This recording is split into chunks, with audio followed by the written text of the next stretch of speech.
there are elements that, if they don't comply with this eligibility criteria outlined in the interlocal agreement, would be removed from the projects during the negotiation process. So we just wanted to make sure that we put that on the record. So, there's drainage, and there are criteria that apply to drainage improvements, for instance, as outlined in the interlocal agreement. Have all the cities signed the interlocal agreement? So the interlocal agreement will come after the county commission allocates funding. So once the Oversight Board makes recommendations regarding eligibility and provides comments to the county commission regarding the projects, whichever they would like to submit, the next county commission meeting will be on June 16th. And we plan to present the Oversight Board's recommendations regarding those projects on June 16th. The board allocates funding, and then we negotiate the agreements. I think, Ms. Pennant, are you referring to the interlocal agreement that was just mentioned? So we have an active interlocal agreement with 29 of our 31 cities. The MPO and the county that has that eligibility criteria that Angela was just reading, that section 3 that's actually up on the projector. And 29 of the cities are participants in that. And only those cities that sign that agreement can apply for Surtax funds, but then they have to enter into a project level agreement to receive those funds.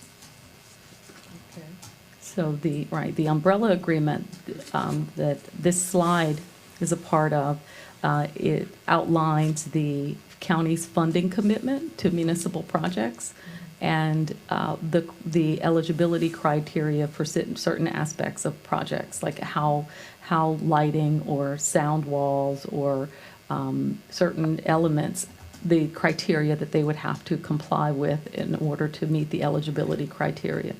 And Okay. this agreement does not include any requirements for them to meet the 30%? That is in the funding agreement. It's in a funding agreement. That will be negotiated after the board allocates funding. Okay, thank you. I think that, for the board members, I think that the fact that our staff put this up on the screen, and if you'll look in your folder there's a tab that has eligibility determination in your book, and I think that even as we start going through the discussion this afternoon, having that handy and looking at it might help speed up the process, might clarify a few questions. I can tell you just that part with the peach-colored eligibility line items has already clarified a couple things that might help me get through a couple of my items that I pulled. So please, when we get into the discussion, if you have that handy, it might help get us through this, okay? So we're looking for a motion on the consent items. Mr. Chairman, this is Phil. Yes, sir. Could we have Angela on the record just point out before we make the motion that all of the projects not pulled for further discussion do in fact meet the eligibility requirements? Okay, yes. Yes, I can do that. So yes, the projects that are listed as part of the consent items that have not been pulled meet the statutory eligibility criteria. And while some of them may have components that are ineligible under that criteria in the interlocal agreement, those will be extracted during the negotiation. So yes, the projects and the associated expenditures for the projects are eligible. I recommend them as eligible under the statute. Mr. Chairman, I would move approval of the consent agenda. I'll Done. second. Okay, who seconded? Anthea. Okay. All right, we've got a motion and a second. If we could please do a roll call, Ms. Thompson? Yes. Sorry, Alan Hooper, Yes. Allison Love, Yes. Anthea Pennant, Yes. Dr. Kelly, Yes. Doug Coolman, Yes. George Kavros, Yes. Phil Allen, Yes. Ronald Frazier, Yes. and Shay Smith. Yes. Vote passes unanimously. Thank you.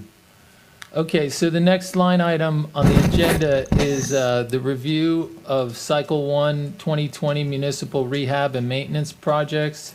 We've got 67 projects to go through. I think we're going to go through them the same way we just went, correct? The same way we just did the city projects, the capital projects, correct? Exactly. So for those of you that might be following along on the website or are looking for oversight board members that are looking through your materials, you'll have a matrix for the rehabilitation and maintenance projects. You'll want to go ahead and bring that matrix up, and Mr. Mayorga is going to go through a presentation that's going to follow along that matrix and just give you a very high-level overview, very much like what Mr. Riddle did. And after each of those, you can also have the opportunity to pull an item if you have any questions. Okay, thank you. Good morning, Mr. Chair, Vice Chair, members of the Oversight Board. My name is Good Alexander morning. Mayorga, Program Performance Analyst with the Mobility Advancement Program, and I will be presenting the Municipal Rehabilitation and Maintenance Project for Cycle 1, fiscal year 2020. And for those joining us virtually, if you cannot see the information on the screen clearly, you can find a link to this presentation on the homepage of our website, pennyfortransportation.com. Yes, Ms. Cassini. Before you start, Alex, there are 5 projects that, for the record, we need to make sure have been removed from consideration. They are eligible projects, but under our interlocal agreement, they were not allowed to be submitted for Cycle 1 because they were not contained in the original Surtax plan that went to the voters. Angela, would you like me to read those? Sure. Okay. Plantation 01 for bridge repairs is not going to be considered at this time by the Oversight Board. And there were 4 projects submitted by the City of West Park, 01, 02, 03, and 04, which will not be considered right now for Cycle 1, but can move forward for future consideration. So with that, I'll let Alex go ahead and get started. Correct. Thank you. I would like briefly to describe the process that has brought us to this moment. And it all started with the amendment to the interlocal agreement with the Broward County, the Metropolitan Planning Organization, and Broward County's municipalities, in which the responsibility for prioritization of rehab and maintenance projects was removed from the MPO and it became the Broward County responsibility to create a process and procedures for prioritizing rehab and maintenance projects. This process was developed and it was introduced to municipalities through a first municipal workshop in January 9th, 2020, after which a period of feedback and Q&As allowed municipal participation into the fine-tuning of the criteria and the procedures. The final criteria, procedures, and process was again shared with municipalities on the second municipal workshop in February 27th. And the 5 categories for rehab and maintenance projects were defined as milling, paving, and resurfacing of public roads, sidewalk, greenway repairs, including repairs to meet ADA standards, bridge repairs, roadway drainage system repairs, and street lighting repairs. Immediately after the second workshop, Mobility Advancement Program staff engaged with developers to create this online rehab and maintenance application portal. And it took about 3 weeks to a month. So the portal was open finally on April the 2nd, and it was set to be open for 30 days, but it was extended until May 16 due to the COVID pandemic. During this process, our office engaged with the municipalities first in one online training, which included every municipality, and additional on-demand training one-on-one, several communications through email, phone calls, and through the portal itself, and all that allowed for the 62 applications that are there today for your consideration. Now, all these applications, they haven't been ranked yet because part of the ranking criteria considers equitable distribution that depends on the amount that is going to be awarded to municipalities for capital projects.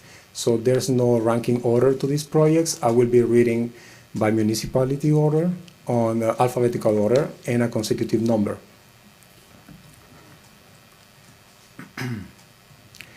There were some limitations established for Cycle 1. First, the projects must be included in the original Surtax plan. Projects could not exceed $3 million, and they should be constructed within 12 months. There was no limit in the number of applications that municipalities can submit. So with that, I will go ahead with our first project. Hold Yes. on, okay, so there's a time limitation of 12 months. For the project to be constructed, yes. So municipalities that submit a project, they have to indicate that the schedule cannot exceed a 12-month period. Okay, I'm a little bit dubious about that. I'm in the construction industry, so schedules are meant to be broken. Okay, Thank you. So, as I said, I will be calling municipalities under consecutive number. Coconut Creek 1, the project includes milling and resurfacing, striping, sidewalk and ADA improvements in multiple locations citywide. The amount requested is $3 million.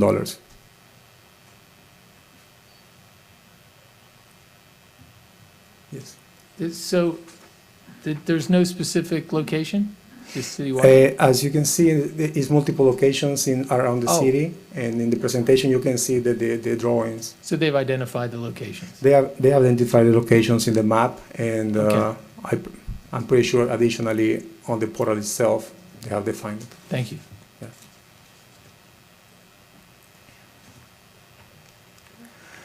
Cooper City 1. This project includes milling and resurfacing of Sterling Road from Flamingo Road to Palm Avenue, and the amount requested is $1,036,960.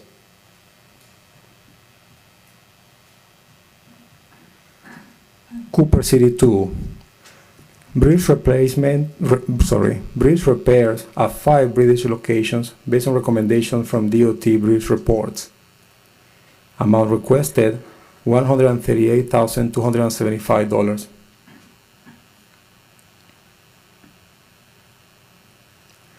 Coral Springs 1. Milling, repairing, and resurfacing the highest priority alleyways in multiple locations. Amount requested $399,406.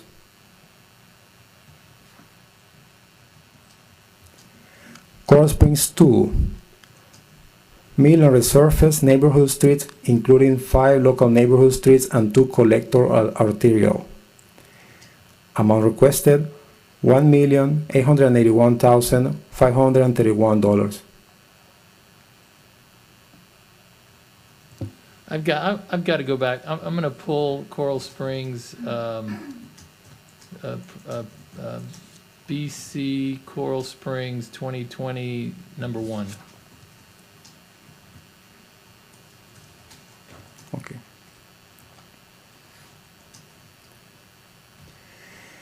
Next project is Dania Beach 1. Resurface and rebuild base for various streets. Southwest 27th Terrace, Southwest 27th Avenue, and Southwest 2nd Terrace. Amount requested $297,905.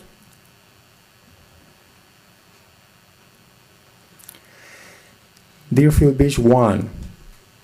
Bridge repairs to bridge located at Southeast 13th Avenue over the Tarrant Waterway to address deficiencies identified in FDOT bridge inspection reports. Amount requested $791,219.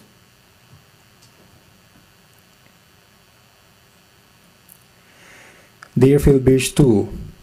Bridge repairs to bridge located at Southeast 15th Avenue over the Tarrant Waterway to address deficiencies identified in FDOT bridge inspection reports. Amount requested $661,888.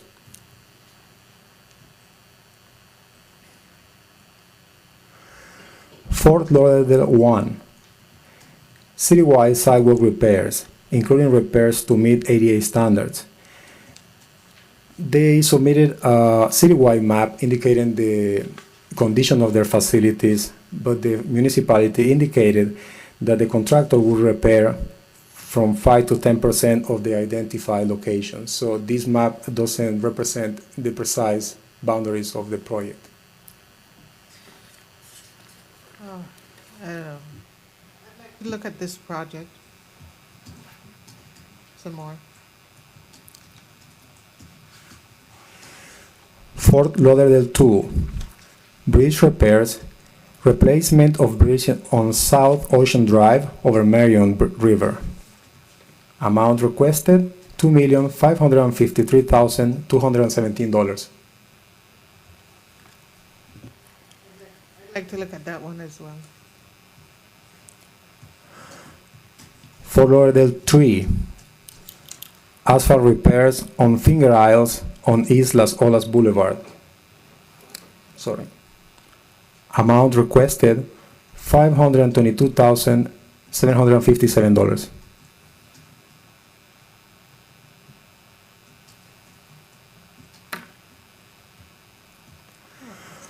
Fort Lauderdale. Excuse me, can you Yes.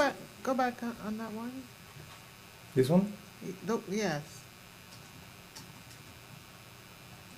The public roads.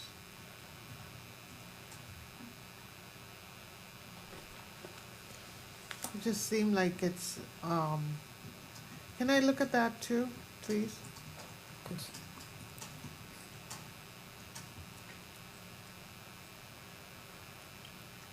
Fort Lauderdale 4. Bridge repairs on bridge located on Westlake Drive over the Estelle River. Amount requested $1,617,300.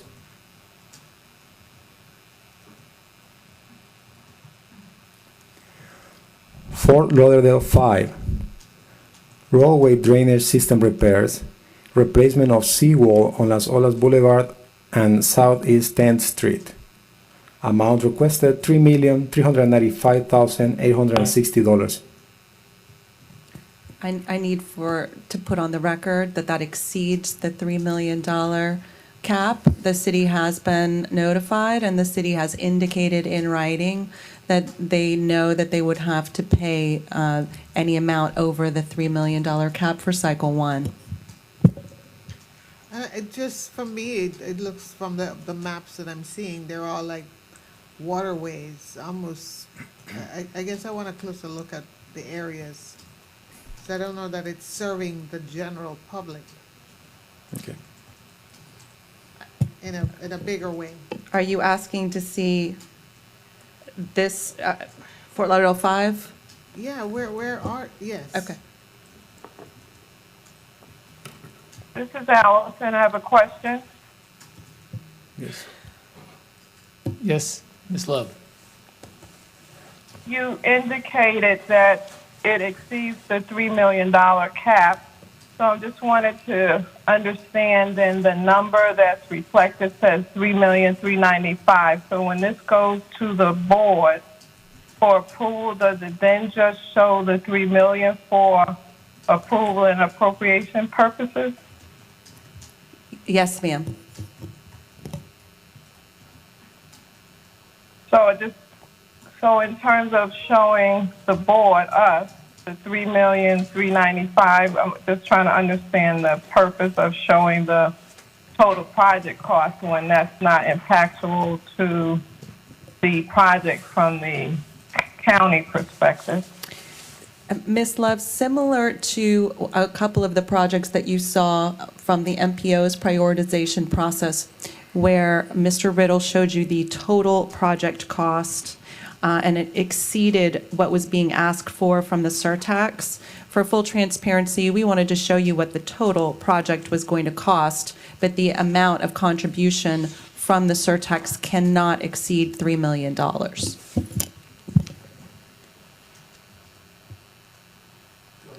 Thank you. So when it goes to the board, what will it show? When it goes to the Board of County Commissioners, it will show the total project cost and then the amount that the city is contributing, which will be the $395,860, and the recommended amount of $3 million in surtax funds. Okay, all right, thank you. Okay. Hallandale Beach 1. Citywide sidewalk repairs, including meeting ADA standards. The amount requested is $2,971,710.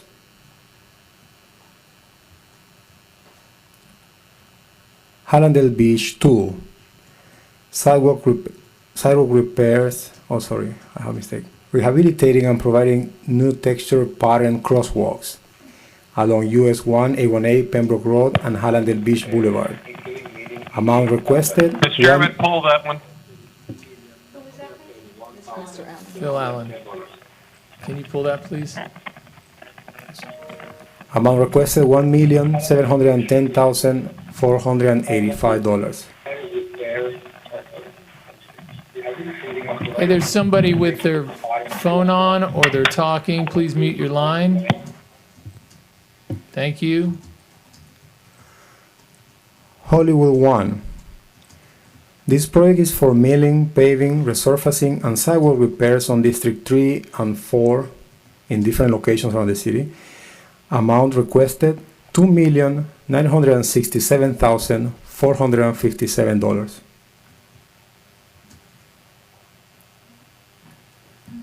Hollywood 2. This is a resurfacing project on North 58th Avenue between Johnson and Sheridan Street, including sidewalk repairs and drainage improvements. The amount requested is $1,666,863.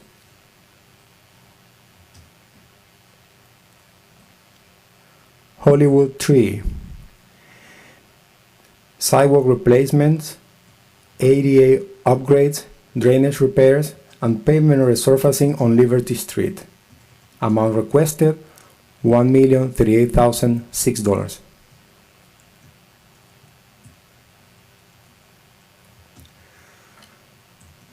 Lauderdale Lakes 1. Citywide replacement and repair of sidewalks, including repairs to meet ADA standards. Amount requested is $400,000.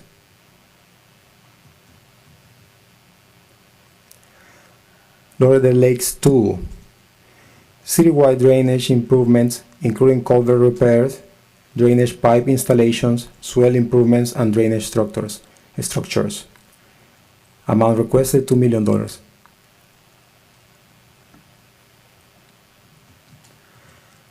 Laurel Hill 1. This project is for citywide sidewalk repairs, and the amount requested is $15,500.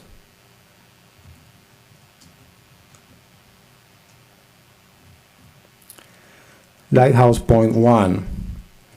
Bridge repairs, bridge replacement of bridge located on Northeast 24th Avenue over Alameda Waterway.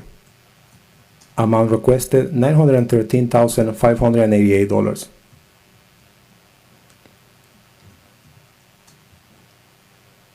Lighthouse Point 2.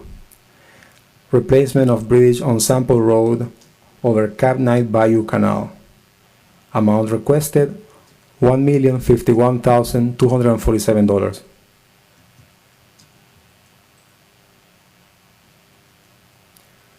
Margate 1. Repair the bridge located on Margate Boulevard, west of State Road 441, that FDOT has identified as functionally obsolete. Amount requested, $176,064.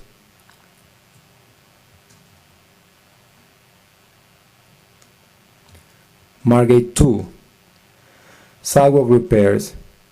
Replace valley curbing adjacent to the road in several areas of Paradise Gardens subdivision.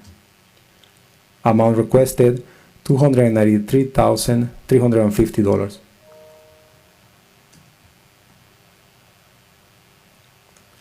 Margate 3. Citywide milling and paving of public roads. Amount requested, $1,053,184. Can you pull that? Margate 4. Repairs to bridge listed as functionally obsolete by FDOT Bridge Inspection Report, located on Northwest 76th Avenue over the Ripple Canal. Amount requested, $123,599.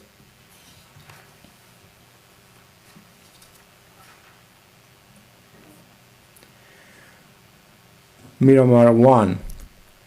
Milling and resurfacing, drainage apron installation, and sidewalk ADA upgrades in multiple locations. Amount requested, $1,995,001.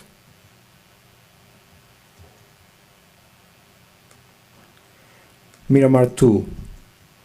Milling and resurfacing, drainage apron installation, and root barrier installation in multiple locations. Amount requested, $1,854,177.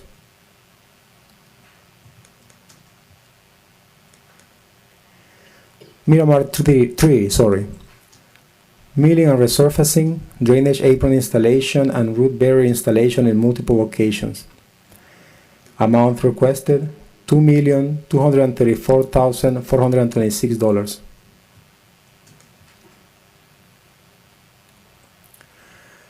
North Lauderdale 1. Milling and paving of all local public roads in multiple locations in Area 2. Amount requested, $2,362,500.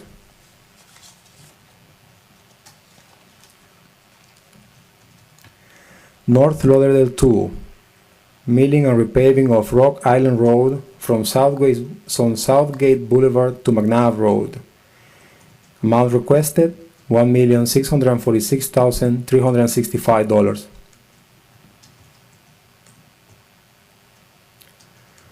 North Lauderdale 3. Milling and paving of all local public roads in multiple locations in Area 1. The amount requested is $2,700,000.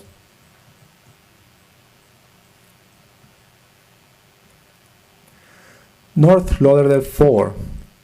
Milling and paving of all public roads in multiple locations in Area 3. Amount requested, $2,025,000.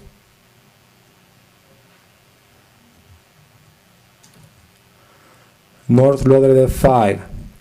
Milling and paving of all local public roads in multiple locations in Area 4. Amount requested, $2,193,750.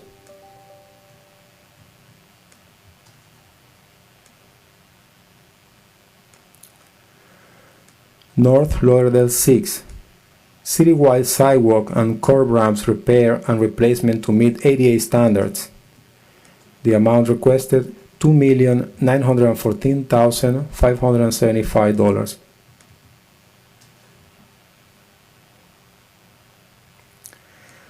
North Lauderdale 7. Drainage improvements of the city-owned stormwater system near the western city boundary. The amount requested, $1,251,556.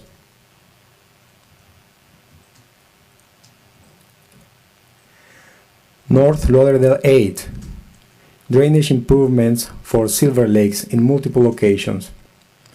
The amount requested, $1,440,093.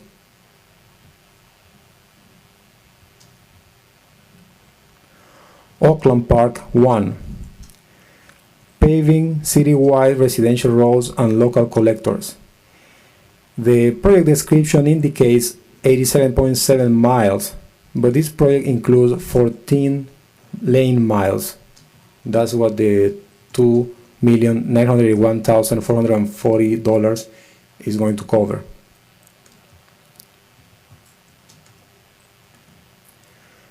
Oakland Park 2, drainage repairs in the northwest area of the North Andrews Garden neighborhood. The amount requested is $2,072,800.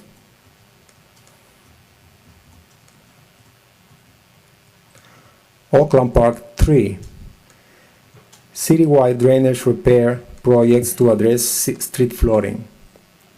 Pull. Amount requested $510,510. Please pull.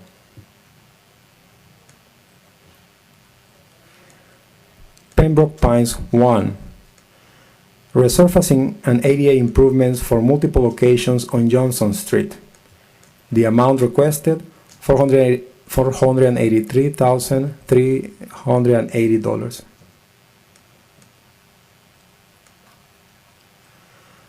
Plantation 2, citywide resurfacing of municipal roads. The amount requested $2,749,823.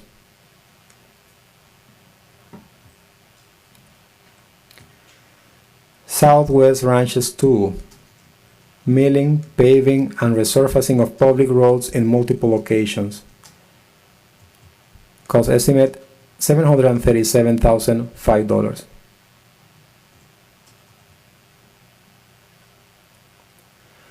Southwest Ranches 3, milling, paving, and resurfacing of public roads in multiple locations.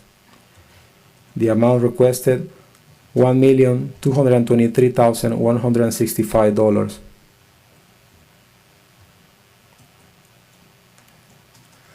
Sunrise 2, sidewalk replacement in Zone A, Sunrise Golf Village. Amount requested $401,406.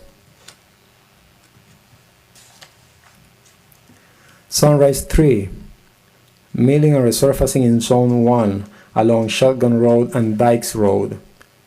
Amount requested $852,796.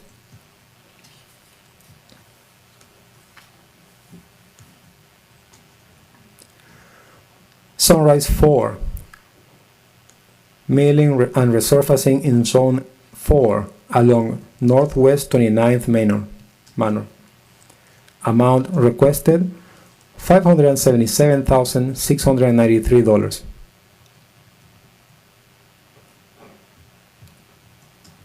Sunrise 5, milling and resurfacing in Zone 8 along North Hiatus Road. Amount requested $1,522,622.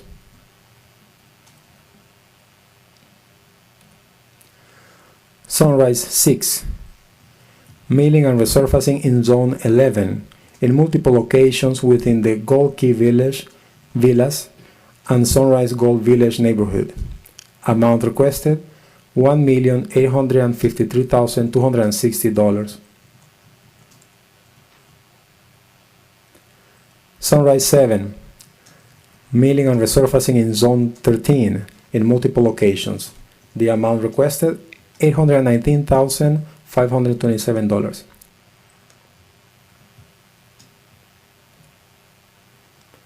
Sunrise 8, sidewalk replacement in multiple locations in Zone B within Sunrise Golf Village.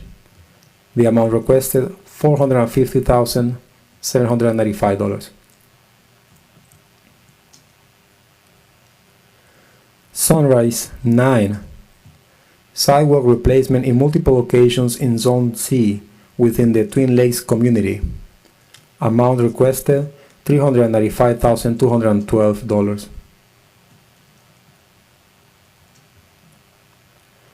Sunrise 10, sidewalk replacement in multiple locations in Zone C within the New River community.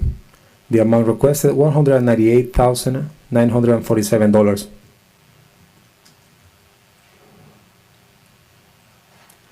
Tamarack 1, pavement resurfacing project in multiple locations around the city. Amount requested $2,817,339. Weston 1, roadway drainage projects in the entire neighborhood along Sailboat Circle.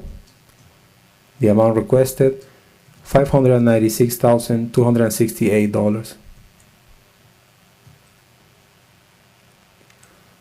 Weston 2, citywide refurbishment of bike lanes pavement markings. The amount requested $191,834.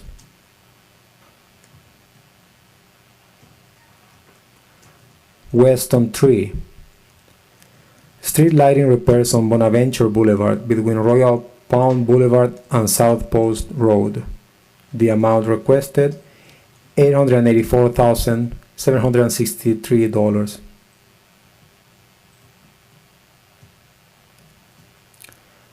Weston 4, sidewalk repairs and replacement on Meridian Parkway, Corporate Avenue, and Universal Boulevard. The amount requested $72,765. Wilton Manors 1, milling, paving, and resurfacing of public roads in multiple locations in Wilton Manors Zone 1. The amount requested $1,334,667. Please, Paul.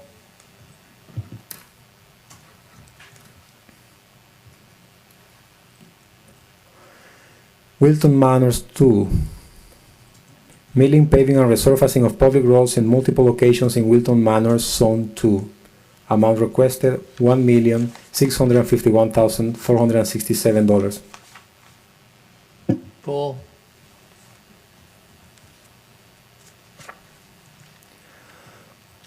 Wilton Manors 3, milling, paving, and resurfacing of public roads in multiple locations in Wilton Manors Zone 4. Amount requested $1,425,600. Please, Paul. Mr. Chair, that concludes my presentation. Thank you. Okay, hold on. Let me get organized. What's that? Yes, please. We'll do it the same way we did the last one, where we'll read the polls and then we'll hopefully get a motion. Mr. Chair, Yes? this is Doug Coleman. I have a comment that may make something. When I looked at this list of projects, I had a question about how this paving and resurfacing was going to reduce congestion or improve connectivity. And therefore, I thought a lot of these projects should be pulled or not even eligible. But I was informed, because of the amendments that the MPO, et cetera, did, these projects are not subject to that consideration. And if that's the case, then maybe some of the projects that have been pulled by other board members, with the understanding that they don't have to improve congestion or connectivity, we might not want to pull them. In fact, I'm even wondering, I think it's great we're seeing them, but I'm not so sure that we need to even review them. If we were charged with reviewing them based on their ability to reduce congestion or improve connectivity, but it doesn't apply to these projects. I just want to make that statement for Okay. discussion, and they bring that up. I'll ask council to answer that. Thank you, Mr. Chair. So the MPO's role in reviewing municipal projects is to prioritize or rank them based upon the ability to promote connectivity or relieve traffic congestion, and that's for capital projects. And they have a criteria by which they evaluate them. The amendment that Mr. Kuhlman is referring to was an amendment to the global interlocal agreement among the county, the municipalities, and the MPO. Originally, all of the municipal projects were included in the MPO's ranking process, but because the MPO applies that criteria, the rehab and maintenance projects would never rank high because they don't reach that objective. They don't fit within that criteria. Therefore, those projects were separated from the MPO process, and they're instead reviewed and ranked internally by the county. And for purposes of funding, the capital projects, because of the way the interlocal agreement is written, the capital projects ranked by the MPO get funded first. And then the county agreed to consider rehab and maintenance projects, funding for those in years where there's funds available, that the county is willing to fund those. So yes, this board can consider them for eligibility, because eligibility for purposes of this review is based upon the statutory criteria. And so as long as they're road projects, they're eligible, and you can look at the expenses. So I imagine that some of the pulls were related to the projects and how they're described and possibly the dollar amounts associated with them. But this body can review them for eligibility, and as road projects or road improvement projects. And the way we distinguish the two is capital projects are for something new, for a new road or widening, sidewalks, whatever. Rehabilitation maintenance is milling and resurfacing, repairs to existing facilities, and that's kind of how we divided the projects, separated the capital from the rehab and maintenance. Okay. I would imagine that the MPO can rank and position things any way they like, but this board, when we're approving capital expenditures, whether it's for maintenance or new projects, we have to look at eligibility, right? We have to follow the statute. Correct. Okay. Does that answer your question, Doug? Not really, because as I understand it, those projects are no longer subject to their ability to reduce congestion or improve connectivity, which were the two main things we were to look at. So I'm a little wondering if that doesn't apply to them, why we can't review them based on that. No, that's what the MPO reviews for purposes of the MPO ranking, not this body. The Oversight Board reviews the projects for eligibility under the statutory criteria. Not this board does not review the connectivity and relief of traffic congestion.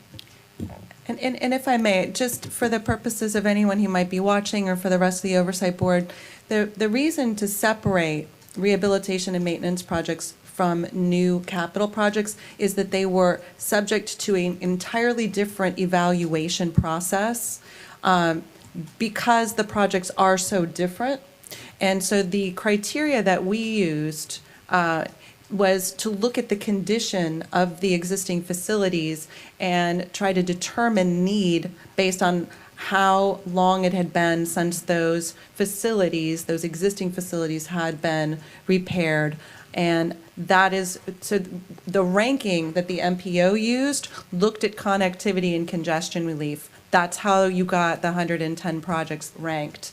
Our ranking, when it gets done, will be looking at completely different factors, including, as Alex mentioned in his presentation, how much money a particular municipality received through the MPO's capital process, going to the conversation that Anthea Pennant and Mr. Frazier have brought up, which is the whole purpose of geographic equity. So by scoring rehabilitation and maintenance projects, a portion of that score relates back to how much money a municipality has received through the other process. And just, again, I just want to make sure it's clear, rehabilitation and maintenance projects have to be funded under our agreement after the capital projects have been funded. Whatever's left over can then go to rehabilitation and maintenance projects in any given year.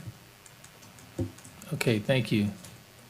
I think some of my concerns were related to, if you put some of these rehabilitative projects side by side to some of the capital improvement projects, I want to make sure that there isn't an overlap in terms of, because when you're reading some of the capital improvement projects, it almost sounds like it's rehabilitative in nature. And so I want to make sure that, and I don't know that we have the ability to do that, to look at the projects side by side to see where there's some overlap. So that's a concern for me. You know, that's an interesting point.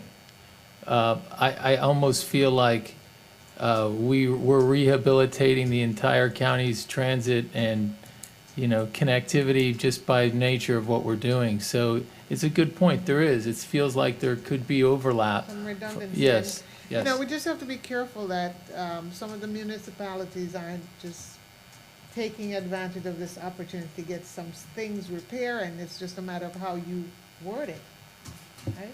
Correct. Okay, so we're looking to. You ready for the polls? Yes, please. So at this time, I will start calling off the pulled rehabilitation and maintenance projects. Excuse me. The first one I have is Coral Springs 1. This is a project for milling and paving. That was pulled for Q&A. The next one I have is Fort Lauderdale 1. Sidewalk and greenway repairs, pulled for Q&A. Fort Lauderdale 2, this is a bridge repair, pulled for Q&A. Fort Lauderdale 3, milling and paving, pulled for Q&A. Next one I had was Fort Lauderdale 5, roadway drainage system repair, pulled for Q&A. Hollandale Beach 2, pulled for Q&A. Next would be Margate 3, pulled for Q&A. Oakland Park 3, pulled for Q&A. Wilton Manors 1, 2, and 3, all pulled for Q&A. Did I miss anything? Okay. Mr. Chair, I think you are ready to entertain a motion for the other projects. Do we have a motion for the consent projects? Mr. Chairman, Ms. Bill, Yes, sir. can we have the county attorney give us her advice relative to eligibility under the statute for those items not pulled for further discussion? Yes, thank you, Mr. Allen. Okay.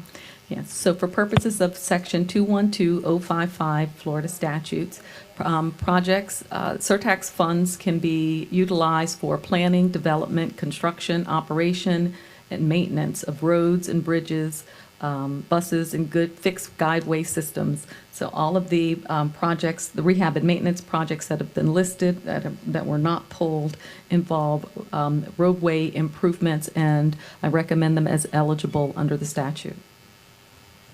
Thank you. Mr. Chairman, I would move approval. Great. Do we have a second? Allison, and I will second. Thank you. Okay, could we do a roll call? Sure. Alan Hooper, Yes. Allison Love, Yes. Anthea Pennant, Yes. Dr. Kelly, Yes. Doug Coolman, Yes. George Cavros,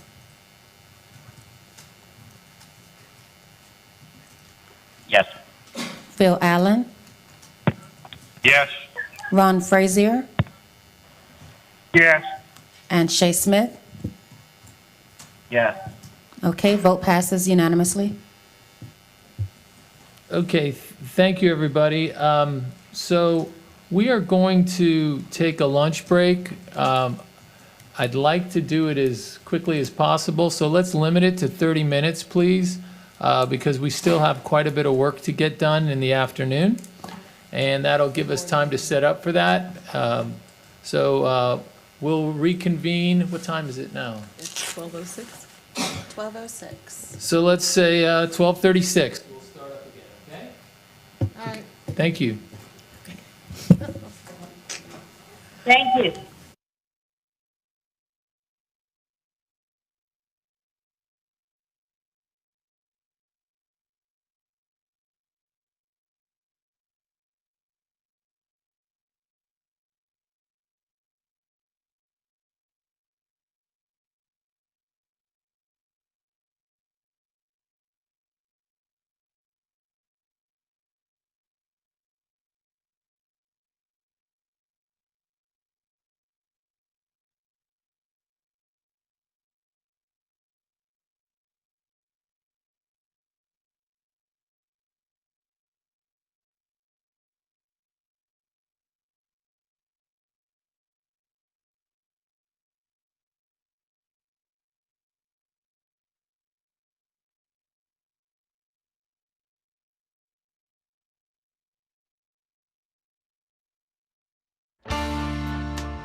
Okay, Frank, this is for you. 1, 2, 3, 4, 5, 6, 7, 8, 9, 10, 11, 12, 13, 14, 15, 16, 17, 18, 19, and 20.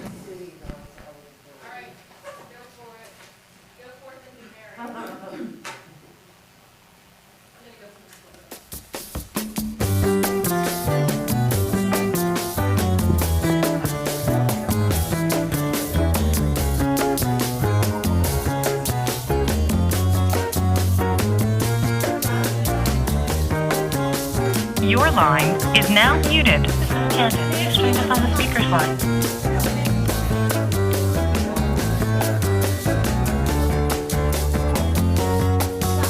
Hey, just come back on the speaker's line.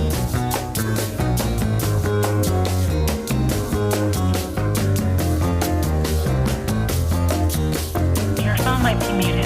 If you're speaking, I can't hear you.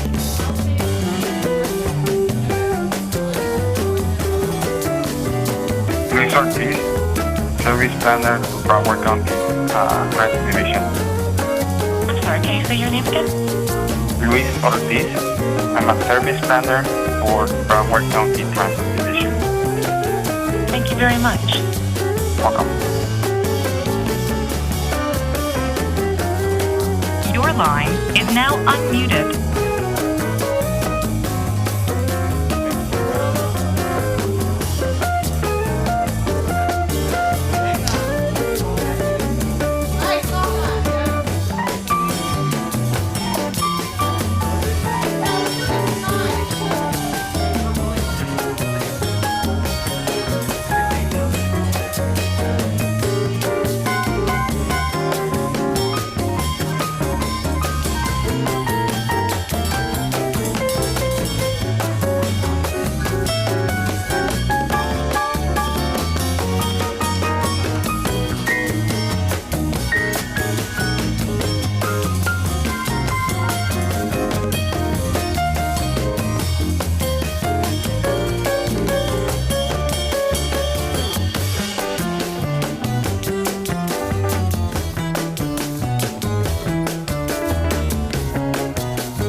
just remember, guys, you need to hit HDMI when you're ready to go.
now muted.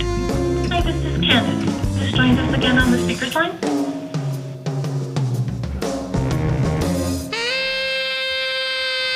Hi, your phone might be muted. If you're speaking, I can't hear you.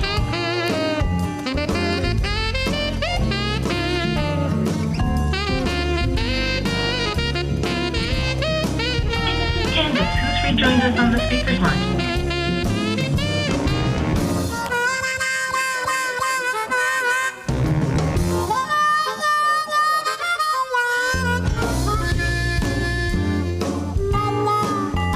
Your line is now unmuted.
Okay, I'm sorry that we are delayed, but we're going to get this meeting started quickly.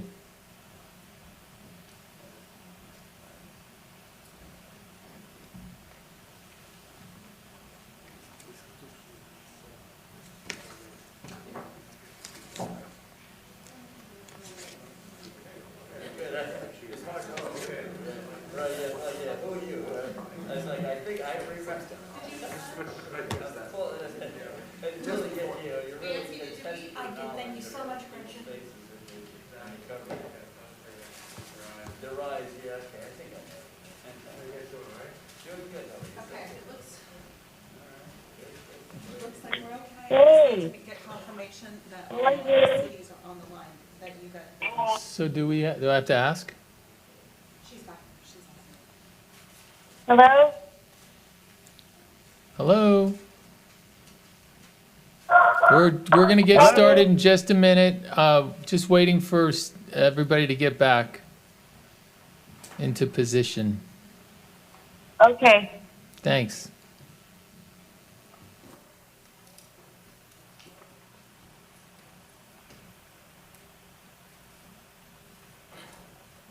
You guys are in your nice, warm apartments and houses, and here we are in this freezing cold walk-in cooler. So, Yeah, I noticed your jacket, Alan. I was wondering your big old jacket. I'm colder here than I would be if I was in Alaska.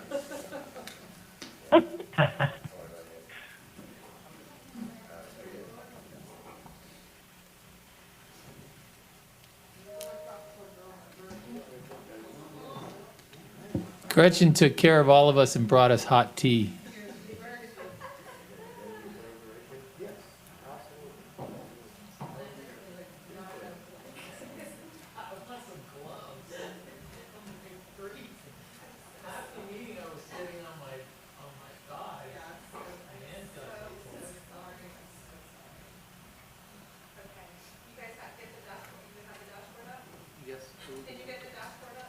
Do you want to start with it, or do you want to start with general information from the drive for the project?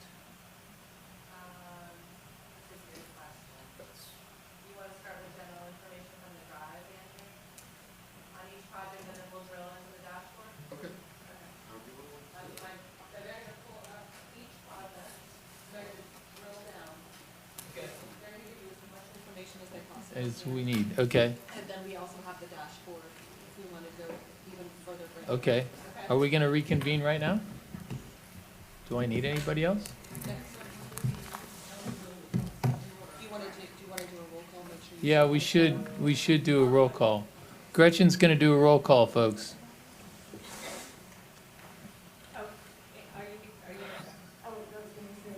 Hold on. We haven't.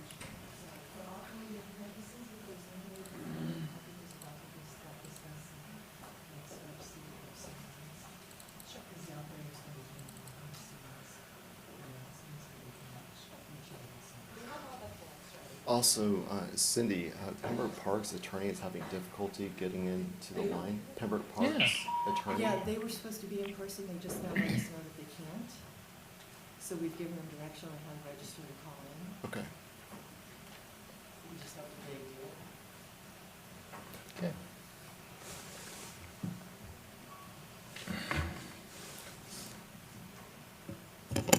Ready? I'm ready. Go ahead. Okay, we're going to do a roll call. We'll start with the chair. Here. Okay, and Ms. Pennant, Here. Vice Chair Coolman, Here. Mr. Ronald Frazier, Mr. Ronald Frazier. I'll come back to him.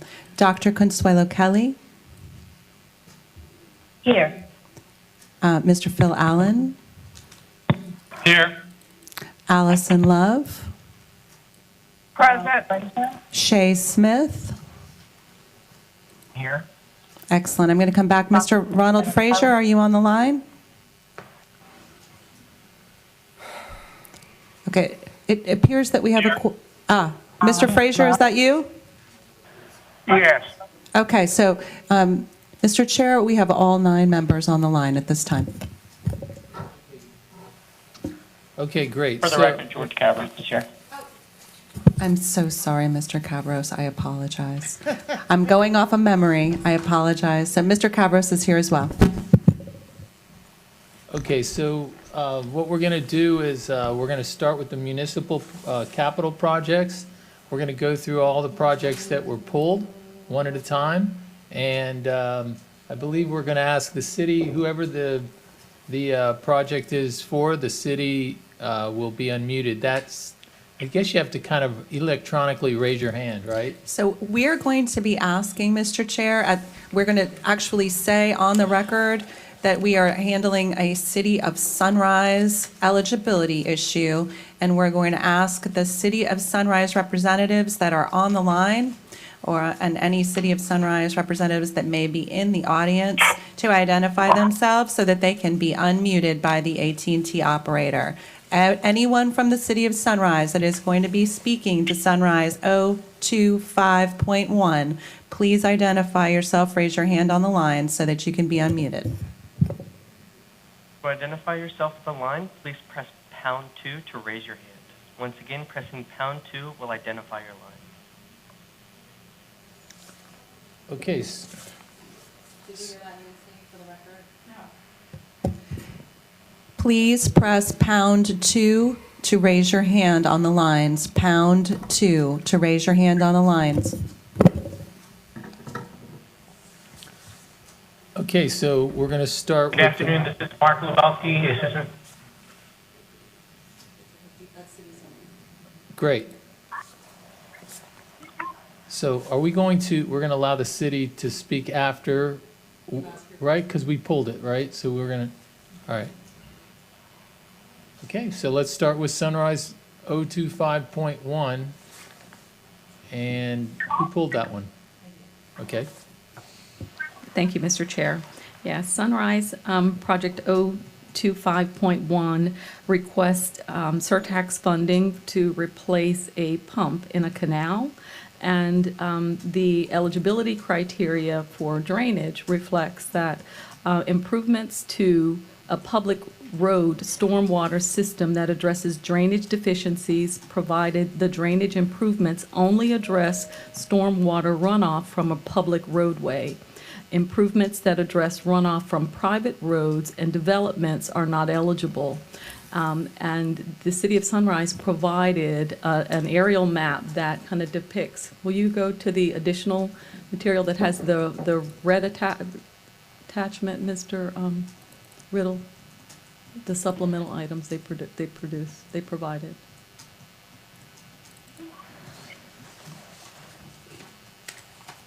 This one.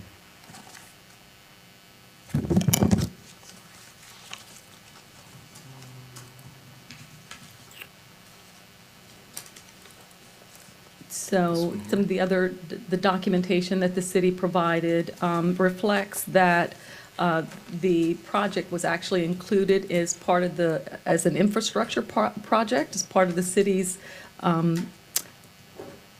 capital improvement program.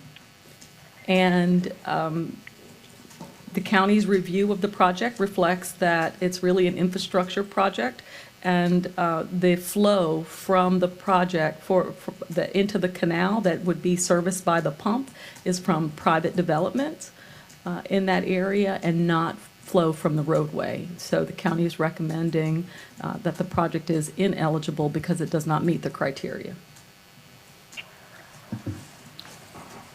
Okay, do any other members want to speak on this? City of Sunrise, does anybody want to speak to this line item? Yes, good afternoon. This is Mark Lebowski, Assistant City Manager for the City of Sunrise. I appreciate the ability and time to be able to speak with you today. We did provide some additional information that Ms. Wallace has just referenced. I do want to make some clarifications, is that one is that this stormwater pump station does serve a drainage basin that does provide direct drainage benefits and runoff for several roadways, public roadways, Sunrise Lakes Boulevard, Northwest 94th Avenue, Northwest 26th Place, Northwest 26th Street, 91st Lane, and then portions of Pine Island Road, 87th Lane, and Nob Hill Road. We understand that there are some ancillary drainage benefits to this project to adjacent private property.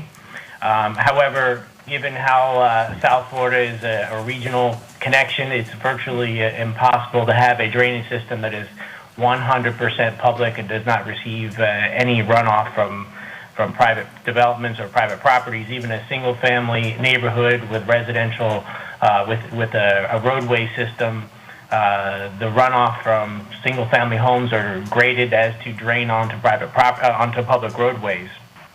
So I just wanted to clarify, this project does provide the direct drainage relief for public roadways within the drainage system and does provide some private benefits, but equal to almost any other drainage system within Broward County.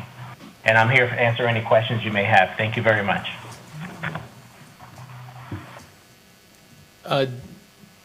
Does anybody else have anything to say, any of the members? I would take the position that... I have a question. Sure. Cavros. Go ahead. I was wondering if the representative from Sunrise could provide information on how much of, I understand in a relationship and, it may be hard to distinguish between what is runoff from a road, what is runoff from a private property, but what is your estimate in terms of percentage of runoff from each source? Thank you. That's an excellent question. So you have this is a regional stormwater system for a larger drainage basin that is comprised of lakes and canals, and you have roadways that drain directly into those lakes and canals, and then you do have some adjacent properties that have connections to those canals. But those connections to those canals are not direct connections. They'll go through an internal drainage system and probably a weir before it is discharged. So during a standard storm event, probably a majority of the rainfall that hits into that canal would occur from the public roadway system. When you start getting into a larger storm event of a 100-year storm, that's when you'll probably receive a lot more benefit from the private drainage system. So it's hard to give an exact percentage, but it's probably on a normal rainfall system, it's probably 80% roadway, and then as you get a larger system, maybe it's 60-40 roadway to private. Mr. Chair? This is Allison. So, this is Allison. Can I be recognized? Yes, go ahead, Ms. Love. So, in terms of the city of Sunrise Point and relationship to eligibility, I was curious on what the representatives from the county or the MPO, I guess they determine, I know WITS determine eligibility as well, but what is the position based on the city's point that there is some parts of it that is the public right of way and the private, and that correlation? So just curious on what the response to that. We would like to have Mr. Tony Huey, the Deputy Director of the County's Public Works Department, address that question. Good afternoon, Chair, members of the board. Again, Tony Huey, Deputy Director, Public Works Department. Number one is, I think that is important to mention that this pump station is a very important part of the City of Sunrise drainage system. And if you take a look at that map right in front of you, the entire drainage basin goes through that little red dot, which is that pump station in there. I don't know exactly how the system is designed, but there are a number of lakes and so forth internal to the development themselves. When the area drains, whether it's to the lakes, the roads, or whatever it is, it all collects to that one single point, and then from there it drains the entire drains that entire drainage basin. Now, in terms of contribution, I think that was the point that was just made. If you take a look at it, and there's actually another map that was provided by the City of Sunrise that identified all of the public roads within that drainage development. if we're able to see that, or even if we can't see that, the main roads are then public roads. It's in the drainage is important to the entire area, but in the context of the Surtax project, where we're defining the drainage of, you can't see, but it was provided to us is that the orange is the public roads in this map here. And so the entire drainage goes to that point, but in the context of the Surtax project, where we're only eligible to fund contributions that are runoff from the road themselves, it is only the rainfall and the runoff from the roads that are eligible. All of the other areas are not eligible in terms of that they drain private development. Now, it may be the case that some of the pipes is used and some of the roads is used as a conveyance to the system, but the roads themselves do not contribute the flow for the entire drainage basin. A very quick way to take a look at this is that if you take a look at the percentage-wise, the percentage of the contribution of the roads is essentially what's in red or in orange. That's the percent contributions from the road themselves as compared to the entire drainage area. Is this a new development, or is it it's been existing for a while? It's been existing for a while. Okay. And what about those parts of the city that were built 70 years ago that didn't bother to put any lakes in or any canals, and that they're flooding, and the water's probably hitting the roof, going down the driveway and into the road? What about those parts of the cities and the counties? I have a philosophical issue with going in and fixing up some neighborhoods and not fixing storm flooding from other neighborhoods, because it appears that it's a developed neighborhood, but they were all once developed neighborhoods. And if they're having an issue with storm drainage and it's going into their roads, and these are citizens of our county, then you're really kind of, in my opinion, you're kind of weighing one thing against another that seems to be conflicting in my eye. No. So the significance is roadway. So it's an infrastructure project. And while an infrastructure project can utilize other funds, an infrastructure project can't utilize transportation surtax funds unless it's related to the road. So a flow analysis would have to be conducted to determine the level of flow that's contributed from the roadway and not from the, and these are all private communities. That's not public space within this area. Those are all private developments, and the roads are not flooding. From the documentation that we've received now, the road isn't flooding now. Oh, so the roads are not flooding, they're just fixing the Their canal. infrastructure, correct. But is this neighborhood getting flooded during rain events? No. The documentation we've received. Okay, well, that's a different program for me. Yeah, I understand now. I thought they were having issues. Good afternoon, sorry. Yes? This is Mark Lebowski with the City Sunrise again. I just want to add another clarification. As part of the attachment we provided, attachment number 1, which was provided by an engineer who is performing our stormwater master plan, they provided a statement here that it says, in our opinion, the failure of pump station 8 during a 10, 25, or 100-year storm event would increase the depth and extent of flooding within basin number 5. This increase in flooding would at a minimum impact Sunrise Lakes Boulevard, Northwest 94th Avenue, 94th Way, 26th Place, and Northwest 26th Street. Increased flooding on Pine Island Road may also occur if pump station 5 were to fail. So without this pump station, there would be significant flooding in this community.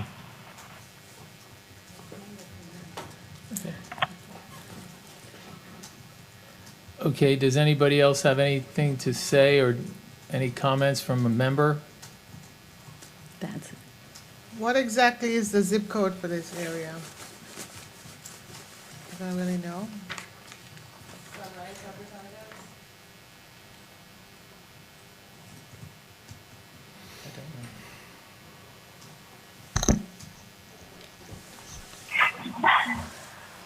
Does anybody know what the zip code is in this neighborhood?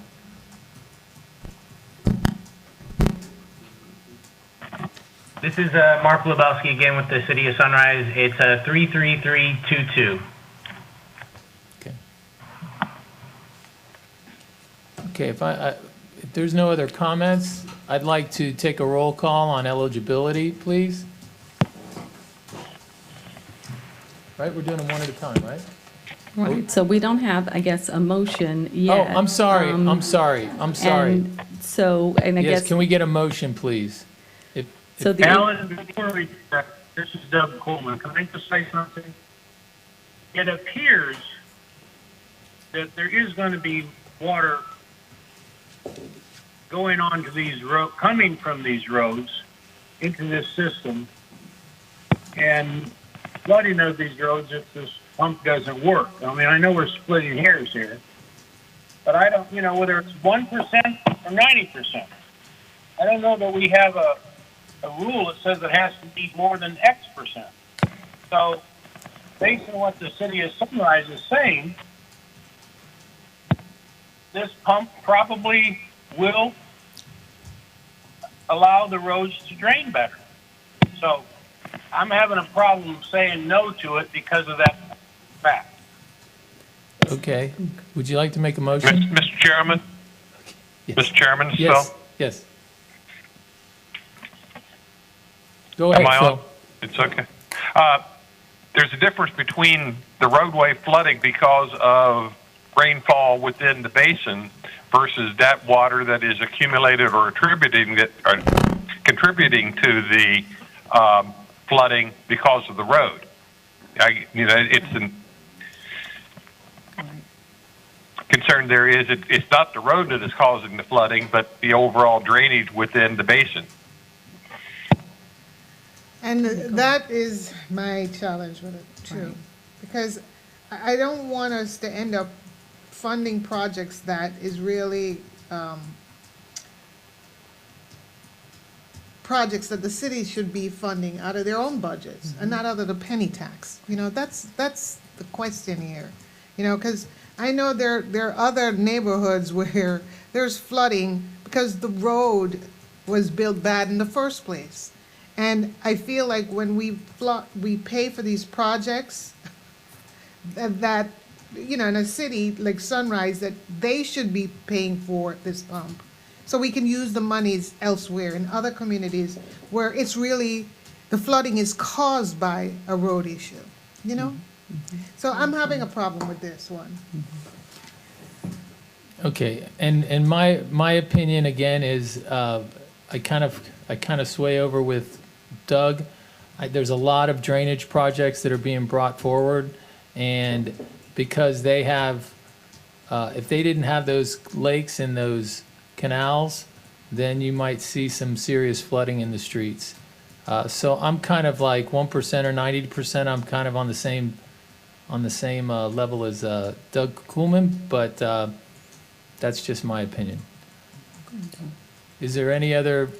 Yes, Mr. Hugh. Yeah, just a point of clarification, and is that the drainage system is tied together. So the fact that there's a pump station there with roads and so forth that help the system to work efficiently. That's how it's entirely designed to do. Just the point I want to make, and just to make sure that the board understands or recognizes this point, is that in our eligibility requirements, we said that Surtax will provide drainage improvements that only addresses stormwater runoff from a public road. So it does. So what that means is that if you take a look at that map in the back of you, is that the Surtax should only address this runoff from those parts that are in orange. So as a comparison of those parts in orange versus entire basin area, I think there's a point that the percentage of surface area of the area in orange may be an eligible amount, but the others may not fit within the context of the Surtax eligibility rules. Exactly. I think it's okay for the city to have skin in the game. The county is taking on a big portion of it. I think they can take on some of it. I mean, to agree to the full amount is going outside of the scope of our requirements for approving the eligibility of a project. So where it infringes on our jurisdiction, we should not be agreeing to it. Because you set a bad precedent for making that exception now, And then what, later on? And I don't want it to come back and bite us later on, because another city is saying, well, you did it for the city of Sunrise. There needs to be equity, and we need to stick to the scope of what is our jurisdiction. And we're not allowed to do that, so that's my position on it. Okay, Good afternoon again. This is Mark Lebowski again with Sunrise. I apologize for chiming in, but I'm listening to the Oversight Board, and they're bringing up very good points.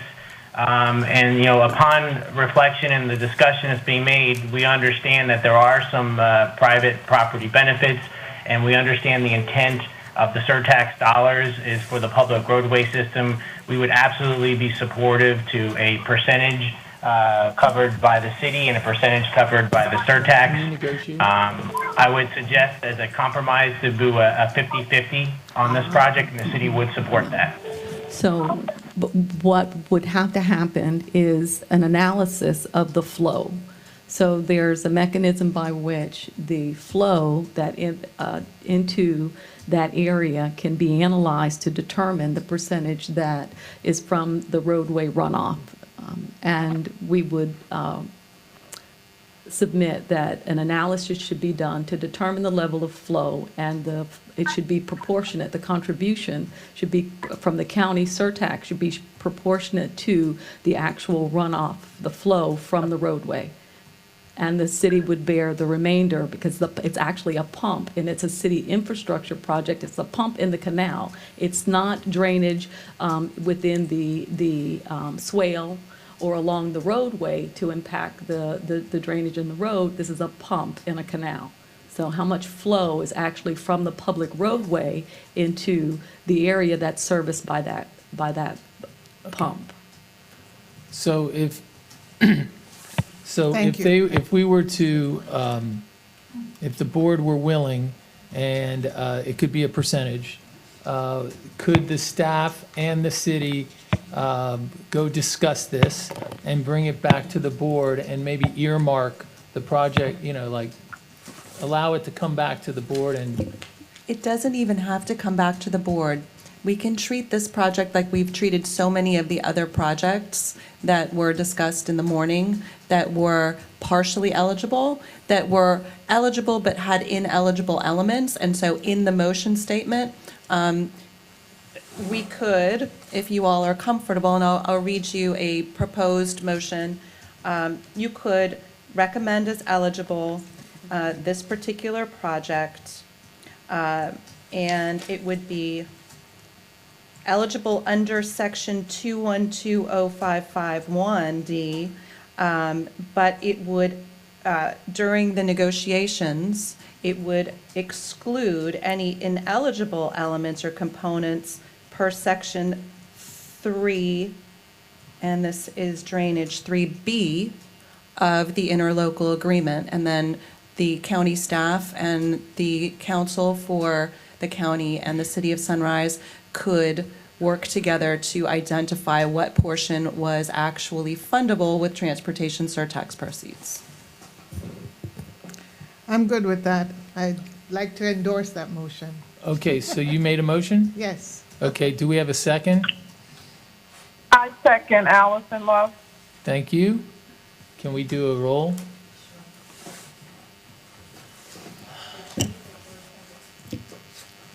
Chair Hooper, Yes. Allison Love, Yes. Anthea Pennant, Yes. Dr. Kelly, Yes. Doug Coolman, Yes. George Cavros, Yes. Phil Allen, Yes. Ronald Frazier,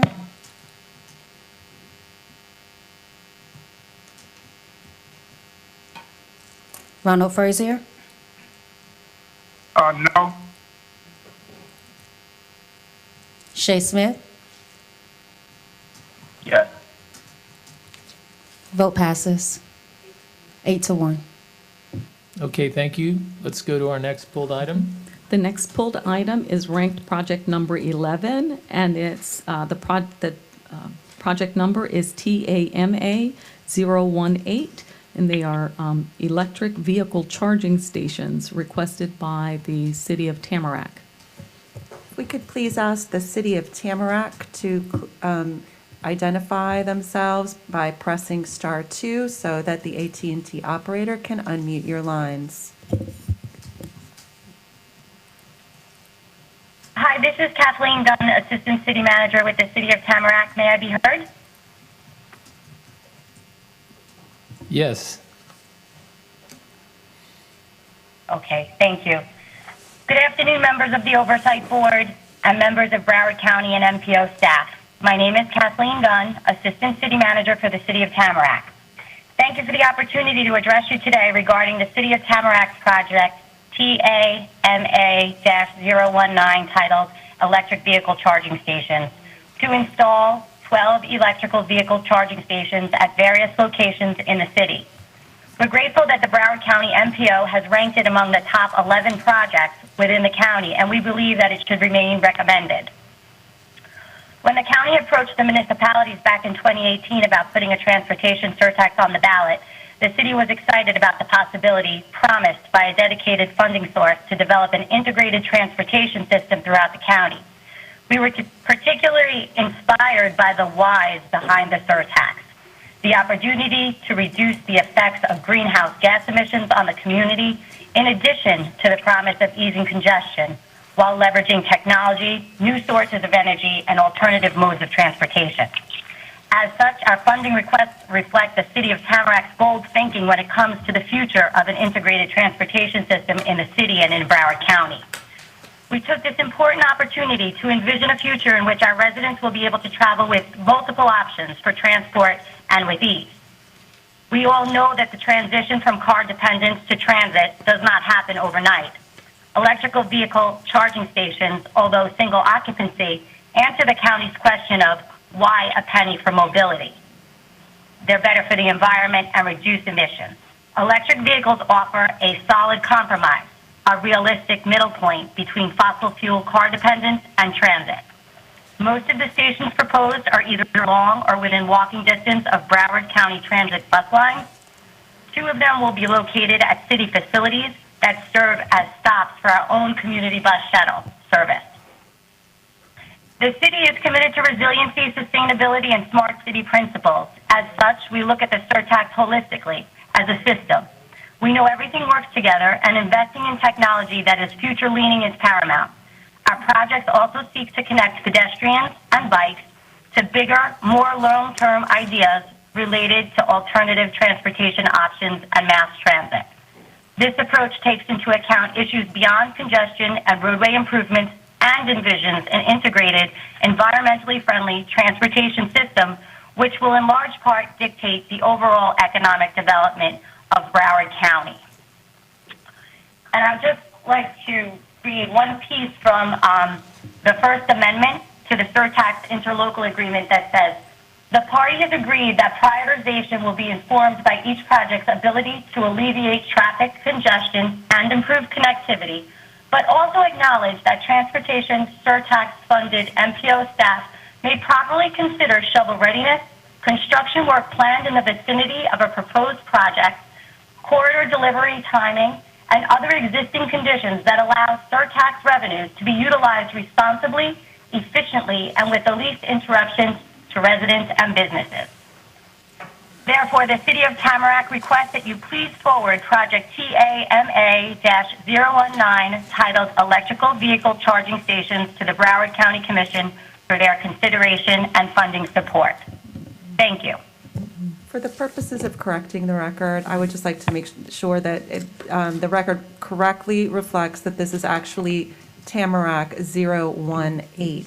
Tamarack 018. Right, not 1019. So for purposes of eligibility though, so while there are benefits to electric vehicles that deal with carbon emissions and so forth, the statute does not address that. No, it doesn't. The statute, 212055, Florida statute, specifically provides that the surtax, the proceeds from the transportation surtax can be utilized for planning, development, construction, operation, and maintenance of roads, bridges, buses, fixed guideway systems, and on-demand transportation.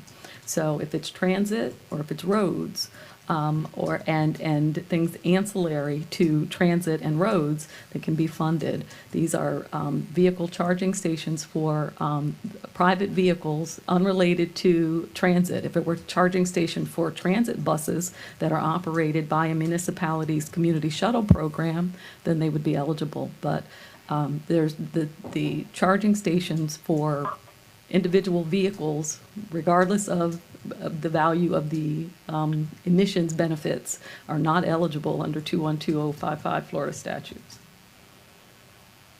Chairman, I'd like to be heard on this. This is George Yes. Cabros. Go ahead, George. Great. Look, I think there is a nexus here in terms of improving connectivity and relieving congestion. That was the high-level criteria that was provided to the cities. First of all, I want to applaud the city of Tamarack for being proactive in proposing this new EV infrastructure project.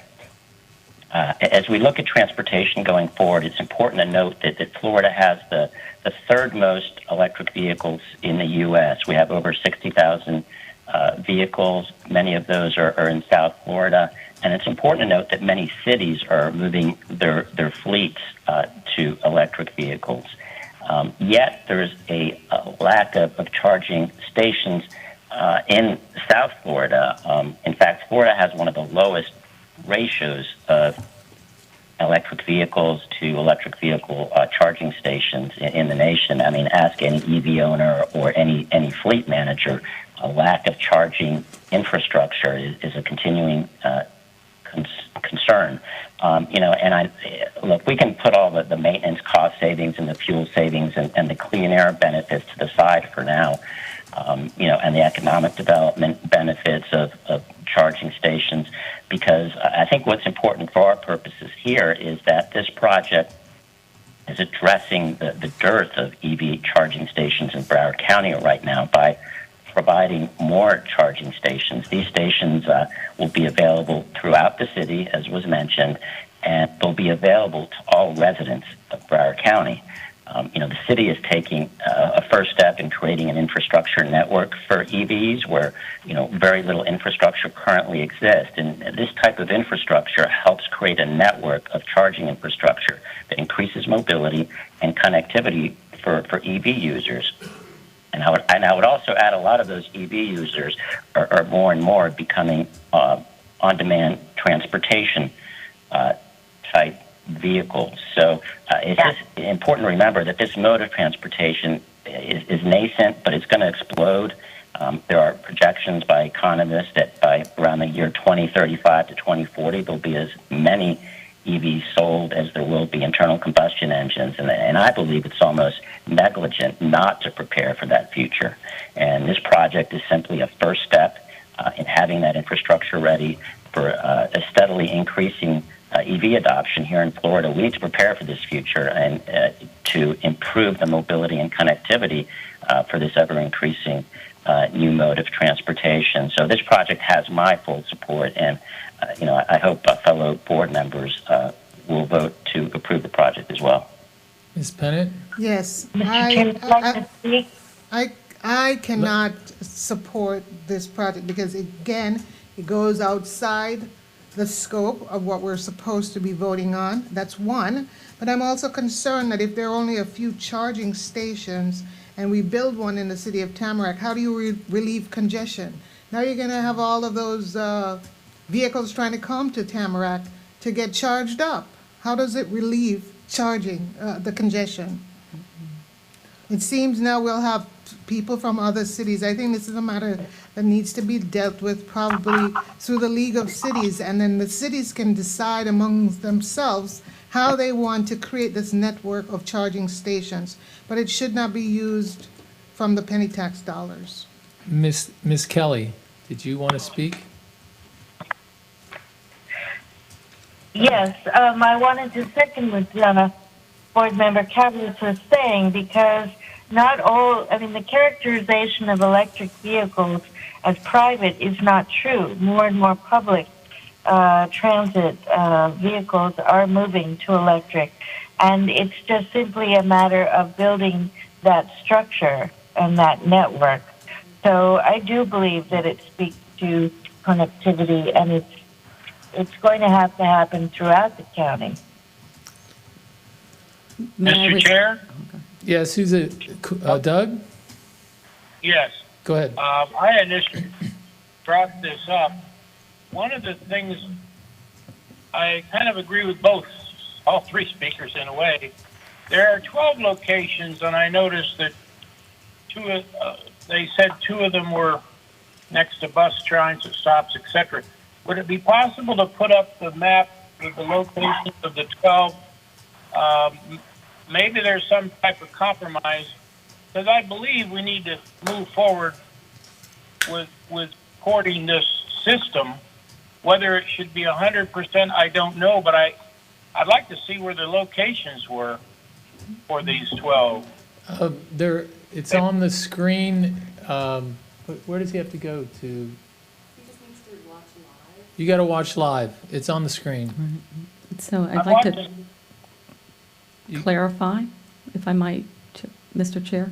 You can't really see the screen from, I'm watching live too, this is Kathleen Dunn. You can't see the screen, but if you'd like, I could give the general locations of them. Kind of the... Now I see them. No, it's okay. So, okay, great. If I might, Yes, Mr. Chair. go ahead. So as proposed, we put them in Hold city on now, facilities hold on, that we Kathleen, have control Kathleen. over, but we are more than willing to, sorry. Hold on. Let me run the people that want to speak, and then I'll open it up for you and again in a second. Ms. Wallace.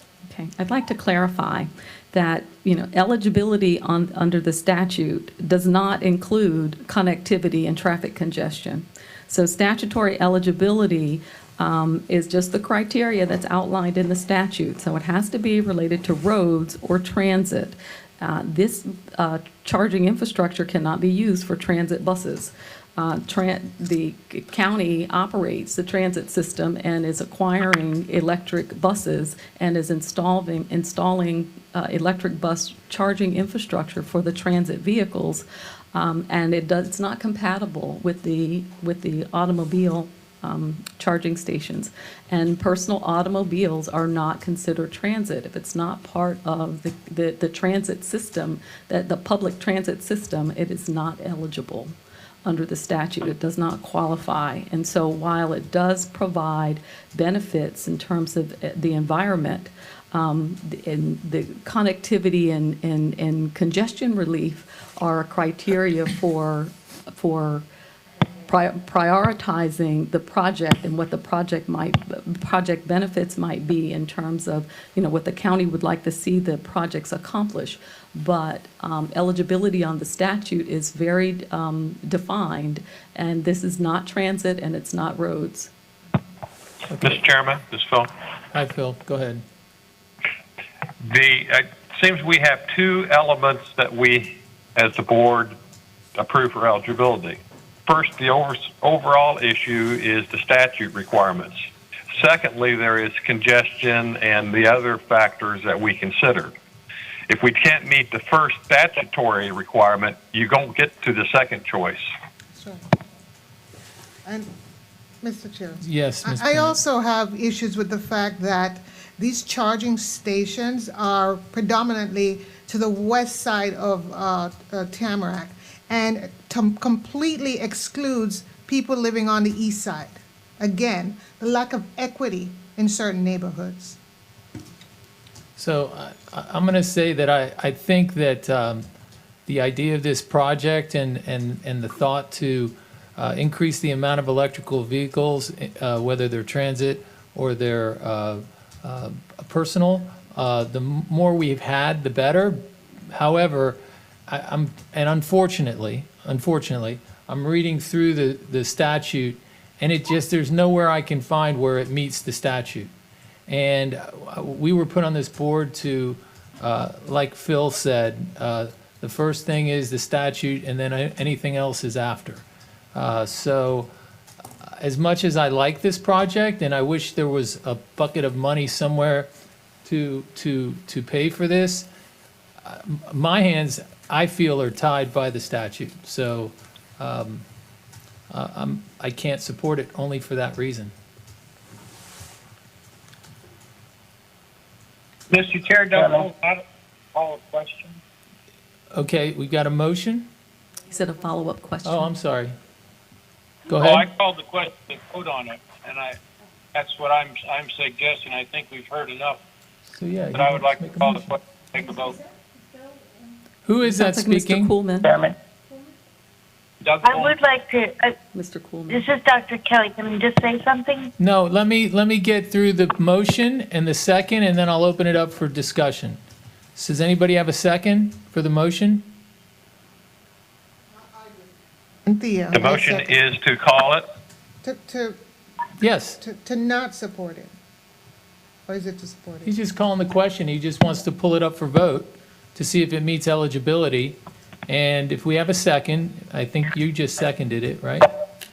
If it's a matter of just assessing whether or not it's eligible, I'm not supporting. So, no, it so as is the eligible. question, is there a I'm not sure what the motion question to, So here's the point of this process. We got to bring these projects up for discussion because we pulled them, and then we have to vote on them for eligibility, whether you vote yes or no.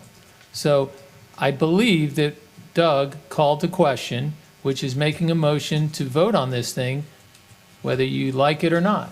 Correct? Okay. So if we can get a second to that, then we can have a discussion again if Ms. Kelly wants to say anything, and then we can call a vote. No.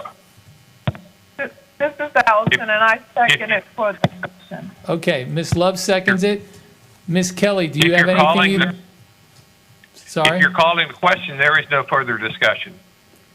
Okay. that kind of tables it generally. Oh, that's true. That's true. Okay. All right, so let's take a roll call, please. Alan Hooper, No. Allison Love, No. Anthea Pennant, No. Dr. Kelly,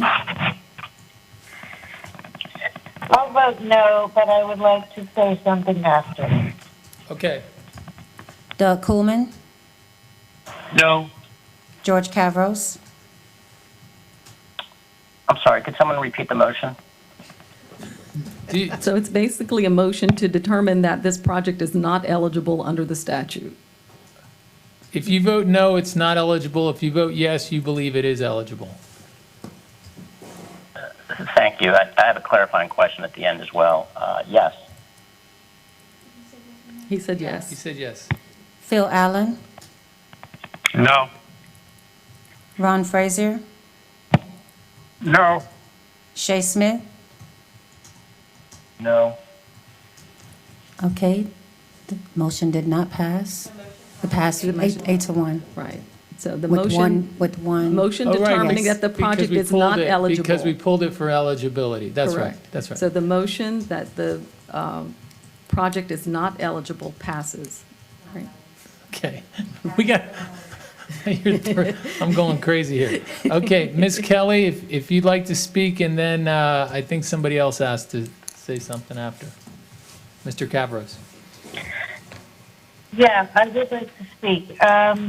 As we started to discuss this, which is why it is not worth pulling so quickly about eligibility, we started to discuss this, and Ms. Pennant had a very good suggestion about maybe that because we want to build this network throughout the county, that we make a recommendation or something that this goes through the League of Cities and all the cities submit, a couple charging stations at least, and we build a network. I think that is a great possible solution here, which now that we have decided the statute doesn't make it eligible, which I understand, the legal tight wording that it is, I would like to say that we make a recommendation to, along with our other submitted, approved for eligibility and funding projects, that that this issue has come up, and we feel strongly about wanting to advocate for that strength in the county. But it would have to be recommended as an infrastructure project, not a transportation surtax project. Yeah, yes. I understand. I want to move on to the other projects. I just very quickly, and this is just a one minute, the INVEST Act was released yesterday, the summary. It's a federal infrastructure funding act. It has very little likelihood of passing at the moment, but I think it is worth looking at. I think anyone who's interested in it, I'm happy to share the summary of that, because it includes a significant amount of funding for electric vehicle infrastructure through competitive grants to local and state governments. Okay, Mr. Cavros, do you have anything you wanted to say real quick? Just a quick question. There was a reference to the statute earlier, and I guess this is a question for Angela. I'm looking through it, and I'm trying to figure out how some of the projects that are before us, include sidewalks. How is that, something like that, compliant with the statute, state statute? Because the sidewalks are considered ancillary to the roadway, and they're all part of the roadway system. So when you do the sidewalks and the swale and the drainage, sidewalk and ADA improvements, just like the shelters and the ADA improvements for the intersections. So that's part of the roadway infrastructure. You don't have a sidewalk generally if you don't have a road. Okay, we're going to move on to the next item. Okay, the next project is project rank number 12, and the project number is COOP036. And this project involves, I guess, request funding for wayfinding signs and hardscaping, signage, lighting, landscaping. And so we had an issue, the project title or name was wayfinding signs, but the description included landscaping and hardscaping, signage, and lighting. So we had questions regarding the request and what the request consists of, and want to make sure that it's, the request is for standard wayfinding signs for the roadway. And generally, they should be associated with, if there's landscaping, for instance, which seems to be part of the description, it should be part of the roadway, a roadway project, because under the interlocal agreements, it's only improvements within the public road right-of-way that meet the applicable design criteria may be considered for funding. So we can't just install standalone landscaping. That's not part of a roadway project, part of the design. And so I'd like to have the board to receive some input from the municipality regarding what the request consists of, and to the extent that there are wayfinding signs for the roadway that provide direction to drivers or cyclists or pedestrians, then, the county's position is that's eligible, but there are some other items that are just generally described, and we're not sure Okay. what the city's position was on those. Okay, and then I'm going to ask that, I guess Cooper City is here to speak, but let's, if I could ask the speakers from the city to just keep it to 2 minutes, please, because we got to get through a bunch of these. Okay? So if we have somebody from Cooper City? Great. Once again, if there's anybody Yes, from take it Cooper on. City, press #2 to identify your line. Thank you. My name is Mike Bailey. I'm the city engineer for Cooper City. And I understand your point exactly, and this project is essentially the replacement of wayfinding signs. It helps motorists find different city facilities. And essentially it's the sign and lighting for the sign so that folks can see it. we don't need to include any landscaping as part of this project. Okay. So with regard to lighting, has the city conducted the lighting justification, done that lighting justification report that's provided for in the ILA? Because we didn't have that. No, we didn't. We assumed that would be part of the design of this project. I'm sorry. No, we didn't. Okay. So. Okay, from an eligibility standpoint, from my perspective, I think signage and lighting meet the eligibility requirements. It helps with, I mean, just to have road signage helps, even if you're trying to find a point of interest or you're trying to find the fire department or the city hall. I think it matters to have wayfinding signage, keeps traffic flow, and I think it's eligible. Do other members have anything they'd like to say? I guess my question is, what's up with the decorative context? Why is it being referred to as a decorative sign? And does that increase the cost because it's decorative? So under the ILA, we could deal with that and the lighting justification. So I guess if generally it's eligible under the statute, when we deal with the municipality in negotiations, we'll deal with the eligibility criteria under the ILA, because the ILA prohibits decorative signs. It has So standards. it's standard wayfinding signs and lighting, a lighting justification report consistent with Broward County and FDOT policies is required in Yes. order to fund the lighting improvement. So we'll go through And that. if they when we want to get- upgrade it, they can do it with their own dollar. Right, but so that's what's bothersome, because it's saying decorative. And it's almost seeming that we're approving a decorative sign. No, So you're- just for the You record, can qualify the motion to reflect that you're not. Okay. And any other members want to speak? Okay, do you want to kind of make a motion? So, like the other project, this will be a motion that indicates your approval under the statute, 2120551D, excluding ineligible components of the project under Section 3 of the interlocal agreement. Mr. Chairman, this Phil, I would approve, or make a motion to approve as stated. second, Thank you. Can we do a roll call? Alan Hooper, Yes. Allison Love, Yes. Anthea Pennant, yes. Dr. Kelly, Yes. Doug Coolman, Yes. George Cavros, Yes. Phil Allen, Yes. Ron Frazier, Yes. and Shay Smith. Yes. Vote passes unanimously. Thank you. Can we go to the next item? Okay. The next one is rank number 18, and the project number is PPRK002, and there's another stormwater improvement project, and it's stormwater improvements, and if you would go to the next slide, Mr. I think we skipped. Did we? one. Uh-oh. 16? Oh, that one was removed, correct?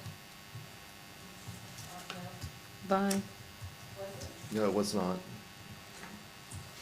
It wasn't? I thought that 16, It says likely on it, eligible. There were some municipalities that, because of eligibility concerns, indicated that they would like their projects removed, but I do not have notations on that unless Angela received that communication directly. right, I thought that was the one we had received from Mr. Callaway. I'll check. Well, Oakland Park, I guess number 16 is OAKL 099, and it's for landscaping, not ancillary to a roadway project. We didn't, this one is the one that we received the additional information from the city of Oakland Park, that this was phase 2 of a roadway project that was designed and constructed by FDOT. And the Centers for Disease Control. So this We one should be appreciate your fine. patience. Someone will be with you shortly. Please mute your line. On May 14th, Please mute your line and don't put us on hold. Thank Okay, you. so I guess what I'm hearing is that we now. We are recommending this We're now one as recommending this as eligible, so, Correct. We okay. received additional information from the city of Oakland Park that reflected that there were road improvements that were constructed by the Florida Department of Transportation. And Oakland Park Boulevard is a state road, and part of the design included landscaping. The municipality had received funding for Phase 1 of the landscaping for Phase 1 of the project, and is requesting funding from the Surtax for the landscaping associated with Phase 2 of the road improvement. So it's included in the design from the FDOT road work, and FDOT did not fund it. And they're requesting funding from the Surtax for that purpose. And I would recommend this as eligible because it was part of the roadway project. I'm sorry. Any comments from the members, or would anybody like to make a motion?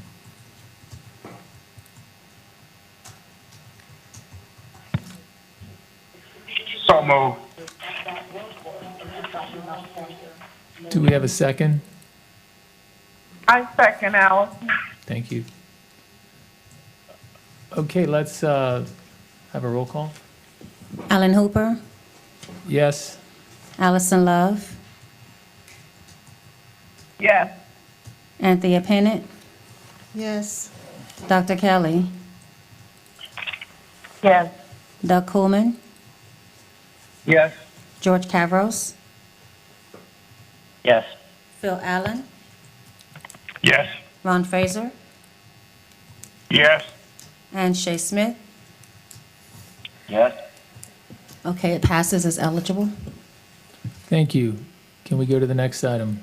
Okay, I'm sorry. Now, this one is project rank number 18, and the project number is PPRK 002.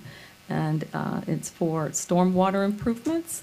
And the information we've received from the municipality reflects that there was a FEMA hazard mitigation grant that was submitted for the project, and we'd like to know the status of that. And it appears to be more of an infrastructure project. And the area that is from the aerial map, if you would move to that slide, Mr. Riddle, seems to reflect that it's a commercial area. So we'd have questions regarding the project and I guess the flow, and whether the flow is from the roadway or if this is commercial, and we'd like to have the city provide some more information regarding the project.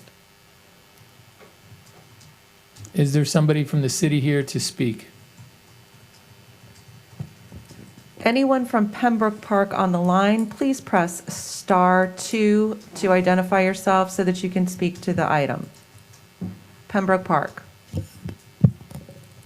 If I may, with a slight correction, you may press #2 to raise your hand. Once again, pressing #2 will raise your hand. Okay. Yes, this is to address the area that in question that you mentioned. Can you identify yourself? Hi, can you guys hear me? Please identify yourself before you speak. Sure, can you hear me? We can hear you, but please identify yourself, give your name. Sure, it's J.C. Jimenez. I'm the town manager for the town of Pembroke Park.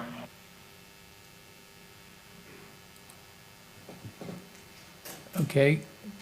Could you speak to the question that Ms. Wallace had about the drainage and where it's coming from? If it's she had mentioned that it might be coming from a commercial property.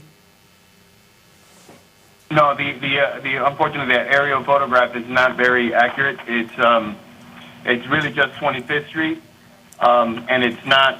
It doesn't. It's from the roadway. It's just roadway drainage, and it's not from that commercial property that's there.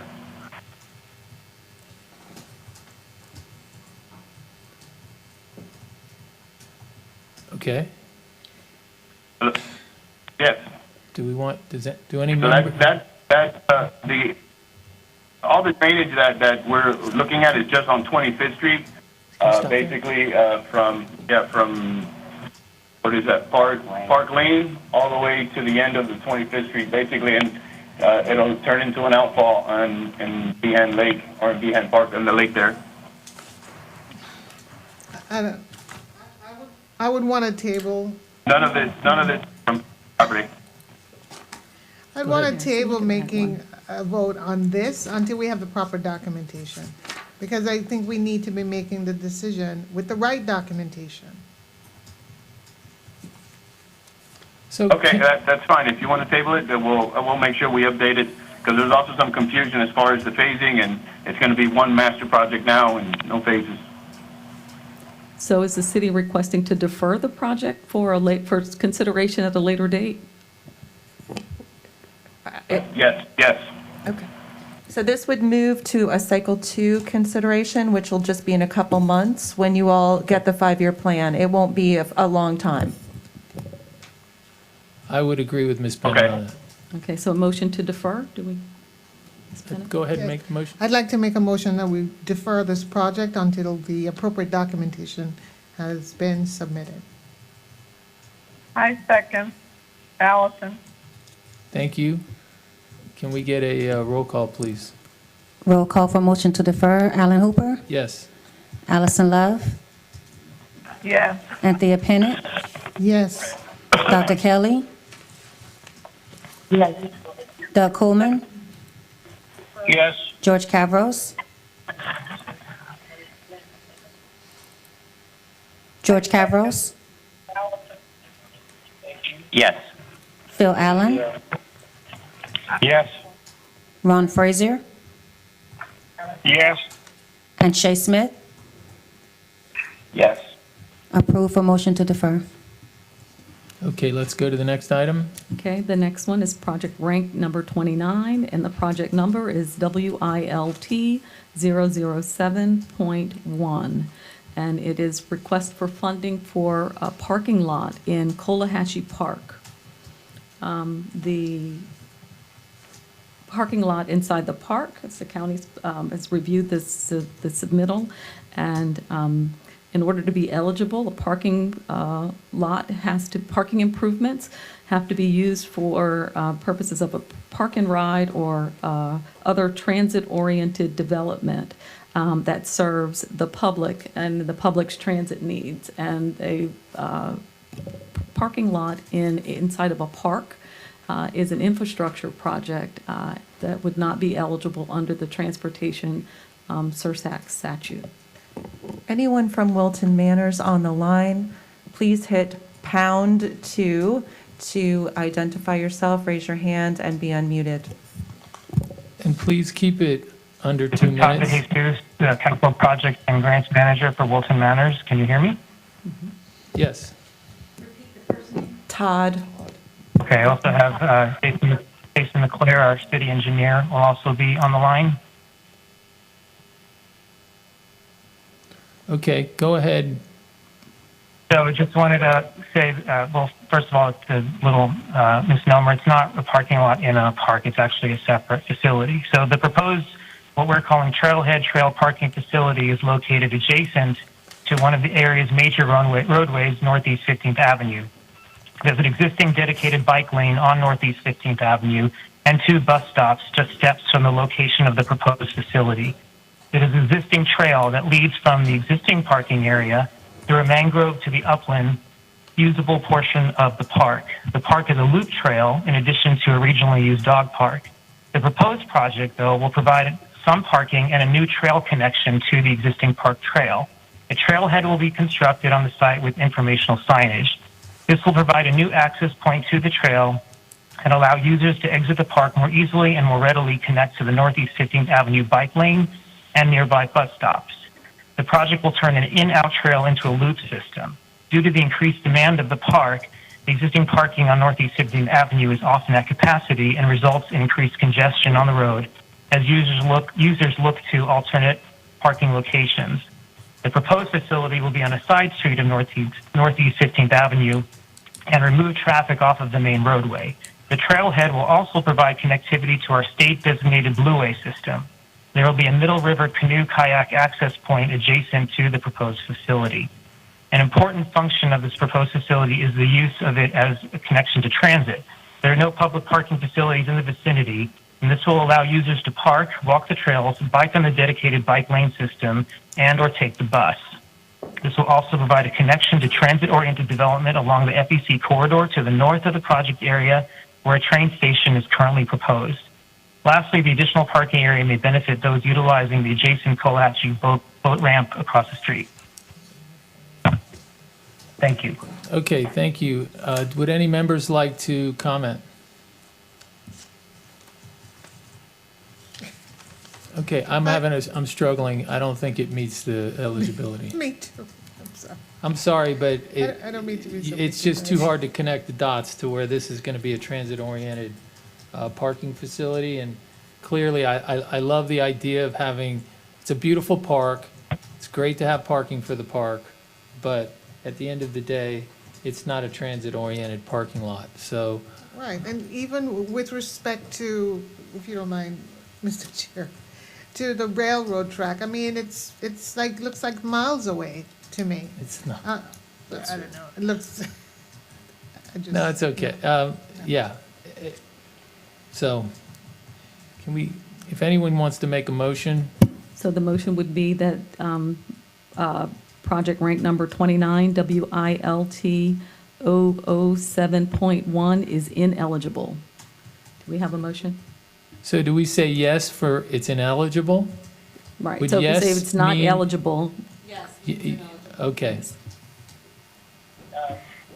Do we have a motion?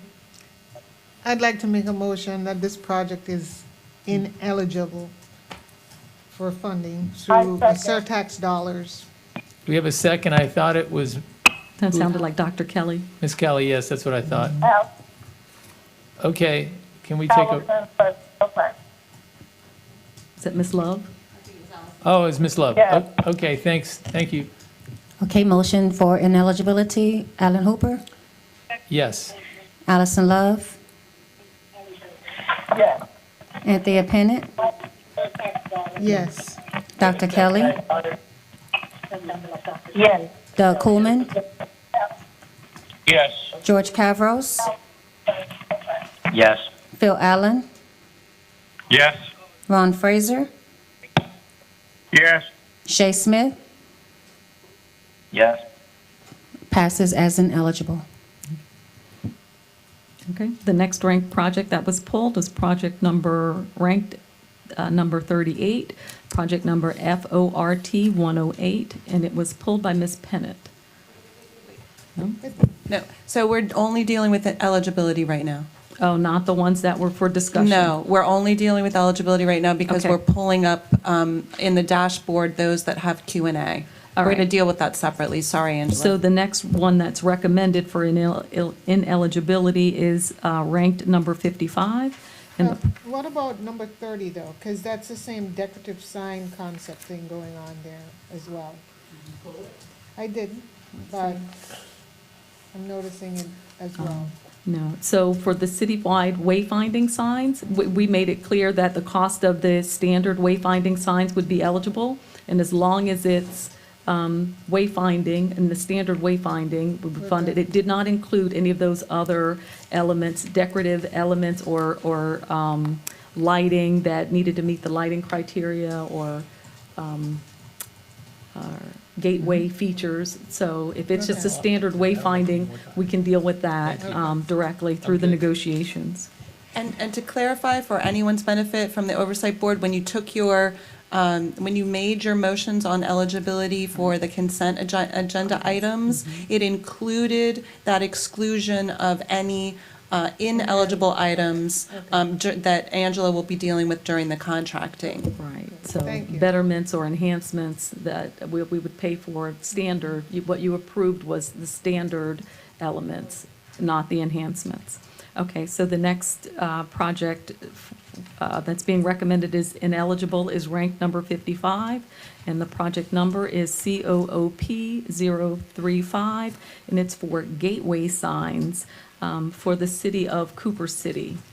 And this project requested to replace its city and neighborhood entry signs that are, it says the existing signs are outdated, deteriorated, and not consistent with each other, and they would provide updated decorative signs. And such decorative signs are not wayfinding, and therefore we're recommending them as ineligible for surtax funding. Hey, are there any photos of the signs?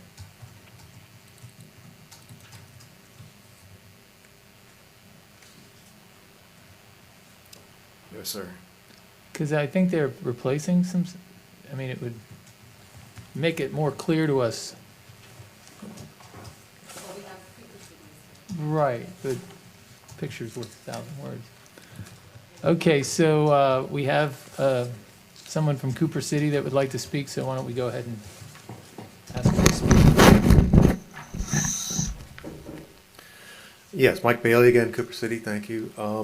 Yes, this project is to replace 21 existing city entry and subdivision entry signs. I apologize that we didn't include pictures, but the pictures wouldn't indicate what we want to replace them with because they're all different. They're all kind of old and deteriorating. So this project is proposed to replace those with more consistent sign and newer signing that people will see. I'm not able to hear. Oh, I apologize. Microphone? Is that microphone on? Yeah. I'm sorry. So yes, these would replace existing deteriorated and signs that aren't consistent with each other. And I understand that they may be considered decorative, especially with landscaping that we'd like to include, but I think previous with a similar project, if we could be approved to move forward to the commission, to the county commission, with the caveat that the surtax would only be paying for the basic sign, and if the city wanted to provide some upgrades to that, we could do that on our own. What do you mean by a neighborhood sign? So that was of concern, besides the, I guess, decorative nature of it. And so wayfinding signage that for a neighborhood, what are you referring to? It identifies the entry to a neighborhood or a subdivision. Mm-hmm. So we have, for example, the Forest Lake subdivision. That sign would identify the entrance to that subdivision so people knew, oh, I'm supposed to turn here to go to But my how destination. So when if you're dealing with a municipal complex or a park or something of that nature that is a public facility, that it could lend itself could be supported by a wayfinding sign, but a neighborhood sign seems to be distinguished from that, from a public facility. So these are entrances to neighborhoods no different than Coral Ridge or from where, Fort Lauderdale, Melrose Park or some other, right? That's correct. Basically what you're Correct. talking about doing. Yes. The wayfinding on one hand tells you where to go if you're going somewhere in your car. Mm-hmm. The other one is an improvement of the neighborhood. Mm-hmm. It's a neighborhood improvement sign. Mm-hmm. So, and I'm struggling with the fact that road improvements, it's under the heading of road improvements, signage is, and I do believe that the wayfinding signs help with the flow of traffic, and it is a road improvement.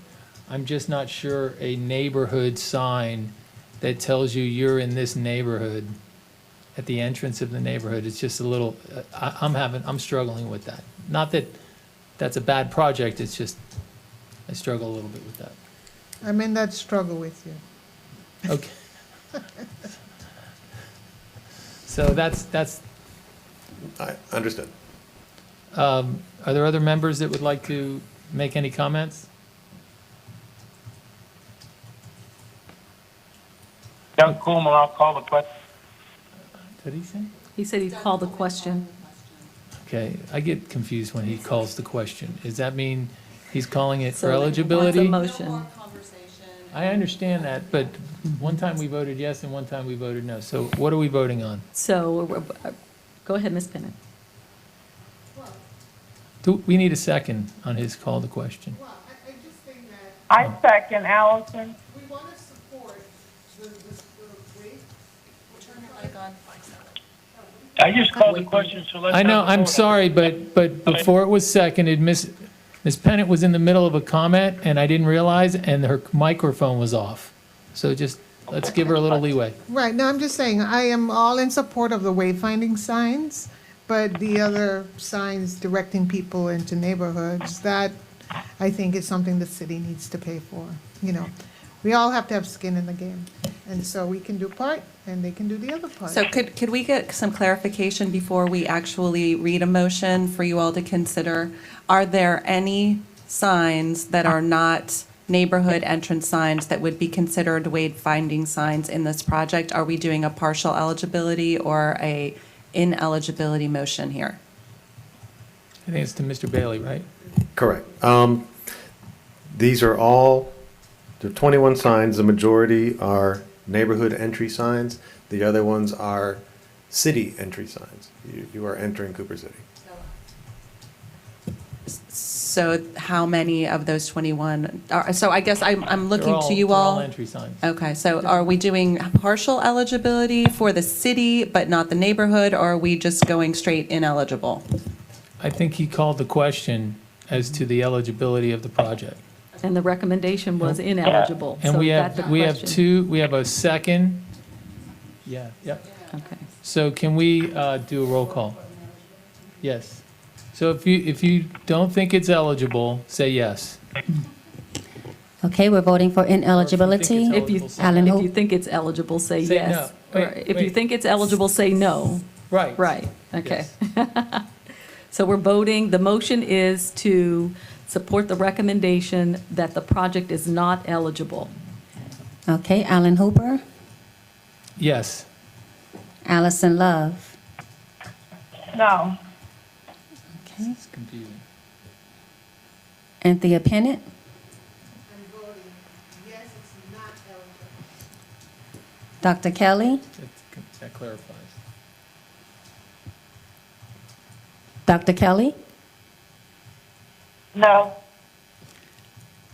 Oh, I'm confused. Doug Coolman, Yes.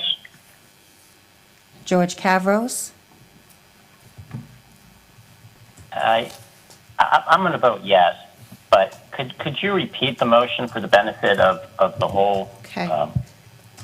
So, and we can start again. So the motion is to find Cooper City 035 ineligible under section 212-0551D. So voting yes means that the project is ineligible under the statute. we're starting over with the vote for ineligibility. Alan Hooper, Yes. Allison Love, No. Anthea Pennant, Yes. Dr. Kelly,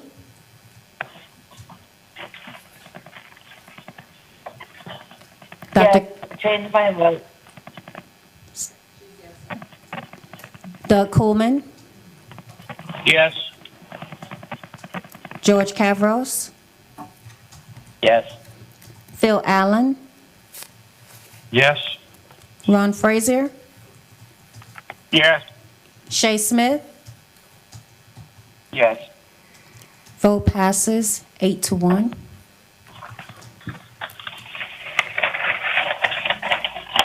Okay, so the next rank would be number 70? Is that what you have, Gretchen? For the ones that are recommended as ineligible? POMP 011, If there's anyone on the line, oh, ranking 70. okay, so we have Pompano personally appearing. This is rank 70. Correct. Okay. All right.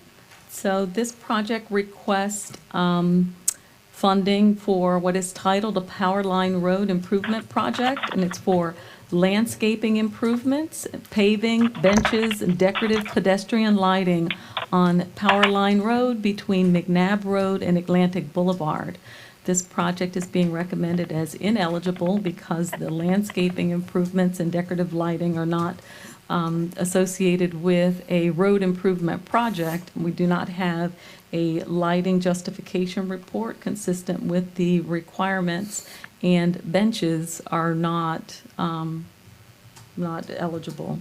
So we'd like to have someone from the municipality respond. Sure. Good afternoon, everybody. Horatio Danovich, Capital Improvements and Innovation District Director with the City of Pompano Beach. Thank you for the opportunity to address the board.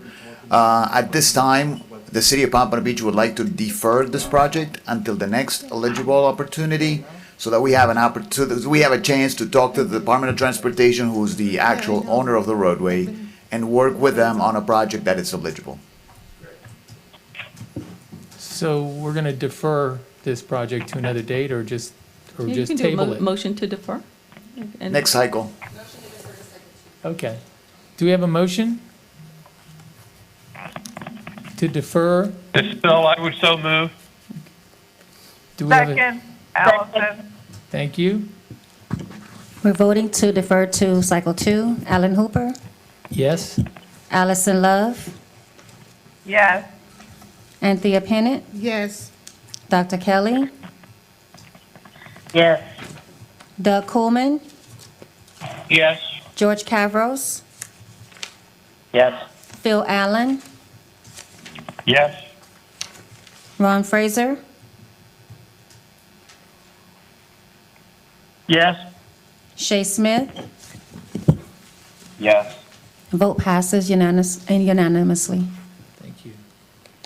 Okay, the next project, the ranking is number 79, and the project number is PPIN 021, and it's requesting Surtax funding for sound and safety wall on Sheridan Road. I'm sorry, I was just going to if anybody from Pembroke Pines is on the line, now's the time to hit pound 2 to be recognized. Okay, so the eligibility criteria for sound walls provide that improvements that are consistent with the Florida Department of Transportation noise decibel level criteria will be considered. And that that FDOT criteria requires road improvements. So if there's a road expansion that increases capacity, increases the sound over a certain decibel level, then sound walls will be eligible. That's been adopted by the county as part of the county's process and is included in the eligibility criteria under the interlocal agreement. And we did not receive any documentation that reflects that the project meets that criteria. So you're saying that, because all I see is that it has to meet a certain decibel level, but you're saying that it has to do that, plus it has to be part of a roadway improvement? The criteria that's described there includes all of those requirements. So the Florida Department of Transportation noise decibel level criteria includes what that criteria is. It's a road, it's expanding the road, increasing the capacity, and therefore increasing the So FDOT's noise. criteria is a higher level than what's, This is referring to FDOT's criteria gotcha. as the criteria that's applicable for Surtax projects. so in the future, can we get what FDOT's criteria is? Yeah, is Mr. Huey here? We can give you a copy of it, but Mr. Huey can probably give us a kind of synopsis. Can you give us a quick 101 right now and just tell us what the basic criteria of FDOT is to install a sound buffer wall? Yep, certainly. Tony Hui again. There's 3 main conditions of the FDOT criteria. Hold on. Who is that speaking? Please put your phone on mute if you're not trying to address the board.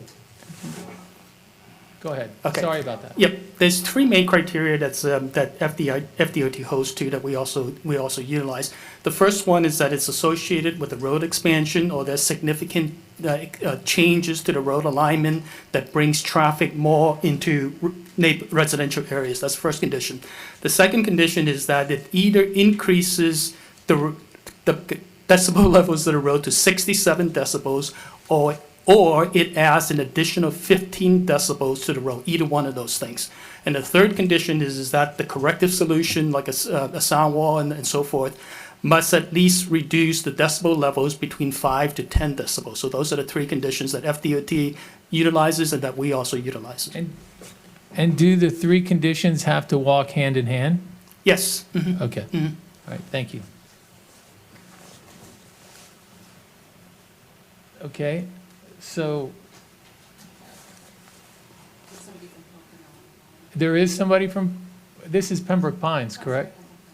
Is there someone from Pembroke Yes. Pines that would like to speak to this and give us some clarification on your scope of work and how it meets FDOT's criteria? Yes. This Could you is Carl Kennedy, city engineer for the city of Pembroke Pines. Okay, go ahead. Yes, I was calling to discuss this project, and the city is moving forward with a noise study. We have selected a firm to do this noise analysis, which is consistent with the FDOT noise decibel level criteria, which is the only criteria which is listed in the eligibility requirements in the Surtax documents. Surtax documents say improvements that are consistent with the FDOT transportation's noise decibel level criteria, and that is the only criteria that is listed in the documents.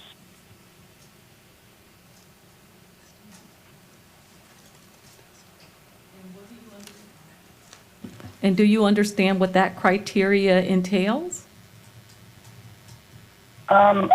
I understand that the criteria in the ILA only lists the noise decibel level criteria. It does not speak to the road expansion, or it does not actually have decibel criteria listed in the ILA. There's only one criteria for eligibility.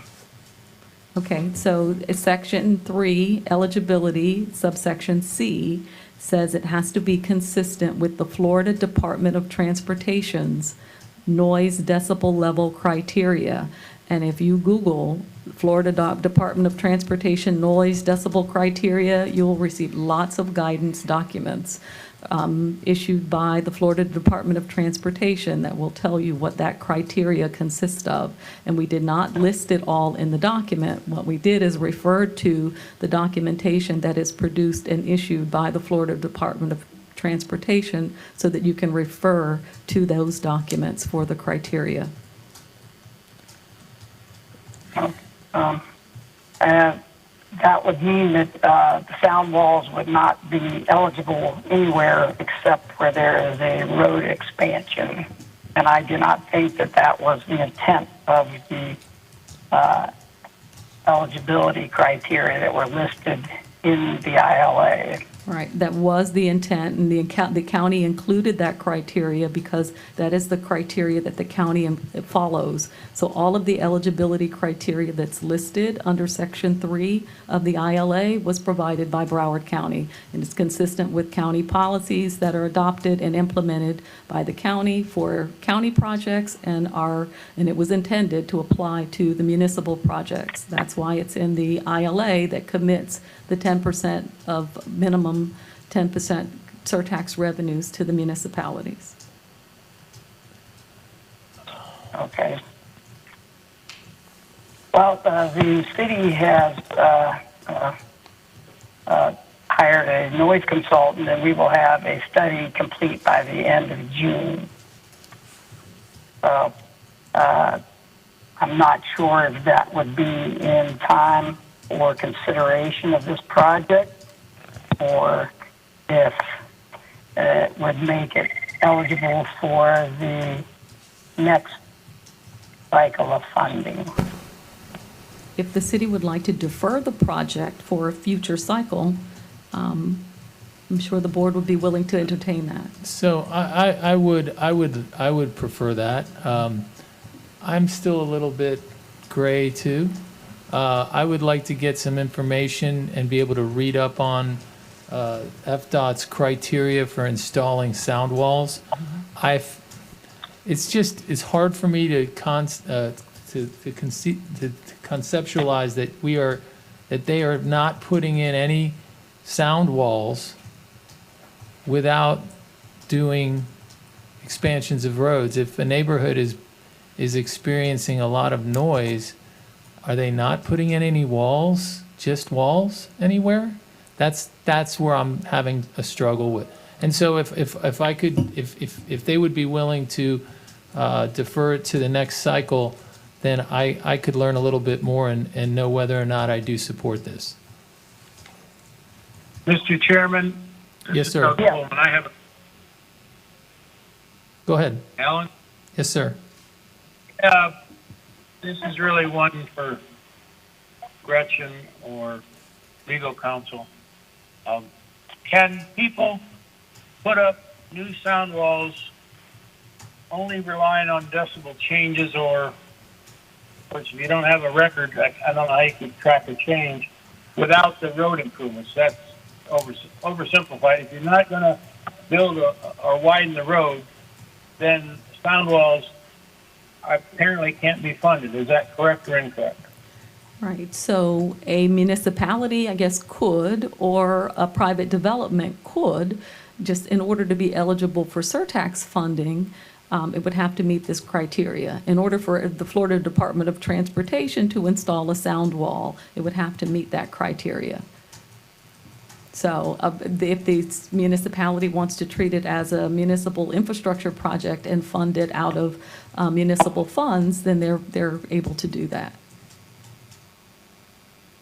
So if they're not going to do any road improvements, the only reason for them to do the sound wall testing is have a record for them as to what it is today, and if it increases for whatever reason, they still can't get, right now, couldn't get surtax dollars. Correct.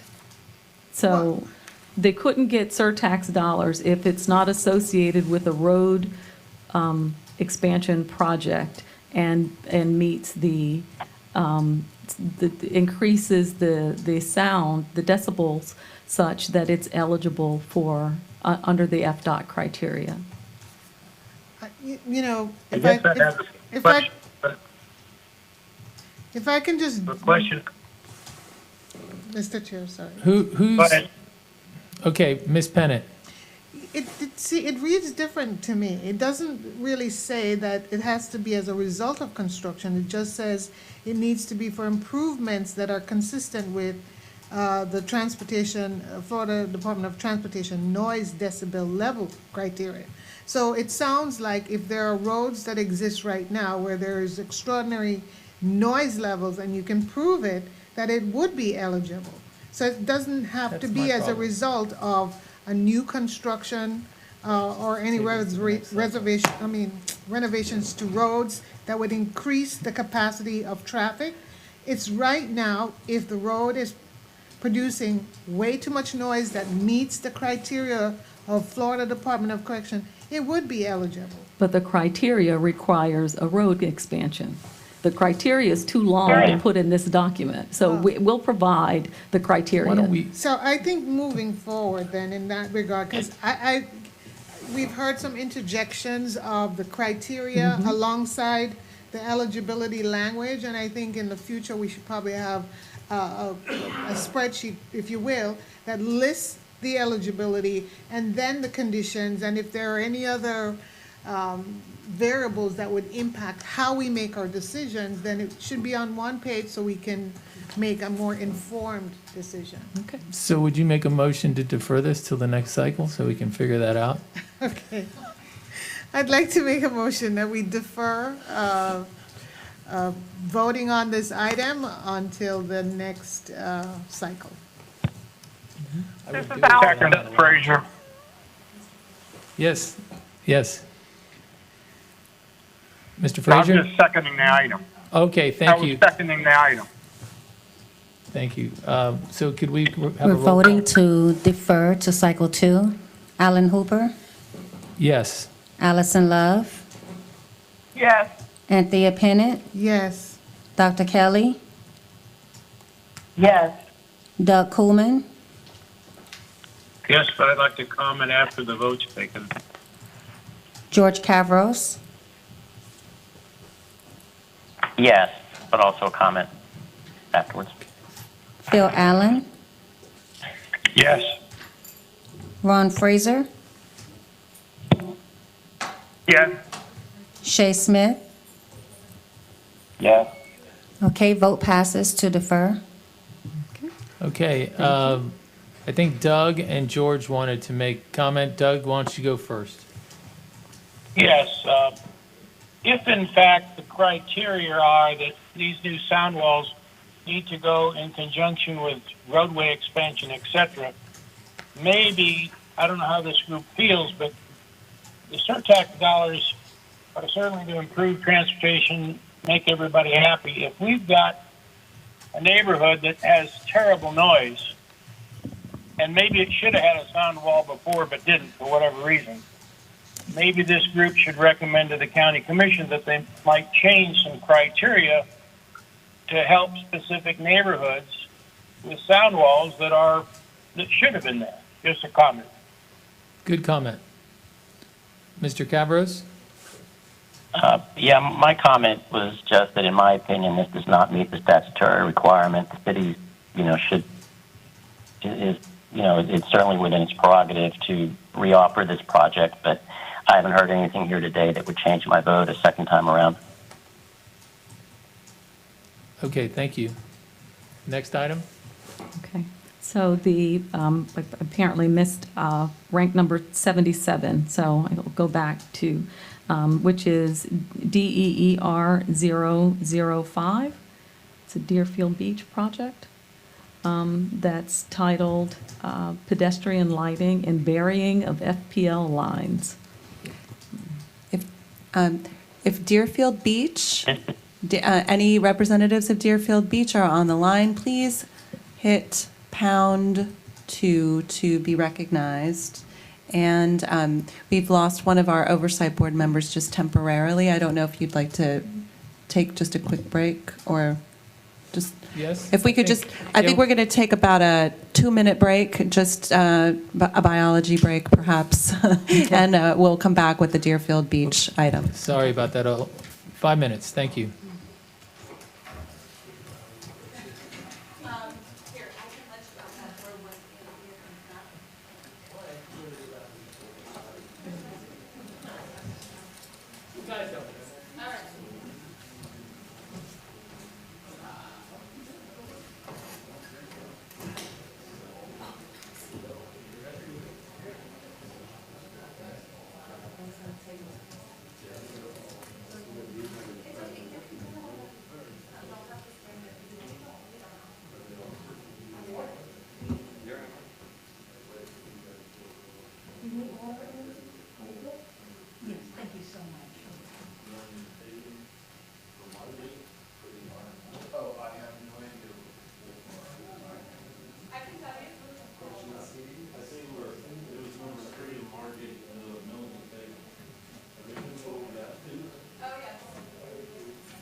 Oh, I have this list. Does that help you? Sure. Sure, you can have that.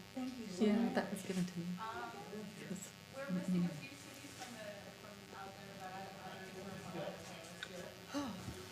Okay. Okay, we're going to reconvene. Is everyone on the line?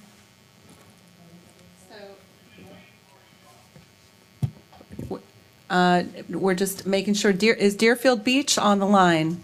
Deerfield Beach?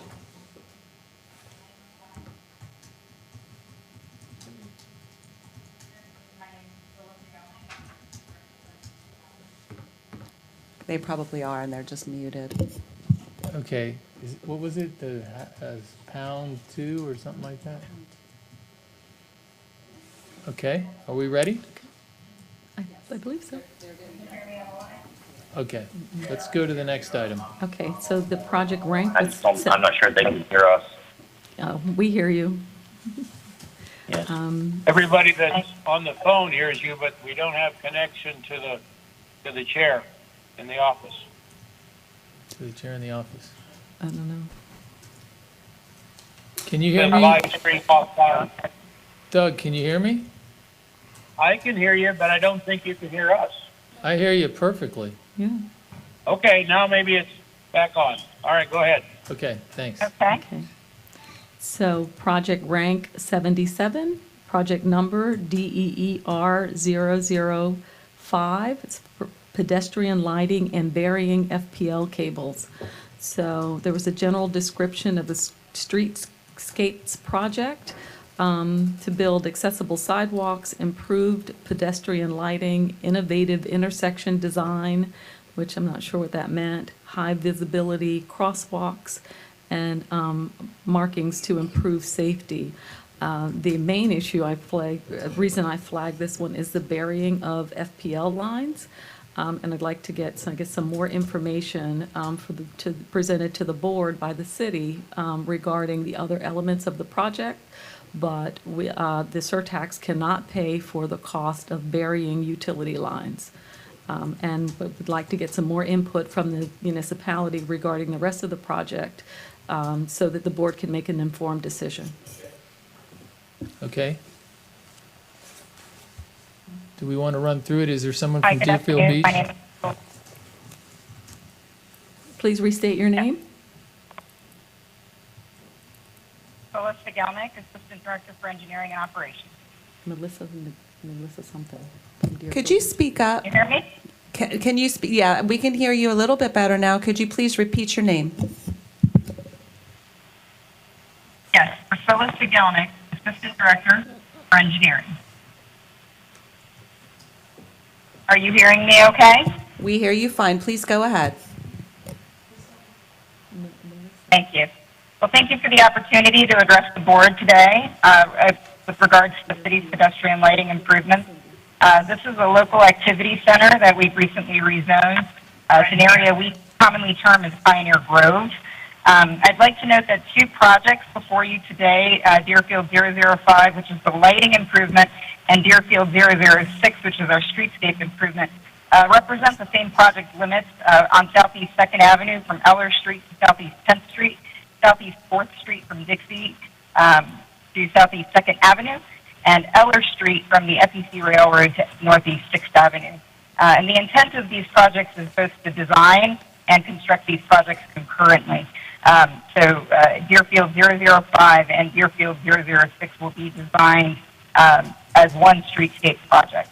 The project is part of the city's redevelopment effort in this rezoned activity center, and it is intended to culturally and economically revive our downtown Deerfield Beach and go back to our original Pioneer roots.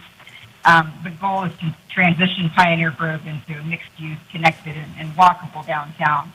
The streetscape components consist of sidewalks, bulb-outs for traffic calming, improved pedestrian crossings, roadway pedestrian lighting, landscaping, and the establishment of a central stormwater trunk line. We understand that the undergrounding of aerial services, while a city initiative, is not an imperative to the project, and we understand that this would be locally funded. Similarly, we are proposing water and sewer services to out of our municipal enterprise fund and are not intended to be reimbursed through the surtax. However, all the work is going to be planned concurrently, and the purpose of that is to reduce the inconvenience to the traffic.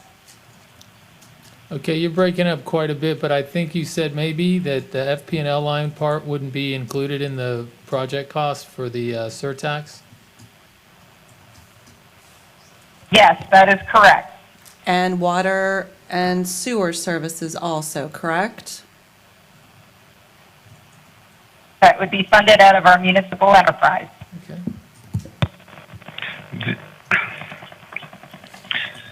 Mr. Chair, Yes. the project lists a project cost of $2 million, and since this is design, it's a formula that says $240,000 for design in this phase. The question I have is the $2 million total project cost, or only that you have defined as eligible? The $2 million was. That is what we intend for the eligible items as they represent the roadway component, the skeleton, so to speak, of this project. Is that what you did? Is that the way we look at it?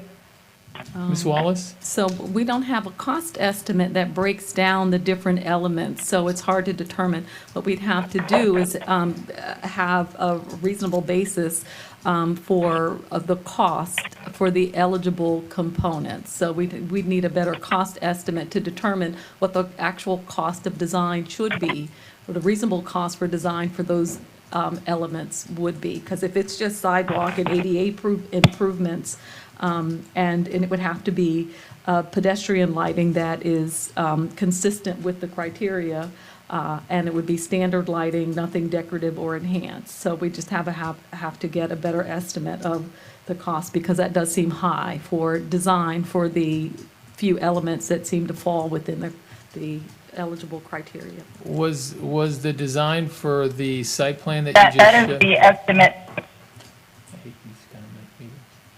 Was the design? That is the estimate for the complete streets total project. That, the 2 million. And then the 240,000 is for the was- project that I saw in that site plan? Is the 12% of the 2 million. Okay, so it's That not is to for the exceed. design. Correct. The design. So it's a not to exceed. Yes. Okay. Can we go to member? I'm sorry. Follow up on my question, Mr. Chairman, Ms. Phil. I'm still confused as to, is the $2 million the total project cost, including the undergrounding of the power lines as well as those other ineligible costs, or is it just the total cost? No, undergrounding of overhead lines is estimated at about $1 million per mile. So that is not inclusive in this cost. So Deerfield Beach said that the 2 million is for the project, surtax specific parts of this project. Correct. Do we have any comments from members? Yes. Ms. Pennant? I really think, I'm only comfortable voting affirmatively on this if the numbers can be separated, because I don't know where the lines are drawn. I don't know what aspect of this 240,000 in design includes what's being done with the burying of the FPL lines and the water and the sewage, and I don't know what percentage of the $2 million is for that portion and that portion. So I think there needs to be clear To language. be clear, the water and sewer and Okay. But it's not the- here, we're being asked to vote on Water and something. sewer, I'm sorry, miss, but Miss Pennant has not finished speaking, so please just wait and Right. let her quit, finish talking. Right, thank you, Mr. Chair. It's just not clear, and we're supposed to vote on this, and I want to vote on something that I can read.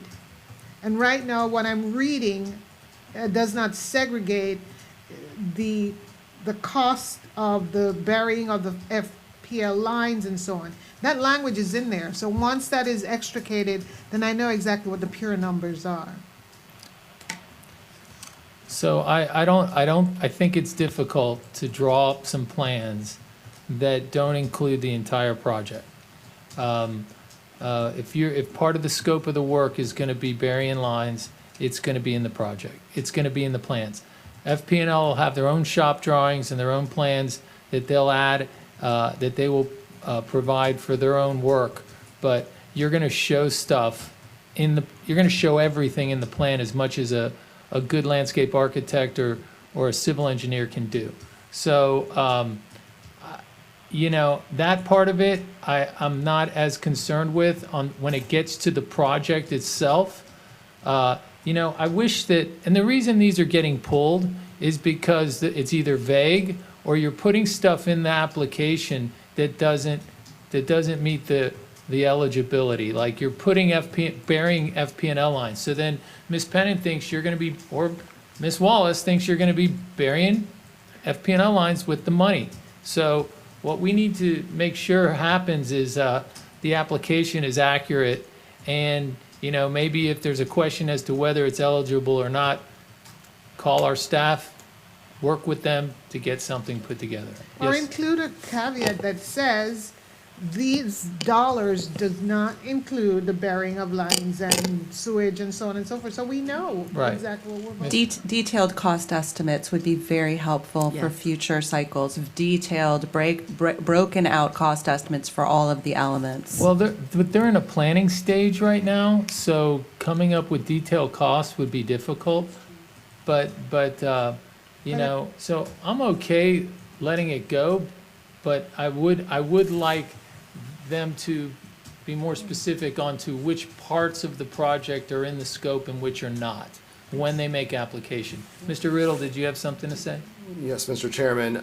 The project description was the actual description that was transferred over to the Broward MPO from the county.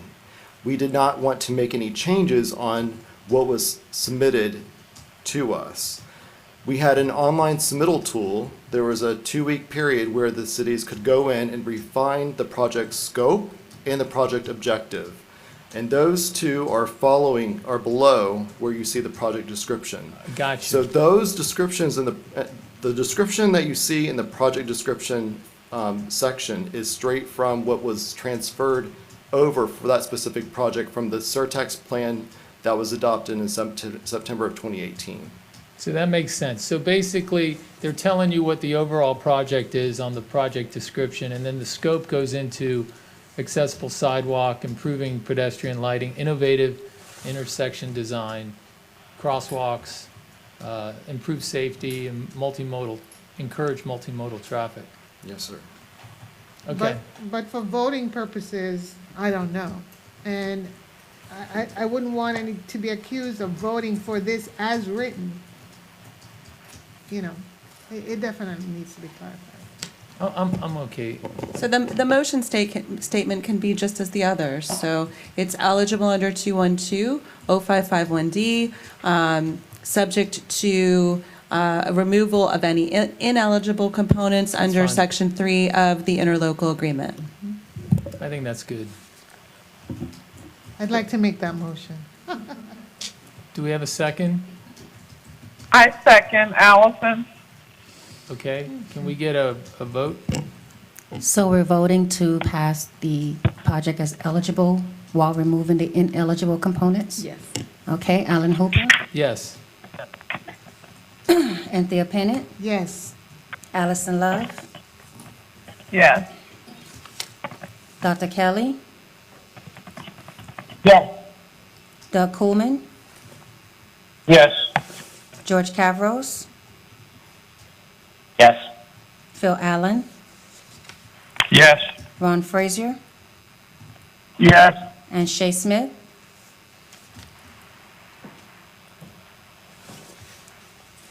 Shay Smith,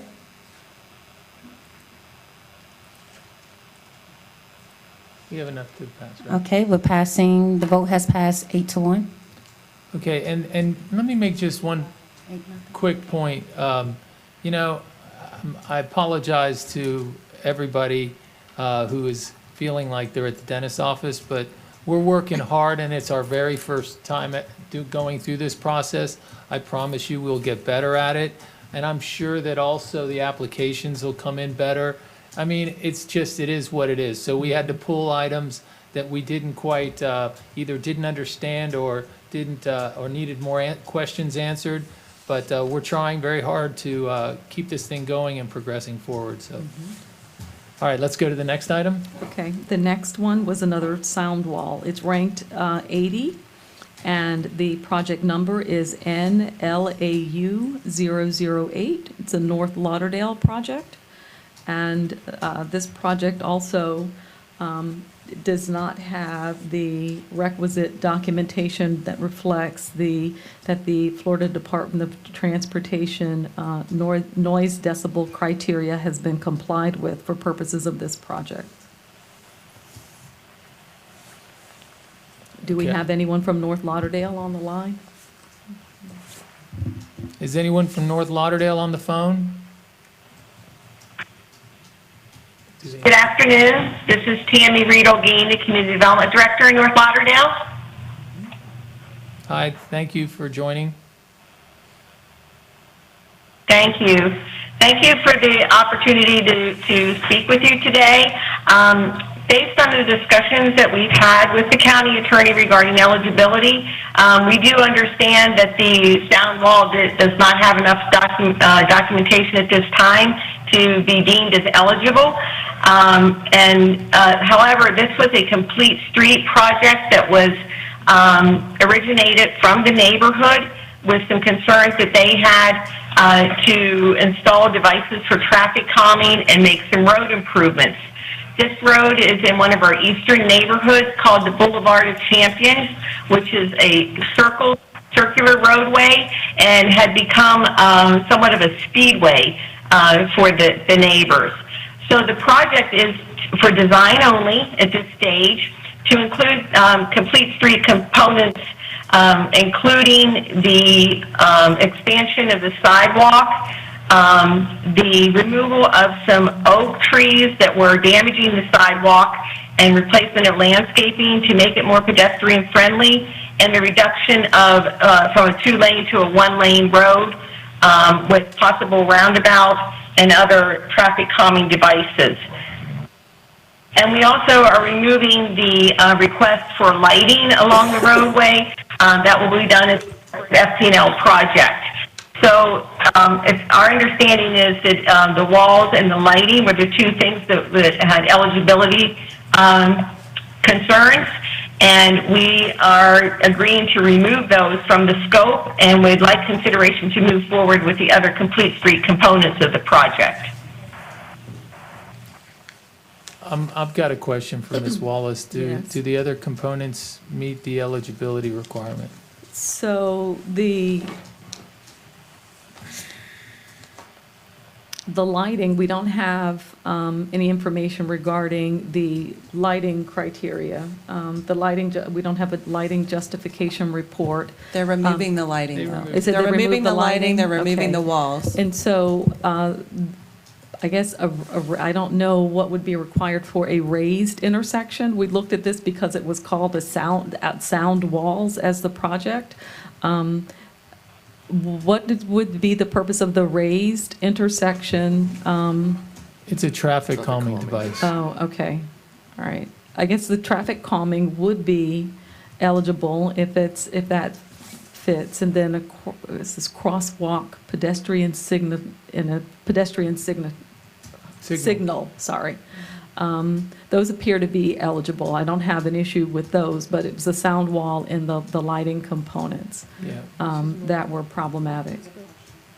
Okay, so someone want to make a motion or make a Okay. recommendation for a motion? Certainly. So it will be the same motion as before. The Oversight Board would be approving as eligible under Section 21205551D, the municipal project for North Lauderdale 008, excluding ineligible components per Section 3 of the interlocal agreement or any other ineligible components under the statute. So move, Frazier. Thank you. Do we have a second? Second, Allison. Thank you. Do you want to take a vote? Sure. Alan Hooper, Yes. Allison Love, Yes. Anthea Pennant, Yes. Dr. Kelly, Yes. Doug Coolman, Yes. George Cavros, Yes. Phil Allen, Yes. Ron Frazier, Yes. Shay Smith. Yes. I'm sorry, Mr. Smith, can you repeat? Yes. Okay, it's passed as eligible without the exclusion of the ineligible components. Thank you. Okay, next item. Okay, the next one on my list, I think was addressed, was part, when the representative from Deerfield Beach spoke, she mentioned it's ranked 101, and the project number was DEER 006.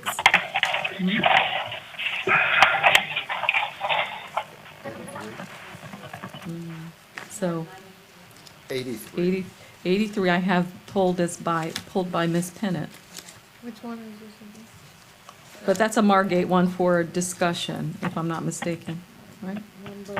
So mine was infrastructure project for, well, it appears for Pioneer Grove infrastructure improvements is what it reflects. And this one addressed the wastewater component of what the representative from Deerfield had discussed. In 101? 101. Let me just make sure. Mr. Chair, I'm sorry. Yeah. Okay. Angela, I had identified Wilton Manors 015, ranked 100 as the next one that you had pulled. It was combined with Oakland Park 025, which you did take care of. I don't know if the consideration of those two went together, but I just wanted to make sure on the record. Because they had combined them. Right. As Okay. one project, and this was the one with the signs. Just correct? wanted to make sure on the record, because we did identify on the record that we had pulled that for eligibility concerns. Yes. Okay. So we need to take a motion on it since there are still separate projects. And this is for 101? This is for 100. This is for 100. Wilton Manor 015, Okay. ranked 100. It had been pulled by Angela as likely ineligible, so it will need a vote by the Oversight Board. Right, and this is the Oakland Park Boulevard and Andrews intersection. Gateway improvements is what this was listed as, and there was also coupled with an Oakland Park, a project that was submitted by Oakland Park. Right? Okay, so I'm not clear on what the scope is here. So and the other one was number 55, was that it? No. 92. 92. Is Wilton Manors here? Are they on the phone? Huh.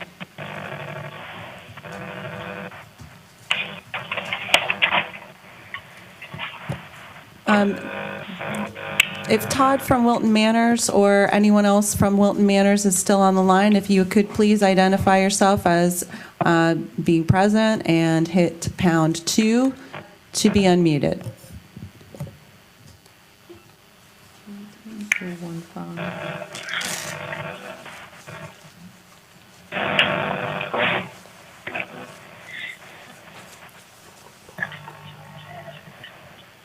Do we want to do anything like that? So- I don't have any information. I don't see what it is. Right, that's what my notes say, that for number 92, which is project number OAK025, the intent was unclear. And then for ranked 100, which is project number WILT-015, it says gateway improvements and gateway improvement signs and so forth that are not wayfinding signs. So usually that's decorative signage and lighting and features that are decorative, not wayfinding, are not eligible. Is Wilton Manors on the phone? Okay. Wilton Manor, hello, this is Casey Graham, City of Oakland Park. I don't want there to be some confusion, so if you want me to respond for Oakland Park, I am available. Okay, so that would be fine. It is a Oakland Park, joint project between Oh. Oakland Park and Wilton Yeah. Manors. And Yes. which number was that? That's 92. so ranked 92. number 92, and the project number is OAK025, and we have a representative from Oakland Park on the line. Okay, let's pull it up. All right, so I think you're probably waiting for me to talk, and I'll help it move along. So we did submit some supplemental answers because I think there was some confusion in terms of what work was entailed and what we were proposing. And it was called a gateway project, but the intention was to fund planning for the entirety of the corridor, to look for improvements for vehicular ADA compliance, landscaping, pedestrians, buses, and other multimodal components along the corridor. It's our heaviest traveled corridor. It has a lot of non-vehicular travel, and this would be a planning study to improve those modes of non-vehicular travel for the most part. How much is it? It says $396,000. So it's a design, it's planning? Planning money. Okay. And it's for multimodal and and to be clear on the limits as we submitted it are from I-95 to Federal Highway. That is, that does span Wilton Manors, that does span a part of Fort Lauderdale's municipal boundaries. We have coordinated with them. And it's a significant length and a significant study area, and there are a lot of components to look at. yes, go ahead. Ms. Cassini. For the record, both cities submitted for the same project at the exact same amount. Just for clarity, what is the actual request? Is it only one amount of $396,000, or is it for two amounts of $396,000? Good catch. I believe that the $396,000 covers the planning for both cities. I don't know if Todd is available to give his opinion, but it's my understanding that it's for both of us. So what we would need to know is whether the I'm here on the line. Okay. whether the projects are being combined and whether one municipality is taking the lead such that, for purposes of coordination. So if we have someone from Wilton Manors on the line, would you speak to that? Yes, this is Todd with Wilton Manors. Is the 396,000 one project? Because there's two applications in, both for $396,000. They seem like they're the same project. But could you clarify? We've combined them to be sort of the same project, but the limits of Oakland Park is obviously much greater than Wilton Manors. Okay, but is it one project? Because we can only go from 95 to Andrews. Okay, so are we approving, have you guys, 396,000, is that going to do the entire scope of, from wherever we're talking about, 31st Avenue to Federal Highway? For planning, it's not design. For planning? For planning, yes. Casey Graham, Oakland Park, our intention was 396 would cover the entire planning effort for the corridor, both within Oakland Park's limits and our extended limits. Mr. Chair, Yes, Ms. Pennant?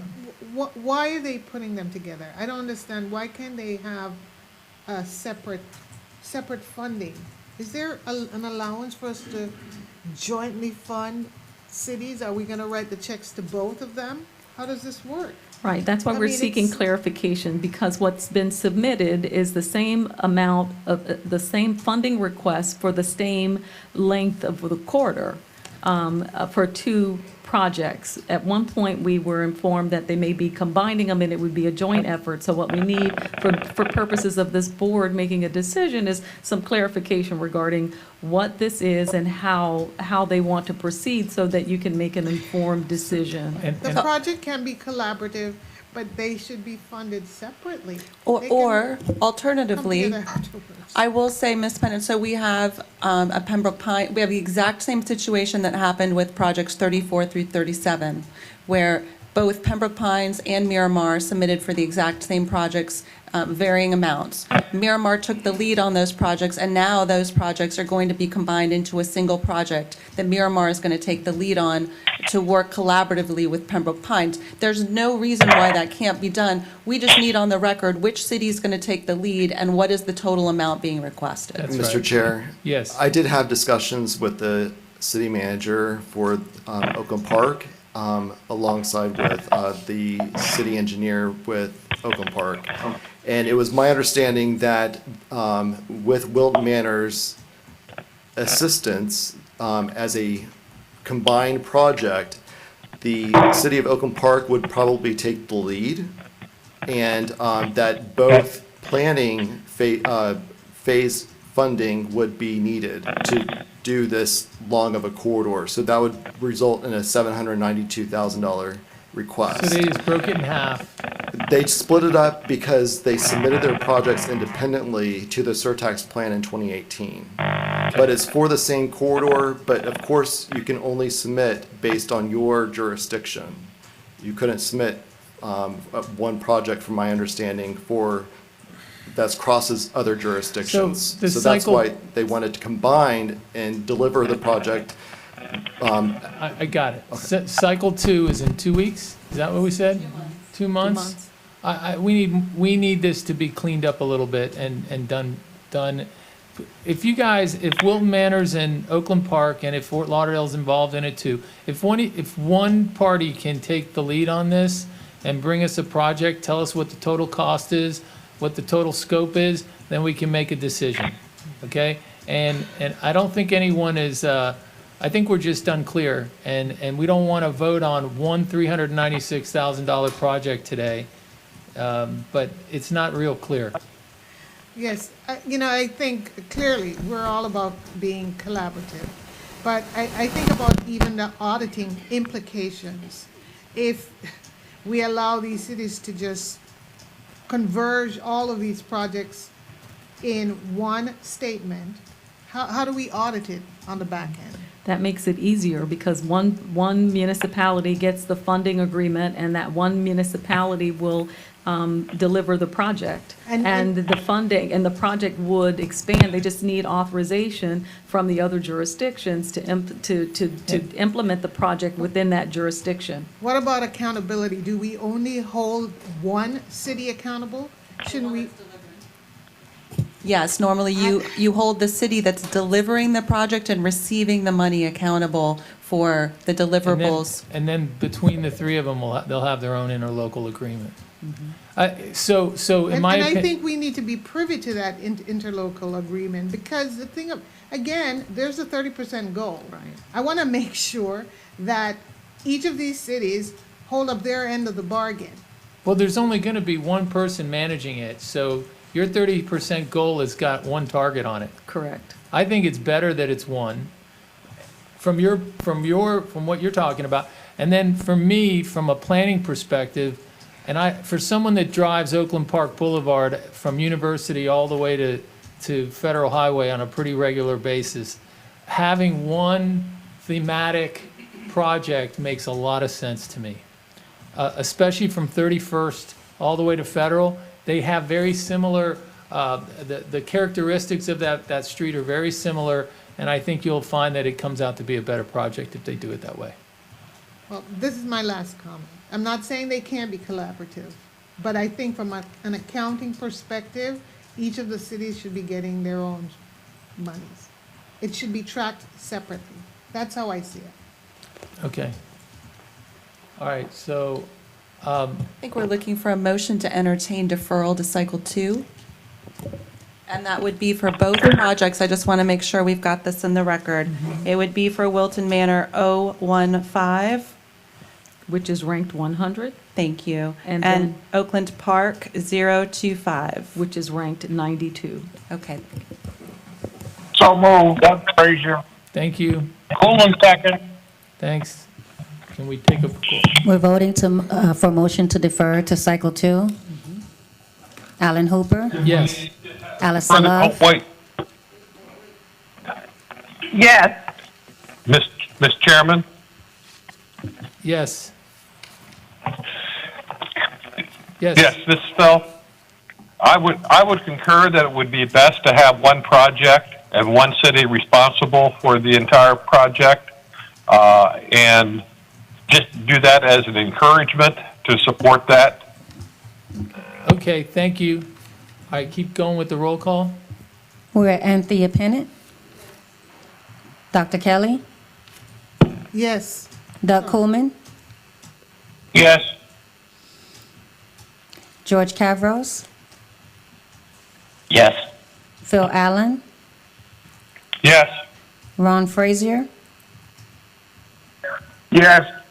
Shay Smith, Yes. Thank Vote. you. Oh, I'm sorry, go ahead. All right, so now the next one, ranked project, the ranking is 101. The project number is DEER 006. And the project name is Pioneer Grove Infrastructure Improvements / Complete Streets. And we had a representative on the line earlier who spoke about this project and Deerfield Project 005, which involved the FPL lines. Now, this one is the one that involves the wastewater improvements. And we just need to ensure that, that the complete street elements are eligible, and the just like the FPL lines being buried, these wastewater improvements are not eligible, and to understand what this project consists of and address it so that the board can make an informed decision. Ms. Cassini? So this would be the same motion that we took up on the Deerfield Beach 005. We would be, the Oversight Board would be recommending as eligible Deerfield Beach 006. Hold on one second. All right. As eligible under Section 212055 of the Florida statutes, excluding ineligible components per Section 3 of the interlocal agreement. Does anyone want to make a motion to that? This is Phil. I would Frazier. Thank you, Mr. Doug Frazier. I would second it. Okay, we got Doug Coolman seconding it and Mr. Frazier making the motion. Can we get a roll call, please? Alan Hooper, Yes. Allison Love, Yes. Anthea Pennant, Yes. Dr. Kelly, Yes. Doug Coolman, Yes. George Cavros, Yes. Phil Allen, Yes. Ron Frazier, Yes. Shay Smith. Yes. Vote passes as eligible without the ineligible components. Thank you. Next item? The next item is ranked 102, and the project number is PPRK 008. It's Pembroke Park County Line Road Stormwater Improvements. And the description for the project reflects that it's for stormwater improvements through commercial and industrial developments. And the photograph, the aerial photo that's provided, looks like it's through in like an industrial park. What was that? Or where was this? Here it says commercial and industrial developments. And so we just wanted to understand what the project entails and ensure that it's we address the flow issue that we've addressed with other drainage projects. It's for Pembroke Park? Yes. Is there, Is there anyone on the line from Pembroke Park? And if so, could you please hit pound 2 County to be Line unmuted? Road.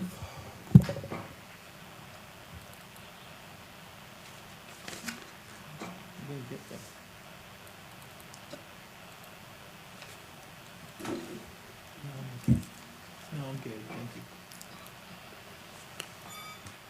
you. Is there anyone here from Pembroke Park? Yes, hi, good afternoon. My name is Christopher Ryan. I'm the attorney for the town of Pembroke Park. And I believe there's some staff members there and one of the commissioners should be in attendance at the meeting.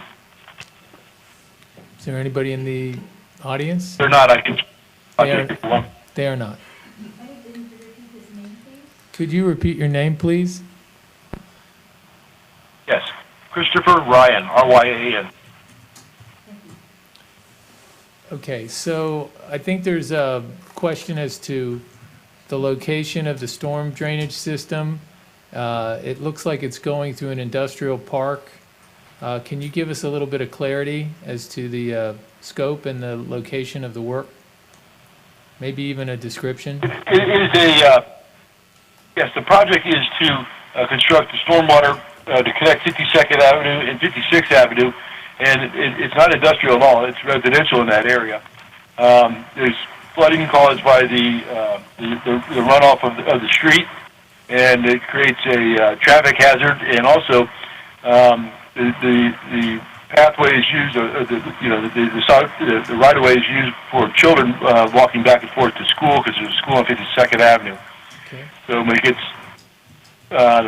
it gets accumulation of water, it's unsafe for both the vehicles and for the kids. This would alleviate that by allowing the stormwater to be drained into the county's drainage system on 56th Avenue. Okay, I think that's pretty clear. All right. And it meets eligibility, correct? Correct, as long as, Okay. we just wanted clarification for purposes Yeah. of, Mhm. right, okay. Sure. The board's actions. Okay, do we have a motion to approve? So moved, Doug Pullman. Thanks, Doug. Do we have a second? I'll Second, Frazier. I think that was, Ron Frazier just seconded it. Okay, can we get a Okay, we're vote? voting to approve Alan Hooper, Yes. Allison Love, Yes. Anthea Pennant, Yes. Dr. Kelly, Yes. Doug Coolman, Yes. George Cavros, Yes. Phil Allen, Yes. Ron Fraser, Yes. Shay Smith. Yes. Vote passes unanimously for approval. Thank you. Okay. Okay, And- next item. All right, the last one that I pulled for eligibility and seeking, this one in seeking information is ranked number 107, and it's Margate, MARG 033, a pedestrian bridge to Firefighters Park.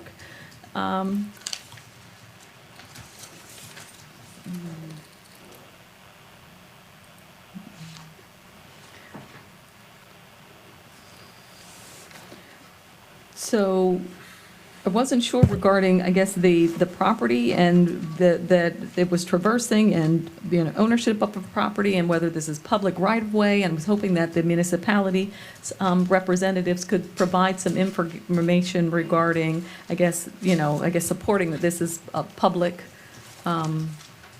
project or public property that would meet the criteria.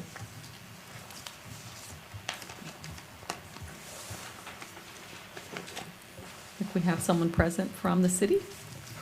Looks like it. Yes, sir.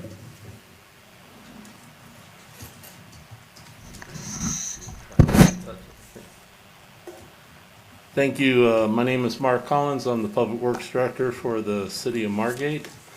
So So if I get some clarification on the question, was it on the bridge or the ownership of the property for the Greenway Trail?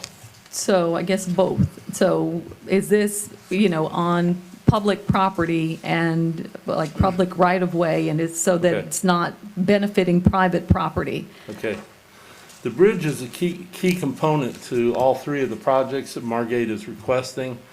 One being Winfield Boulevard, which comes up to the canal, which is owned by the city of Margate. And it goes over that to an easement that FPL runs, which is our other part, which is the Greenway Trail. According to Broward County property appraisers, that property underneath the transmission lines belongs to the city of Margate. I also have found a quitclaim deed, deeding all of that property over to the city. And I do have an email from FPL saying that they would have no problem whatsoever with us putting a pathway, a passive park underneath there, as long, and we'd have to enter into an ILA with them. Okay. If that answers your question. Okay. Does it meet Yeah. eligibility? Yeah, that addresses my concerns, yes. Oh, okay. Thank you, sir. Thank you. Okay, can we get a motion? It meets eligibility. So, and there are. Thank you. That was Doug Kuhlman. Do we have a second? I second Allison. Thank you. We're voting for eligibility. Alan Hooper, Yes. Allison Love, Yes. Anthea Pennant, Yes. Dr. Kelly,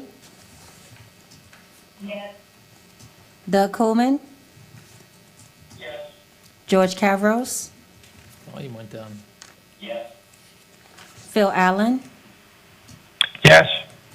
Ron Frazier, Yes. Shay Smith. Yes. Vote passes as eligible. Fantastic. Okay, that was all of the polls that I had with regard to eligibility concerns. And the other polls were from board members with projects that they would like to discuss. And just for the record, because I know we have it on the agenda, there are no issues with eligibility for rehabilitation and maintenance projects. So we're going to move straight into Oversight Board questions on municipal capital projects. We'll be moving through those in rank order. So we don't have any more under this list? We have no more polls? We don't have any eligibility polls. Now we're just into question and answer. And so we're in the very last stretch. And so the projects that were pulled that were municipal capital will be dealt with first, and then we'll move into the projects that were pulled Okay. that were rehabilitation and maintenance for Oversight Board member questions. Okay. And the first one that I have as pulled was number 38, project number FORT 108. That was pulled by Ms. Pennant. Number 38. And at this time, I would also like just a moment for our GIS team to go ahead and bring up the municipal dashboard, because this is also an opportunity for us to address the general question that was, and I don't, is this okay? Okay. That Mr. Frazier brought up, where he would very much like to see the location of every project that is in a underserved zip code. So while Mr. Riddle is talking about the project specifically and attempting to address Ms. Pennant's questions, we'll also have the dashboard available behind that if you'd like to drill down and get a little bit more granular, okay? But I think, did Mr. Frazier wants to see how all of them fit in, right? Correct, but I just wanted, for all Oversight Board members' benefit and those members of the public, we do have this dashboard available. Every Right. single project that has been considered today is mapped in this GIS dashboard Yep. with information. And so if any Oversight Board member wishes to see kind of a street-level view or a little bit more information than what's available on the two-dimensional map that you received, this is the time that we can do that. That's just an opportunity. Okay, and on the items that we pulled that you guys didn't pull for eligibility, they're still being discussed and were not at part of the consent agenda, correct? Correct, so they have to be voted on. Okay, all right. So So- what's first one? So I think you have me at 38, but I also had an issue with 39. I thought that was the one in particular.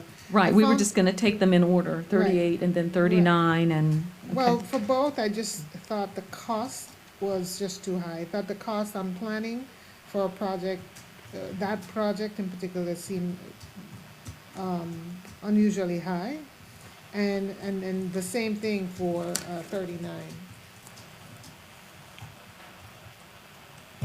Mr. Chair, those comments can be transmitted to the county commission for their consideration when they take up these projects. I can make sure that that's noted for both of these projects. If you all you'd still find them eligible, but you would just be giving I got you. commentary I to got the you. county commission about your concerns as to the costs. I got you. Okay, so, and then just for clarification, on the Andrews Avenue one-way pairs, that project goes, I think, from 17th Street to Sunrise Boulevard.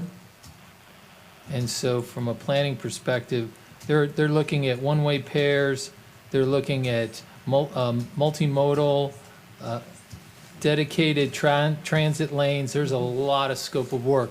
As a matter of fact, I think that's just part of the total planning costs. I Right, think and this that's- is just to see if it's a feasibility study or something like that. Correct. I know I've heard about this project, so I know something about it. So, And it would have to be coordinated in conjunction with various county departments. It's a huge Transit, project. Transit and Public Works, because, Andrews is a county road, so they Mhm. require significant coordination with the county. And so I guess it's planning, and we would have to work out the details with the city. So while this type of planning project is eligible, the details will have to be worked out with the negotiations, and there would be significant coordination. And that's really my concern, because it says feasibility study, and I'm thinking, what would cause the cost to be so high? And on the other one, a detailed map of locations without mass arms, and I just would like to get a better sense of the spread of it. If we're spending this much money, I wanted to know exactly where these okay. mass arms were being located. So let's go through the one at a time, because I think we have to vote on these, okay? So on number 38, the feasibility study, I believe, goes into modeling and a lot of other things. And also for the record, that one is connected with number 88. Those two are going to be delivered together based on the testimony that was given to you all earlier. So the cost of 38 and 88 would be combined. I find it to be fairly reasonable, but Okay. is there other comments from the members on number 38? Okay, we need a motion for eligibility. Can you go back? This is Phil. Yeah. Are we talking about project ranking 38, Coral Springs? No, we're on we're on 38 Fort Lauderdale, correct? You're on the rehabilitation and maintenance list, Phil. We're back on the capital. It's okay. It's a lot of projects. So we're on the MPO's prioritization list. So this is municipal capital, ranked 38. This is going to be the Andrews Avenue widening and one-way pairs feasibility study. Oh, okay. Fort Lauderdale 108. So did we get can we get, will someone make a motion as to its eligibility, please? Where it's project rank number 38, project number FORT 108, it would be a motion to approve as eligible. This is Allison. I make the motion to approve as eligible. Do we have a second? Second, Frazier. Okay, can we Second, vote? Frazier. We're Thank voting you. for eligibility. Alan Hooper, Yes. Allison Love,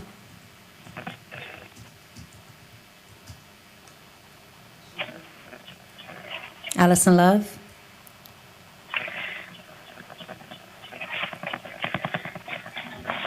Anthea Pennant, Yes. Dr. Kelly,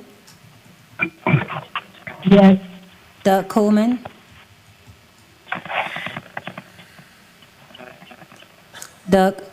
This is so hard. George Cavros, Yes. Phil Allen, Yes. Ronald Frazier, Yes. Shay Smith, Yes. back to Allison Love,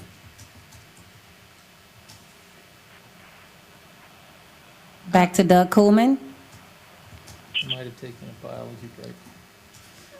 Yes. And I want to say no. I'm just having a problem with spending this much money for a feasibility study. I don't know. It's throwing me off. So I just want to remind you all, because I see that Angela is looking at something. So you are approving the project as eligible under the statute, and you are transmitting your concerns with the costs to the commission for their consideration on June 16th. But right now, we're just voting on eligibility. Okay. This is Allison. I got kicked out and had to come back on, but my vote was to have it as eligible. Okay. Thank So you. vote passes unanimously for eligibility. Okay, so now we can go to the number 39. Which is OAK 023, an Oakland Park project that was pulled by Ms. Pennant. Yeah, same concern. The map didn't show equitable distribution in my opinion. I just didn't see where we're distributing all of these new mass arms. And it seemed like a lot of money to spend, where it seemed like the concentration was just in one area. Okay. That's my concern. So I know it's difficult to see on the screen in front of you, but if I could ask Ernesto to just kind of drill down and show the various locations of those mast arms as quickly as you can, just to see if that helps Ms. Pennant with the distribution.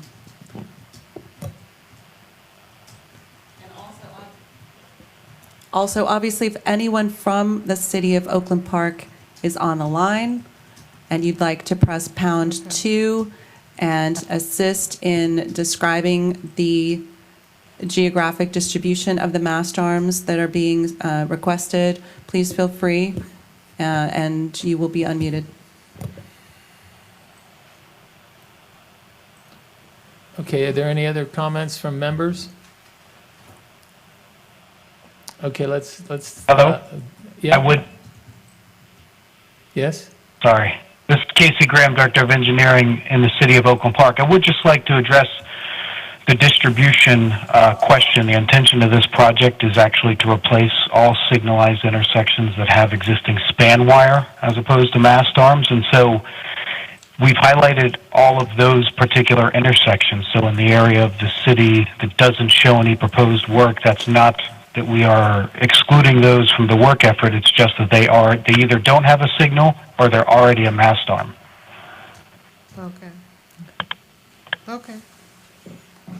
Thank you. Could someone make a motion to eligibility, please? So it would be ranked project 64, project number OAK00. No, Right. This is 39. 39, I went to the next one, sorry. Project rank 39, OAK023. That would be a motion to approve the project as eligible. Is there a motion? So moved, this is Bill. Thank you. Second? Anyone? Second, Allison. Thank you. Vote passing for eligibility, we will have Alan Hooper, Yes. Allison Love, Yes. Anthea Pennant, Yes. Dr. Kelly, Yes. Doug Coleman, Yes. George Cavros, Yes. Phil Allen, Yes. Ron Frazier, Yes. Shay Smith. Yes. Vote passes unanimously for eligibility. Okay, the next ranked project that was pulled is rank 64, and that's another Oakland Park project, OAK007. And the project description or name says CSX and FEC Crossing Safety Studies. And it was pulled by Ms. Pennant. I was in a pulling mood. Oh, my God.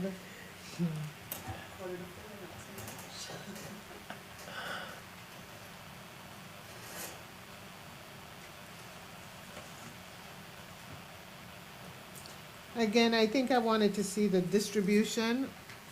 It wasn't clear to me where these sidewalks were distributed.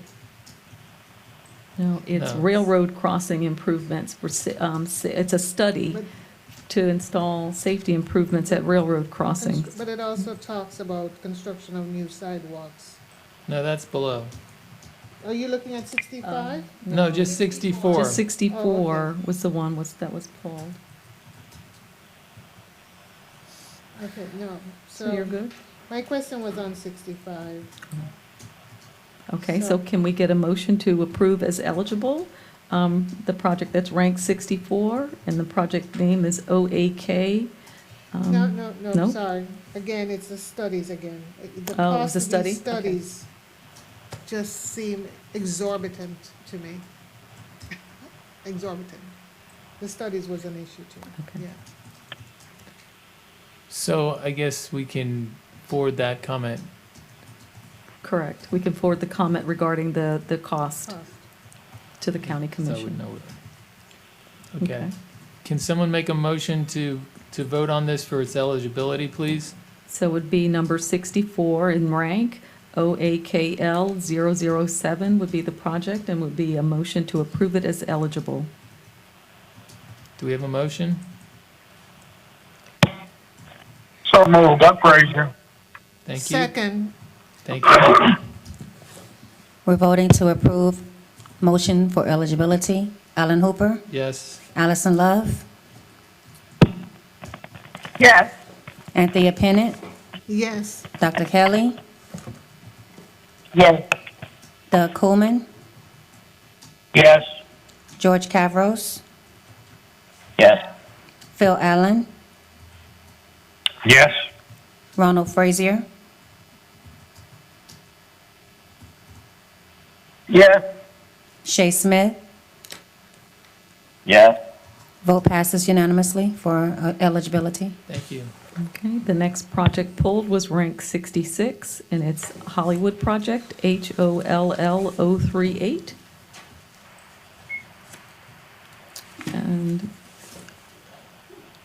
Which I think- number? do you have, you don't have that one pulled? Well, Yeah, I had a question on it too. I wanted think it to was Ms. see- Pennant, I Yes, thought. I did. Oh, Well, okay. that's, I had it. It's again about the distribution of the sidewalks. The map wasn't clear. It seemed like it's just So no, concentrated. is this 66? 65. Okay, because, We already voted on 65. Right, this was 66. And 66 was already voted on as eligible. We didn't vote. Oh, I had it written as pulled, The okay. next one is 68. so, Right, I have 68 Ms. pulled. Pennant, do So, you, so 65 was voted on? Yes. Yes, but you can transfer Okay. any questions or concerns that you have. Yeah, can I see the map again? I'm more concerned about distribution of some of these projects. And that they're not always in the same neighborhood.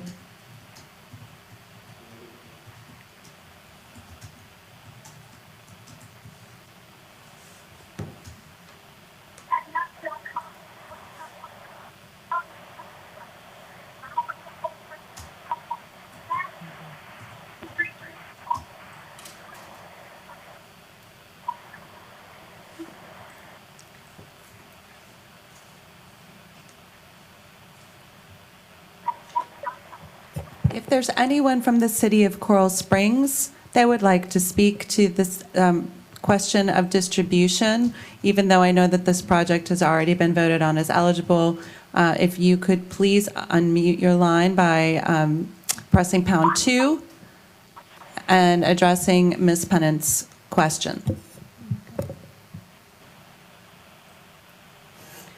Okay, it just seems sometimes that some of these projects are just always on the west side, and I'm not seeing enough on the east side.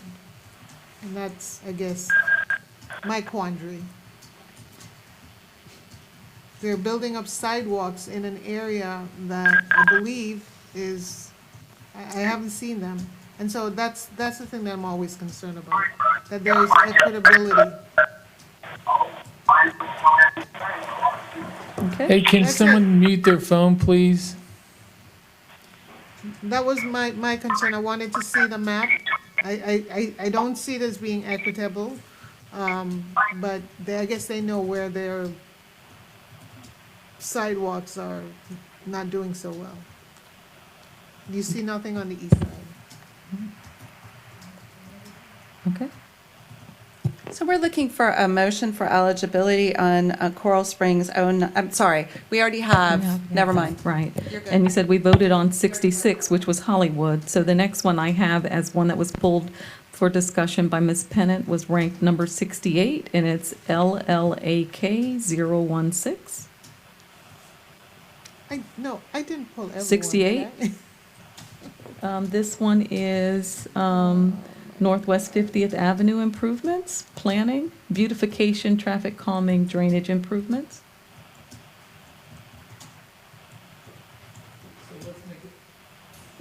If you didn't pull it, let's go, Yeah, it might have just been a move- mistake. Let's move just for it. go ahead and make I a don't motion. recall. You want to make a motion to approve for eligibility?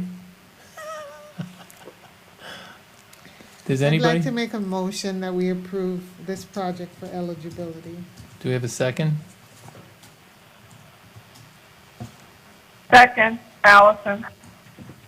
Okay, we're voting for eligibility approval. Alan Hooper, Yes. Allison Love,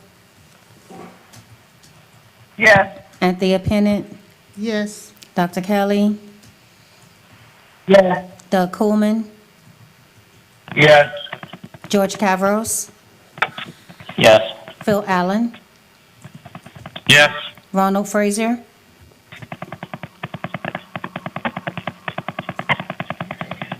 Ronald Frazier, Yay. Shay Smith. Yes. The vote passes unanimously Thank for you. eligibility. Next Okay. item. The next ranked project was 69, and it's a Sunrise project, project number SUNR 075, that was pulled by Mr. Smith. And the project names is Oakland Park Boulevard Multi-Use Path from Sawgrass Expressway to East City Limits. So if I can comment, this is Mr. Smith. I pulled this project for discussion purposes. It actually has an excellent description of how the multi-use path and other facilities are going to connect to other paths and features and how it's going to be used. So I just bring it up as an example. I mean, there was lots of discussion today about, bike lanes and so forth. And something that I've noticed, in my use of bike lanes and just in general is that they're really not that useful if they're not overall connected to, systematically throughout the cities and then the counties. So I just wanted to bring up this concept of, how are these bike paths and multimodal facilities going to be ultimately connected to one another, both in the cities and then countywide? I think it's just really important that we have that view as we go through this process, because we're involved in this over the longer term. I think it's one of the more exciting things we're able to do, and I just want to make sure that we have a viewpoint of getting things more connected than what they are now, because there's a lot of bike and multimodal facilities that don't go anywhere right now. So I just kind of wanted to bring it up and say it was a great description, and it seemed like the way the county was analyzing that, I think that's the way we should look at all of these projects when we're analyzing them from a multimodal perspective. So I just kind of wanted to bring it up for commentary from that perspective. And now would you like to make a motion to approve it? I will make such motion. Doug Coleman will second. Voting for eligibility for approval, Alan Hooper, Yes. Allison Love, Yes. Anthea Pennant, Yes. Dr. Kelly, Yes. Doug Coleman, Yes. George Cavros, Yes. Phil Allen, Yes. Ronald Frazier, Yes. Shay Smith. Yes. Passes unanimously for approval. Shay, I agree with you too, by the way. Next item? So the next item that I have that was pulled for Q&A was Margate 047. This is ranked number 83. I'm sorry, but I don't have a notation on who pulled that Ms. item, Pennant. Angela? Ms. Pennant. Bicycle and pedestrian. Read the records, I don't know. what I'm Bicycle and told. pedestrian greenway infrastructure, pulled by Ms. Pennant, number 83.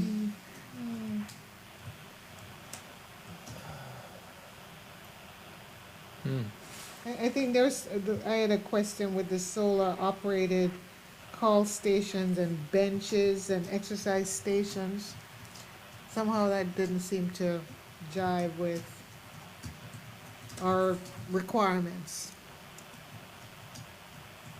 It sounds good, but it doesn't sound like it is in line with eligibility requirements. Right, and we have a notation from the staff review that reflects that the parameters of the project have to be clarified prior to contracting. And so while the bicycle and pedestrian and greenway infrastructure would, there could, depending on what's being proposed, some of the elements may not be eligible, and we could work that out during the contract negotiations for the funding agreement. You want to make a motion that way? So that's the motion. That would be a good So, motion. the Oversight Board would be approving as eligible Margate 047, ranked number 83, eligible under Section 212055 of Florida statutes, excluding any ineligible elements or components per Section 3 of the interlocal agreement. So moved. Ms. Wallace, Yes? Second. this is George Cavros. If you could Let me let him talk. do me the favor, just explain how the Greenway project is consistent with the state statute. So the Greenways project is, because it's like bicycle and pedestrian infrastructure, we've determined that that would be eligible because it is a mode, it provides for the modes of transportation. Well, thank you for the explanation. My understanding was that it had to be related to a road, but apparently that is not the case. The greenway paths are, while they don't accommodate vehicles like cars and trucks, they do accommodate bicycle and pedestrian similar to sidewalks, and we determined that the greenways projects would be eligible under the statute. And for the. And That's right. Go ahead, Ms. Bennett. Well, I'm just. yes, I just, yeah. For the record, it's not that I'm against any projects that is good for the environment or increases the health and well-being of residents. I just want to make sure that how we spend these tax dollars is consistent with the eligibility requirements. That's all. Gotcha. Okay, so we had Can a, I comment also, Mr. Chair, when there's a break in action? Can I comment also? This is Shay. okay, can we, let's get through this vote, and I'll let you talk right after that. We just had a second, but I don't know who made the second. I did, You did? Who made the? yes. I made the motion. Mr. Allen. Okay, Mr. Allen made the motion, Ms. Pennant made the second. Yeah. Motion for approval. We're voting for motion for approval. Alan Hooper, Yes. Allison Love, Yes.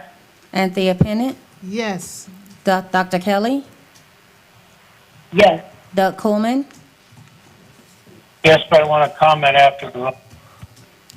George Cravros, No. Phil Allen, Yes. Ronald Frazier, Yes. Shay Smith. Yes. Vote passes 8-1. Okay, I think Shay wanted to say something, and Doug Kuhlman, gonna say? So Shay, Well, just a couple quick things. One thing is that I think as we're forward looking, and what is the county going to look like in the longer term, we need to build out and preserve alternative means and paths. And we do talk about these things in terms of bicycles and pedestrians, but I would argue that multimodal is going to include all sorts of other vehicles and ways to get around personal transport that hasn't even been contemplated yet. But we're not going to have the facilities unless we start thinking about those things now. And I think as we get more congested over the years, even electric vehicles and even, no matter what we do, even if they're self-driving, we're always going to have more of a population, and people are going to be looking for alternative means to get around. And so I see the greenways in that vein, connecting the dots of other ways to get around the county. A road without cars. okay, Mr. Kuhlman? Yeah, if you'll pull the drawing back up, my question had to do with the limits of the project. It goes all the way down and then doesn't connect back into the community at that cul-de-sac. I don't understand why they wouldn't do that.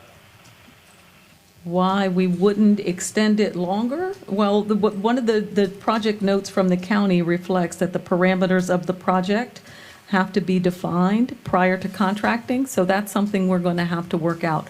Are you suggesting that you make a recommendation? Did you want to make a recommendation regarding that, Mr. Kuhlman? Yeah, I think that the green sausage, whatever you want to call it, should connect into the cul-de-sac. You already got the vote. I think you wanted to offer an explanation. I just want Okay. to offer an explanation. It'll be real quick. Sure. It goes down to the end, and as I said before, the connectivity is the bridge. That's what connects so that the children get from the Winfield housing area over the bridge to the schools. This is all for a safe route for children to be able to get to schools as opposed to going out onto State Road 7. Makes good sense. So it kind of all connects together. It doesn't really dead end there. It goes over the bridge should the bridge get approved. Okay. Okay, thank you. Thank you. All right, so the Next next item. project was ranked 85, and the project number is TAMA001, and it was pulled by Mr. Kuhlman. It's a multimodal planning study / master plan for the city of Tamarack. Doug? Now, what was that number again? TMA 18? Number, TAMA001. It's ranked 85. If you go in order of the rankings of the projects, it's number 85.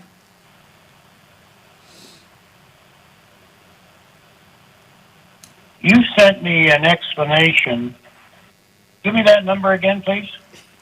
it's ranked number 85. It's Tamarack. The number. It's a. I don't have a record of pulling that. What's the number? TAM what? TAMA 001. It's number 85 if you go in ranked order down the list. Did you have that too, Gretchen? Well, I pulled TAMA 14 is the one I pulled. Okay, so do we have a motion to approve as eligible ranked project 85, which is TAMA 001? You want to make a motion? I was so moved. I didn't pull it. Okay, thanks. Is there a second? Allison, I second. Thank you. Do you want to do the, take a shot at it? So the Oversight Board would be approving as eligible TAMA 001, ranked 85th, as eligible under Section 212.0551D. Just need to take a vote. Oh, I'm so sorry. I apologize. Chair Hooper? Yes. It's been a long day. I Vice know. Mayor Coleman? Yes. George Cavros? Yes. Phil Allen? Yes. Anthea Pennant? Yes. Allison Love? Yes. Ronald Frazier? Yes. And Shay Smith? Oh. Yes. Dr. Kelly? Yes. Okay, we have a unanimous vote.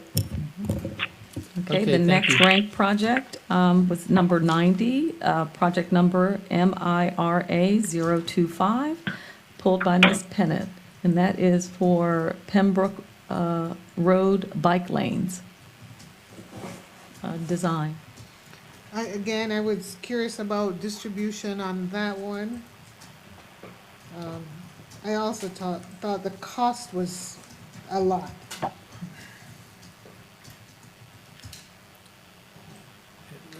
I wanted to see how long the bike lane was. Okay. All right. Okay, it seemed pretty expensive. All right.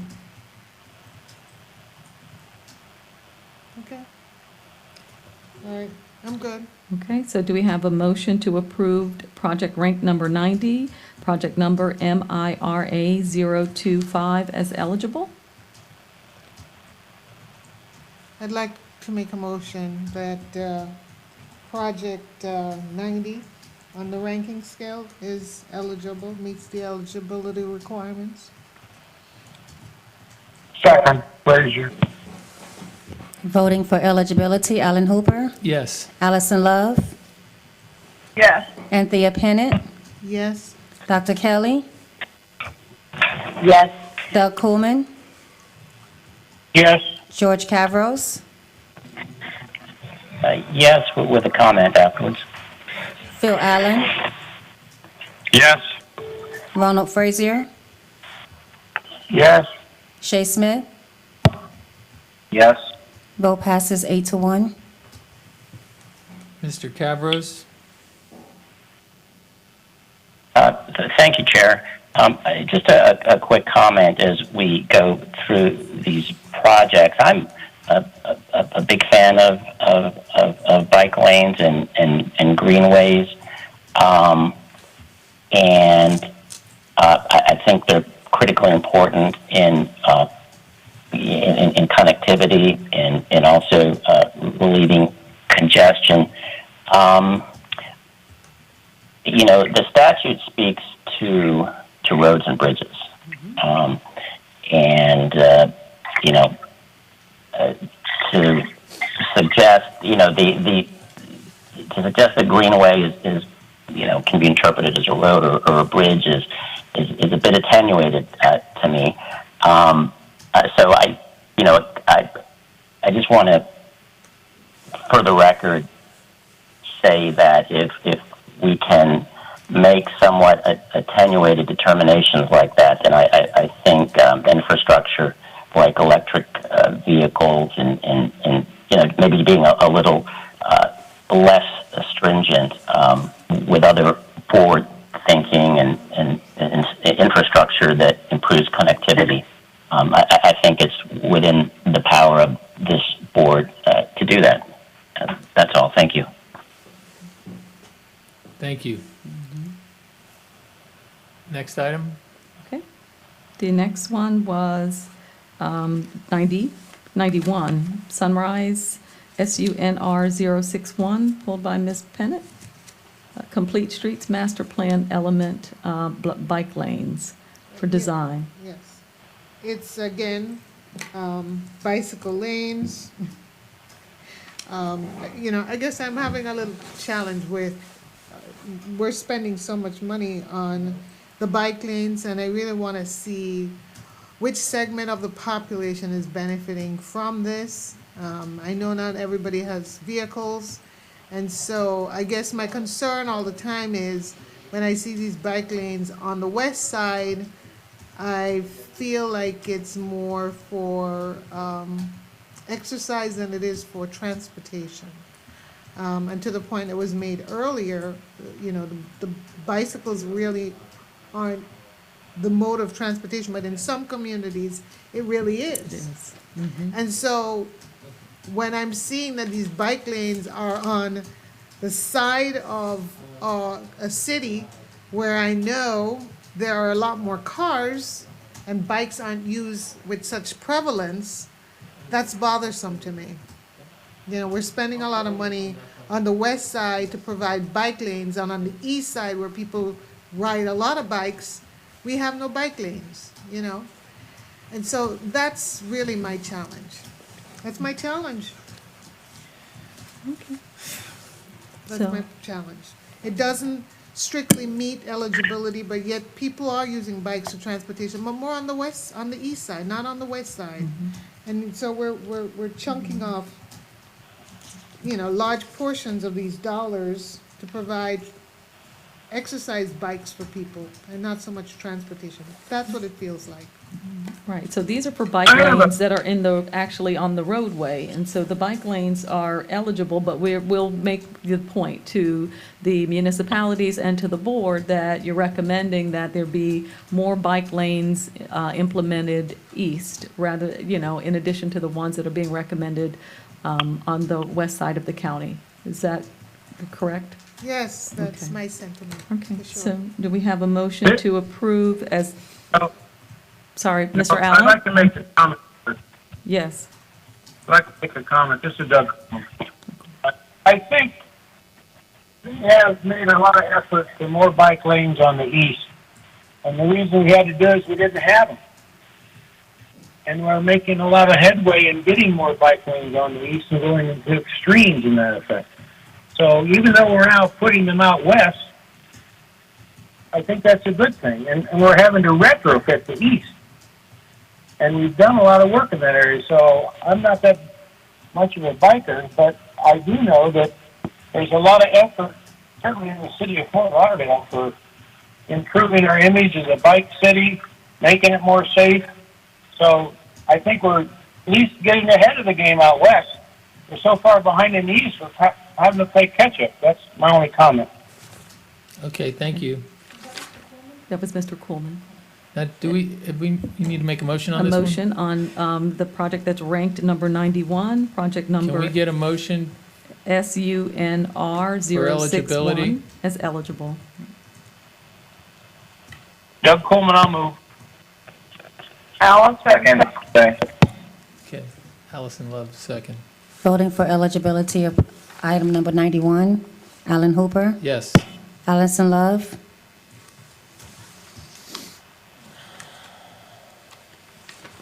Allison Love, Yes. Anthea Pennant, It's a no for me. I don't see, no. I don't like it. Okay, Doug Coolman, Yes. Dr. Kelly, Yes. George Cavros, Yes. Phil Allen, Yes. Ronald Frazier, Yes. Shay Smith. Yes. Vote passes 8-1, Chair. Thank you. The next ranked project is number 97, and the project number is WPRK 008 from West Park, and it was pulled by Chairman Hooper. Let me see why I pulled it This here. is Southwest 21st Street improvements from US 441 to 40th Avenue. This is design, $24,000, but that seems kind of low. It's actually 240, that's an error. Oh. It's 240 on the sheet, it's 240 here, and it's 240 on one matrix, but not the other. It was just a That may have been why I typographical pulled error. it, because Okay. I can't think of any other The reason why I 24? would have pulled it, so. Okay, so want to... Just for clarification, we're approving 240,000? Okay. Is that Okay. 92? 97, so it's ranked number 97, project number WPRK 008, and it would be a motion to approve as eligible, this project. Can we get a motion to approve?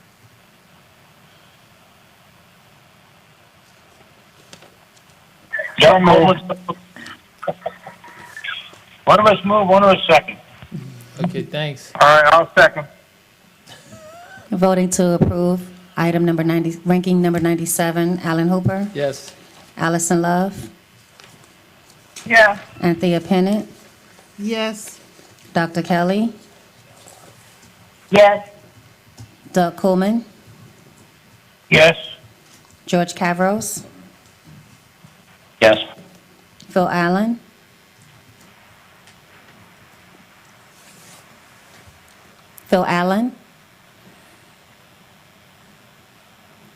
Ronald Frazier, Yeah.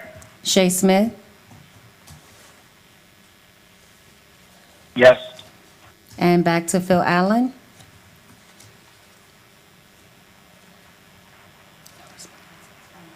Vote passes, Chair. Thank you. Next item? The next item that was pulled is ranked project 106, and it's Pembroke Park, PPRK 007. Parkland. Oh, is that Parkland? Oh, PARK. I can't understand my own writing. I'm sorry. PARK 007. It was pulled by Ms. Pennant, and it's for traffic signals at Hillsborough and University. Which, is that ranking number 102? 106. 106. I think we went over 102 already. I don't have any notes on it. You don't have any notes on 106 for Parkland? No. So can we get a motion to approve 106, which is Parkland 007?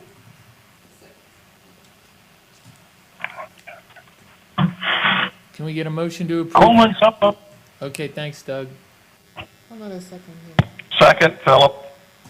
Thank you. Wait a minute, there's a charter school Oh. issue here. It's a traffic light signal at the intersection of Hillsborough Boulevard and University. It's fine. Okay. All right. Voting for approval of ranking 106, Alan Hooper, Yes. Allison Love, Yes. Anthea Pennant, Yes. Dr. Kelly, Yes. Doug Coolman, Yes. George Cavros, Yes. Phil Allen, Yes. Ronald Frazier, Yes. Shay Smith. Yes. Vote approved unanimously. Okay, the next project that was pulled is number 109, and it's a Hollywood project, HOLL 056, and it was pulled by Chair Hooper, and the project description is District 5 Traffic Safety Improvements.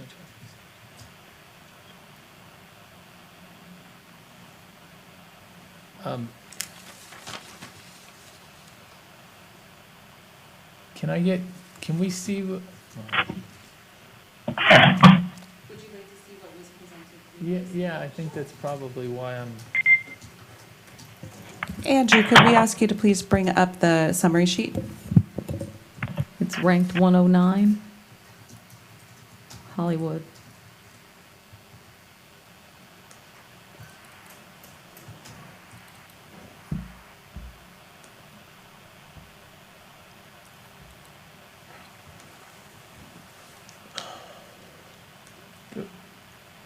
Oh, okay, I know why.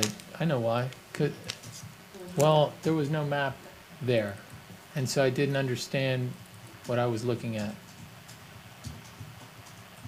So I just wanted clarification as to the scope and where it was. Sure. Mr. Chair, Andrew Riddle.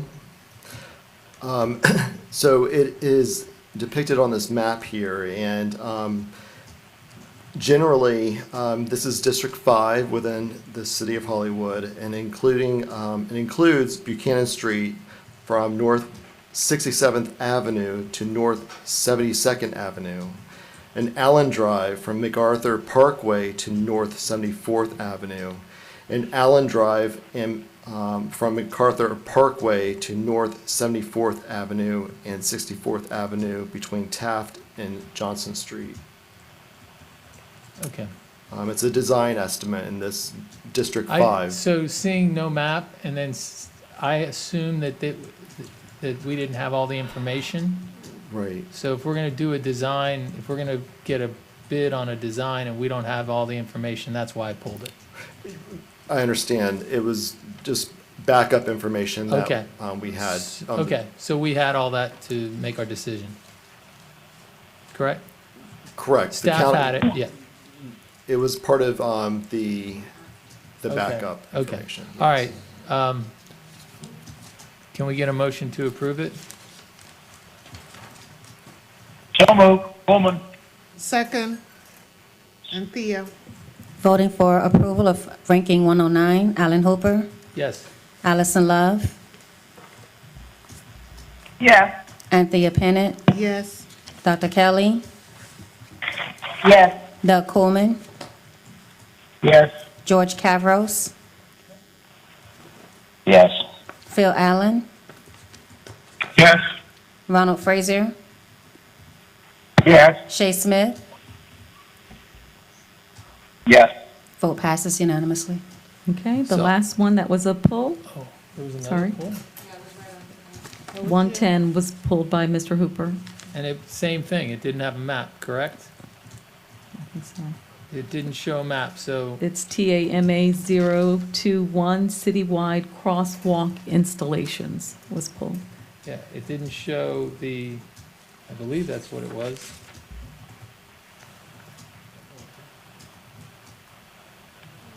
Yes, sir. So the city of Tamarack will be looking at, this is a planning study, so they will be looking citywide, but they are focusing on the city's major arterial corridor study. And they're going to identify locations identified based on the proximity and connectivity to transit. Yeah, So this see- is just a plan, they haven't started it, and they want Surtax fundings to start a planning study. I understand. For this project. So these kind of things, to me, are a little bit foggy, because unless you've identified, for instance, a street or an area or a park or whatever, you know what you're looking at and what you're going for. And I just, citywide, trying to find, trying to put all these pieces together, and then we throw a number at $90,000. That's why I pulled it. Because I just think it's hard to identify what it is we're trying to do here. And on, you know, and unless it's very detailed, or unless you really know what you're trying to do, then we're just giving money to cities to just talk about something that they might want to do, but that they might not do.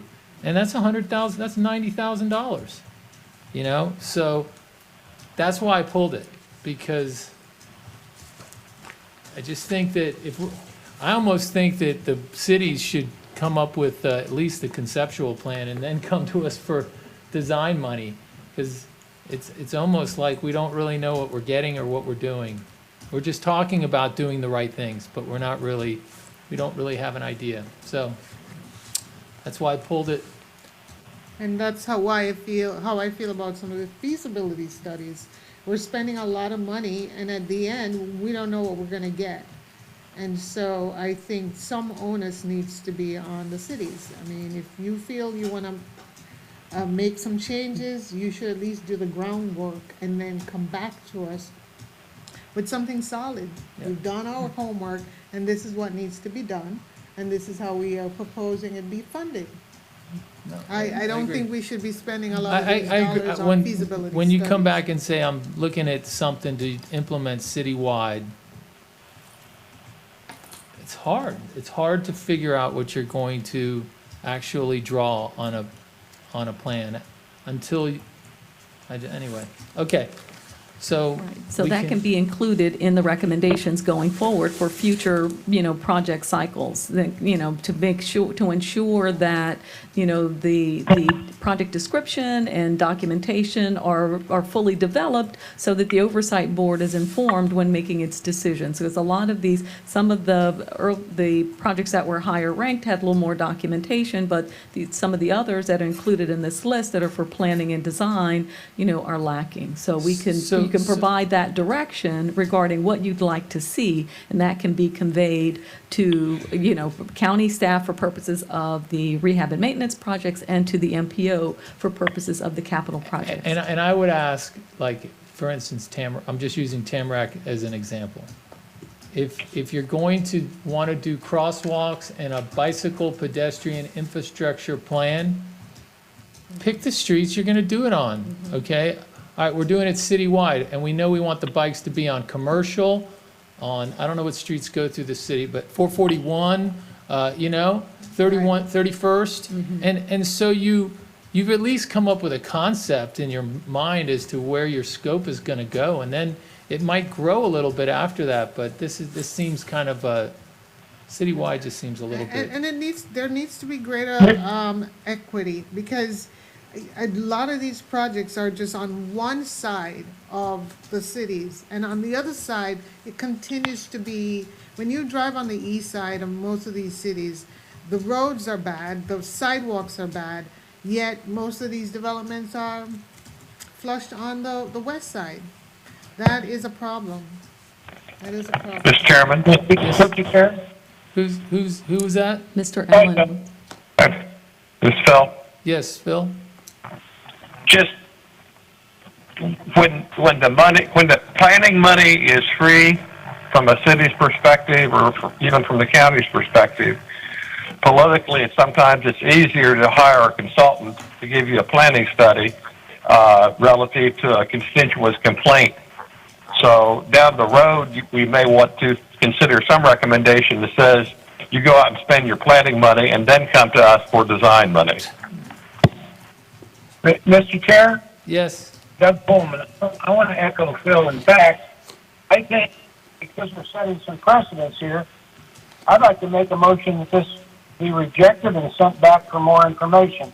I don't think we want to take projects like this. Okay, well, we've got a motion. Do we have a second? What was the motion? The motion is to reject the request. And any project that's conceptual, so conceptual projects that just say, we It's want to too plan conceptual. something. Yeah, anything that's too conceptual, send it back and make sure that the city has a more defined project that's presented for consideration. Do we have a second? Yes. Who was that? I second. Oh, Ms. Love. Mr. Kuhlman. Kuhlman did. And- It's to reject, ineligible. And what about feasibility studies? I mean, is that part of a requirement for us? I mean, they should at least be going halfway on that. So let's talk, let's vote and then let's go right to that, okay? Hold on a second. Yeah. Okay, voting for, Can I say something? Because I think We got a motion. Yes, but we got a motion and a second, unless it affects your, well, Yeah, so go let's. ahead. want to do the vote first, and then we'll take your comment, Dr. Kelly? That's what I'd like to do. Yeah. You know, it's what the vote is on. I think the vote is not that it's illegible. The vote is that it's not specific enough and therefore rejected, which is different from statutory That's eligibility. true. So That's true. rejected as insufficient information. Okay, Correct. Rejected for This is Allison. This is Allison. If it's rejected for insufficient information, does it then move just to, if they choose to go to the next cycle and get the additional information? Right, it enables them to resubmit it with more information. So it doesn't determine that it's ineligible. What we're saying is that the Oversight Board doesn't have sufficient information to make a decision at this point, and more information would have to be presented for the board to consider it again. Okay. That's what I would recommend. Okay, motion for rejecting item 110 for further information to be submitted. Alan Hooper, yes. Allison Love, Yes. Anthea Pennant, Yes. Dr. Kelly, Yes. Doug Coolman, Yes. George Cavros, Yes. Phil Allen, Yes. Ron Frazier, Yes. Shay Smith, Yes. Ms. Penny, you wanted to say something No. about eligibility? Feasibility. Feasibility. Yeah, I feel that way about the feasibility studies. I think that we need to establish some standard by which we consider these feasibility studies. The cities either need to show that they have invested in it, or they're willing to co-invest in a feasibility study. So we're not just, squandering these dollars. I think co-investing, putting money in with is a good idea. And justification for why one is needed. Right. So that would be my motion. Thank you. Okay, what's next? Let's go. So the next item are questions and answers, polls from Oversight Board members related to the rehabilitation and maintenance projects. And the very first item that I have on the list, we're not moving in a ranked order. This is just a reminder that there are no rankings for the rehabilitation and maintenance projects. We are just asking for Oversight Board eligibility approval and determination. So we are at Coral Springs 1. This is a milling, repairing, and resurfacing of highest priority alleyways in the city.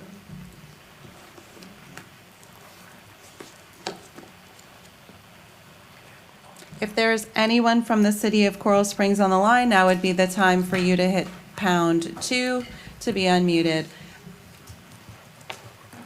Which number was it? This is Coral Springs 01. This is on different, here. Yeah. Yep. We're on the rehabilitation and maintenance matrix. And this is the fourth. Who's that? I'm getting second, thank you. Can you hear me? Oh, yes, that's Coral Springs. Coral Springs, can you hear me? Yes, okay, I pulled that. Okay, the reason I pulled that is, so the part about alleyways, is that us? I mean, are we managing alleyways?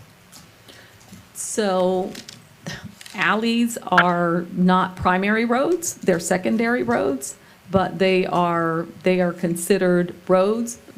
How they get ranked or prioritized will depend on, when they get funded. Okay, so my take on that is alleyways are back of house. They're trash. They're delivery in some cases, back ways to get to your house or apartment, townhouse.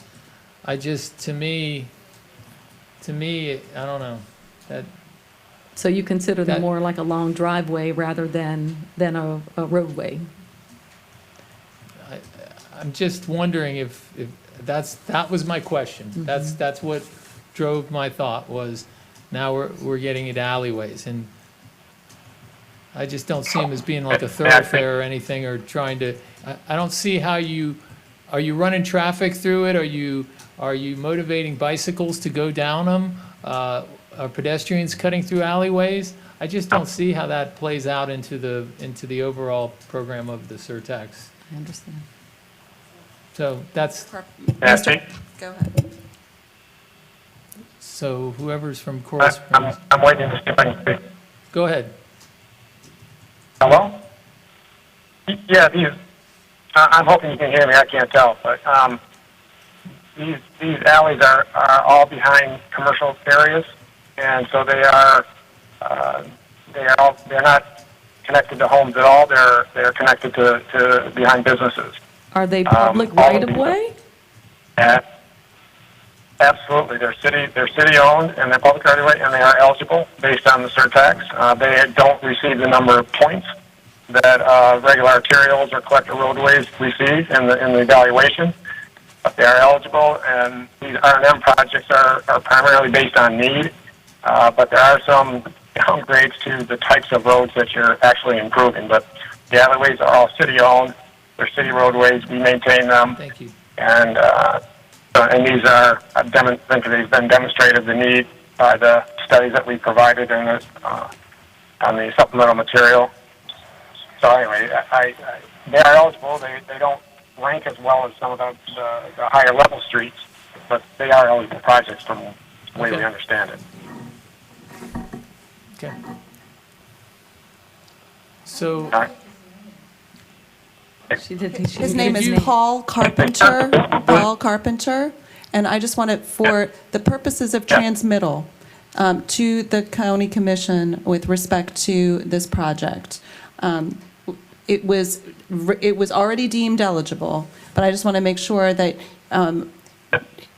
your comments are that you would prefer not to see surtax funds used for these types of projects, that, roadways that are more publicly accessible and utilized at a higher rate would be your preference. I just want to make sure I capture what.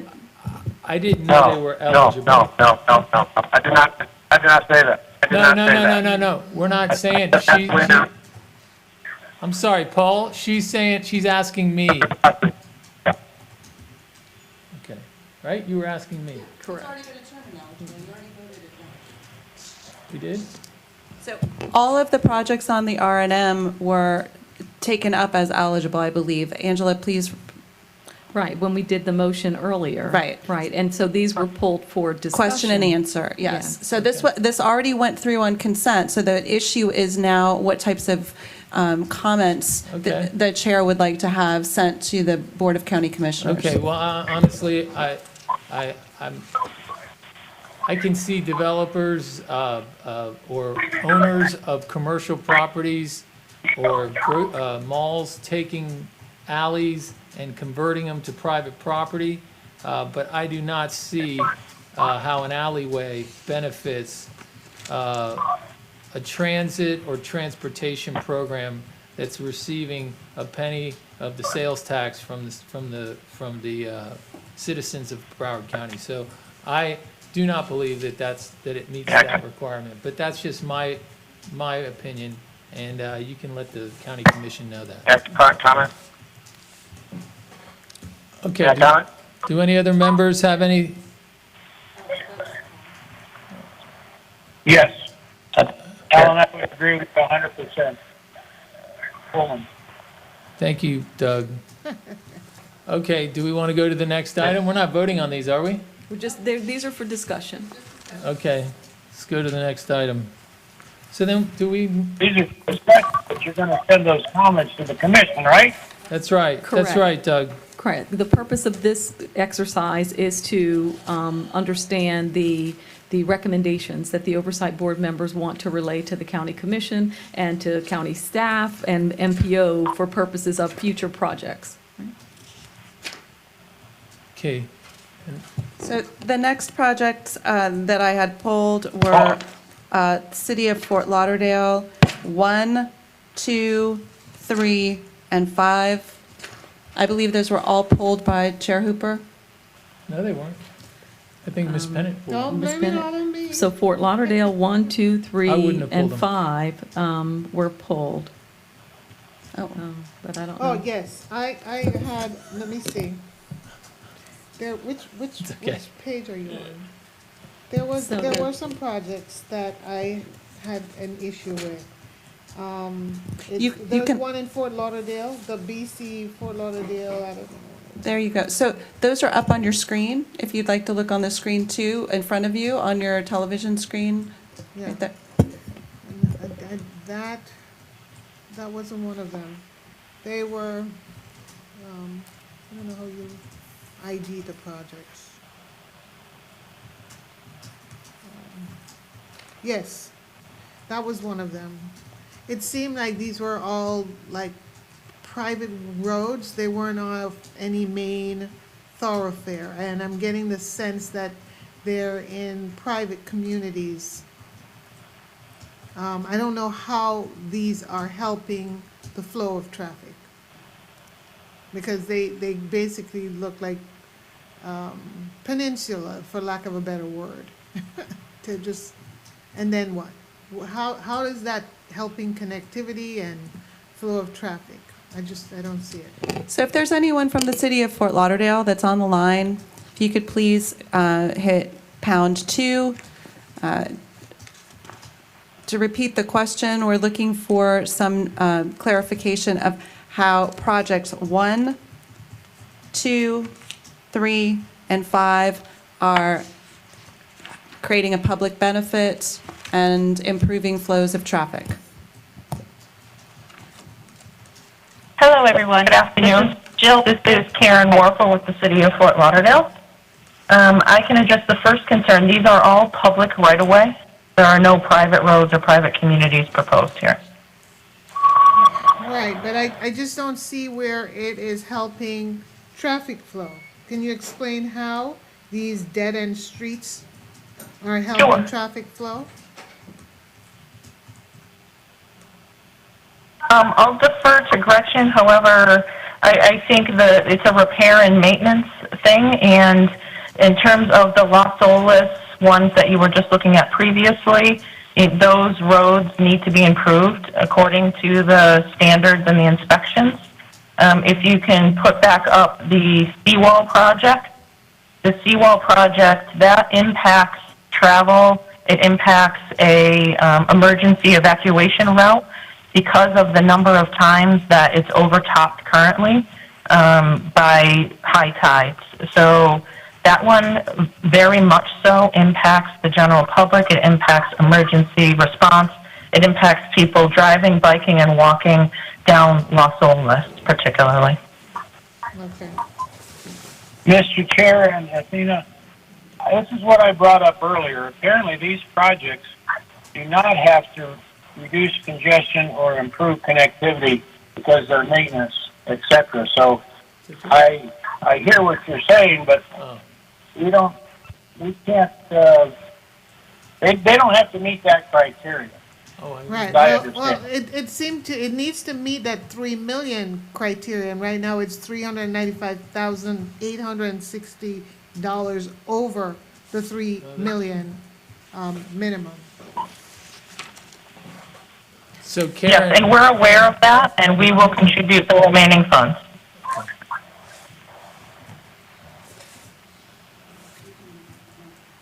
Okay.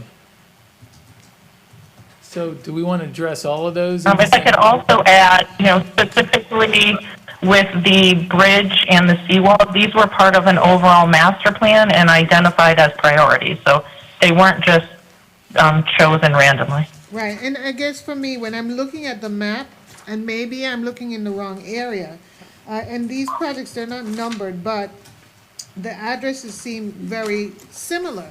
And it almost seems like there's this project, and there are layers of projects that is adding up to way more than 3 million, because There's one project that is for $522,000. And then on the next page, what looks like almost in the same area, another 1 million and another 3 million. It's like all in this concentrated area, there's over, I don't know, almost close to $10 million being spent.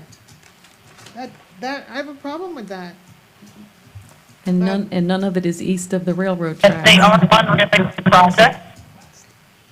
Pardon me?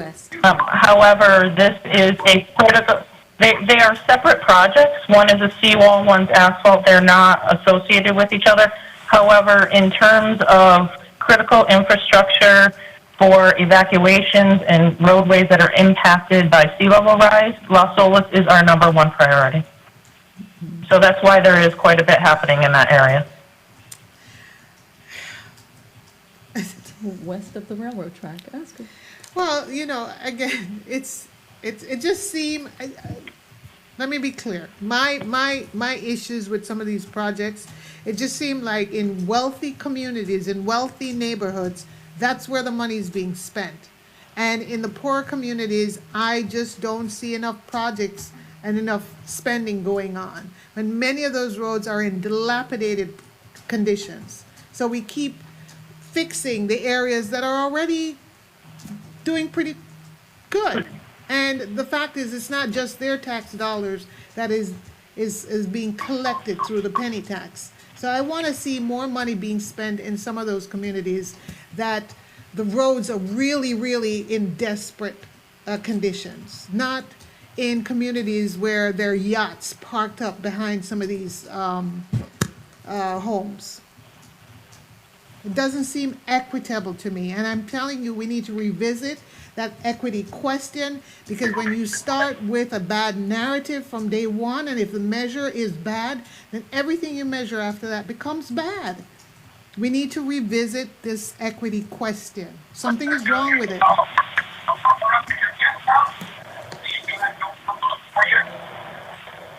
All of those comments will be part of the transmittal. Or any other member, Chair, any could I other speak? members? This is Go ahead. Chair George Cabros. Yeah, clearly the city here is trying to be more resilient as it relates to sea level rise, and those areas are definitely impacted. So I understand that, and since we're providing comments to the commission now on all these projects, I would like to address generally the ranking process that the MPO used, with the exception of the projects here that are related to drainage, or this project here that appears to be addressing sea level rise. I was not impressed with where sea level rise and resiliency ranked on the prioritization chart of many of these projects. It ranked below signage, it ranked below landscaping, and that could be a problem later on down the road if municipalities have to revisit these projects because they did not consider sea level rise. I'm also part of the climate change task force that also received a presentation on this by the MPO and the Florida DOT. And again, I was not impressed with the standards that the Florida DOT uses because they're based on historical sea level rise, and they're not forward looking in a way that projects sea level rise in a realistic manner. So moving forward, I would like to see all of the projects prioritized, and not only consider but prioritize sea level rise in the design of the projects. And I understand that that prioritization was a result of some sort of query of the municipalities, and they actually ranked it themselves. But I think it was the way that it was framed to the municipalities as environmental stewardship or some language similar to that, rather than sea level rise. just call it what it is. It's a level of service issue. It's not about, planting wildflowers in native plants in medians. I mean, it's addressing an immediate issue. So I'll leave that up to the MPO to figure out how to frame it to the cities and how it's ranked in the future. But I think it needs more attention, more focus, more prioritization, and I would ask that the municipalities from here on out rely on the projections in the 2019 Southeast Florida Compact Unified Sea Level Rise Map. Thank you. Comment. The thing is, in these areas, we're not talking about building walls or barriers to prevent sea level rise. We're talking about connectivity and creating easy flow of traffic. And it seemed to me in these communities, they're just making the roads prettier for the people who live in that neighborhood. And I know a lot of neighborhoods where the roads don't even exist. They're practically dirt roads. And so why aren't the cities focusing on some of those areas? And many of those people have to walk to work or ride a bicycle to work or take the bus to work. They don't have the luxury of working from home. And I know that we're going to see a time where this county will probably move to a larger percentage of its population working from home. If nothing else, COVID has taught us that. So we're going to see more people working from home, and I promise you, it's not going to be the poor people working from home, right? And so I want to keep them at the forefront. Greater equity is required. Additional comment, Mr. Chair. A lot of this money does relate to sea level rise, and it's extremely important. And I think you pointed it out. Even though it may not have gotten as many points as it should have because they don't consider that, it's an extremely important thing. This is one of the main evacuation roads, and it needs to be taken care of. And I would guess that of the $10 million, I didn't total it up, but I'll bet a majority of that has to do with making the road above water. So I think it's money well spent by the city of Fort Lauderdale, and they had good insight. Okay. All right. Do we want to move? You got all those items? I've captured all of those. What I will be doing, because I will obviously not be able to wait for the wonderful verbatim minutes from Nancy in order to do this transmittal by next Tuesday, which is when we're hoping to be able to do that. What I will do is I'm going to try to capture all of the information that I've heard, and I will distribute it to the Oversight Board members to make sure that I have accurately captured your comments before it's transmitted to the chair for signature. Thank you. All right. What's the next item? The next item that was pulled was a Margate item. It was Margate 3 for milling, paving, and resurfacing of the public roads. Excuse me, Hallandale 2 was pulled also, I believe. Oh, I'm sorry. Where's Hallandale number 2?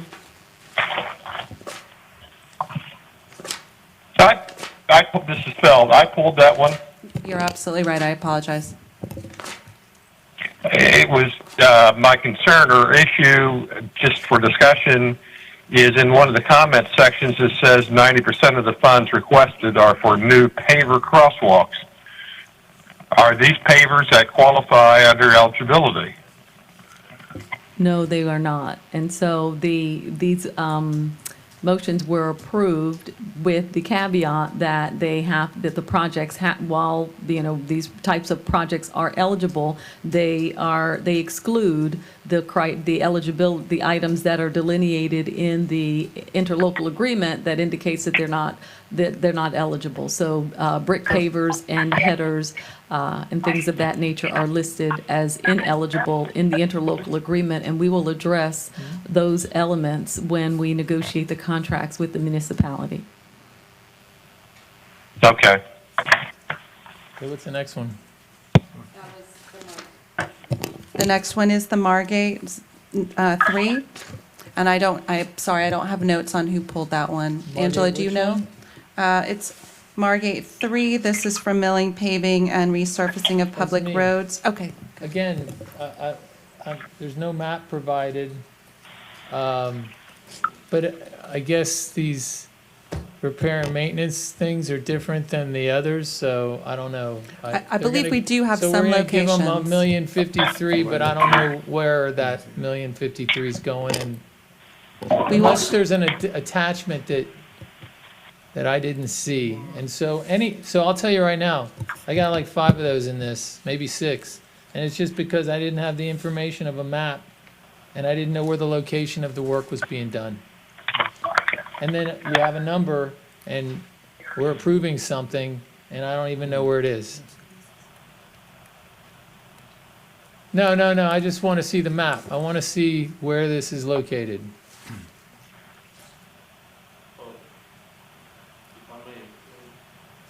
Go ahead. Yeah, go ahead.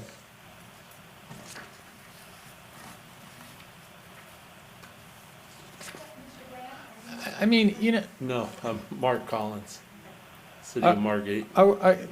Real quick question, are we getting these locations and then sometimes not putting them on our, because if we're gonna approve stuff, I would really like to get the full information. And if it's on some attachment of a PDF somewhere, while we're going through it, show it to us on the screen, because I don't really want to approve something. Now, we're holding ourselves up for another hour, screwing around with at least 6 of these I've pulled, at least 6. And this gentleman's gonna have to come up and tell me where it's located. Well, I would like, before you say, I would just like for the Oversight Board and the municipalities and anyone that's watching, that's our responsibility and it's on me, and I take that responsibility. We obviously had to rush because of all of the issues that we had with COVID-19 and then the delay on our last board meeting. So in order to meet the deadline to have all of these municipal projects acted on by the Oversight Board and our commission before they go on break, which will happen after June 16th, we just closed the application portal on May 16th and were able to try to pull together as much of this information as we possibly could out of that portal. Anytime that we didn't have sufficient information or we had multiple maps, it made it very difficult for us to be able to put it on a single slide, which is why we had this time in the afternoon to try to give you more information. So again, that's on me. It was just a matter of trying to do everything on one slide. Okay. All right, so on this Margate one. Well, on the Margate one, you're 100% right. I did not submit a map because we don't have one right now. We have contracted with a company called Transmap. They're due to come in the next 2 weeks, do an evaluation of all of our roads. The city of Margate has not had that done in numerous years. It will then list out over, it'll give me a 5-year CIP that I can start polling and actually get back on a program. They will provide me with the map with the condition of the pavement, the thickness, the cracks and everything. That I'll present that. So then how did we come up with $1,053,184? I mean, that's a pretty specific number. And unfortunately, I cannot answer that because predecessors before me came up with numbers. And Okay. I'm sorry, but I can't answer that question. Okay, so, I mean, honestly, I wouldn't even have approved, I would have voted against it. What I can assure all of you, and especially you, Mr. Chair, since I know you pulled all of these, is while they are eligible under the statute and they're eligible under our interlocal agreement prior to the Board of County Commissioners acting on them or any of us contracting with the municipalities, all of that information will be provided and the scopes will be provided. And when you get updates on all of these projects that do get approved, when you have the broad oversight of these projects on the back end, we will ensure that you have everything that you need. Okay, I apologize. No, I It's know just this on an was a- eligibility I know that review. we were scrambling, but I'm just saying, that's, the reason I'm pulling all of these is because I don't have the total information. Mr. Chair, if I may, all the projects that were submitted that had maps defining the project boundaries, they are in this presentation. As you correctly pointed out, a number of them did not provide maps. So So the applicant didn't provide the map. They didn't provide maps, correct. And Right. no, there's a few number of them who provided maps, but not of the project, but of cities. Right. And that was not informative to Yeah, the that's not application. informative. So we're not included as well. So that's the reason So why. my question some of would these be, if it wasn't something that had to do with us scrambling to put something together, okay? Where the staff knew what they were dealing with, knew what the scope was, but we just didn't get it in the package. But if it's the applicant not providing us with all the information, why are we even looking at it? Why don't we put them in the next cycle? So that's just, if you, That I'll tell you comment- what, if I want money from somebody, I better have a lot of information for them. And then I gotta like sign my personal name on it, right? So, anyway. I can include that in the transmittal information to the Board of County Commissioners, that while they may be eligible, that the fact that they did not provide all of the required information, you would recommend that they move to a later cycle. Okay. And quality pictures. Sorry. Okay. This, All right, Mr. we go to the Chairman, next one. Yes, sir. so, and at the same time, these projects are supposed to be completed within 12 months. And we don't even have the maps today. That's right. That's right, Phil. Thank you. All right, let's go to the next. And practice social distancing in public. Avoid close contact. Anyone showing Please respiratory. put your phone on mute. Thank you. Okay. So honestly, for the purposes of time, if all of the projects that were pulled were simply because they did not have maps, I would suggest to the chair that if there is any project that was pulled, Alex, that does have some backup information, to go ahead and go to that project.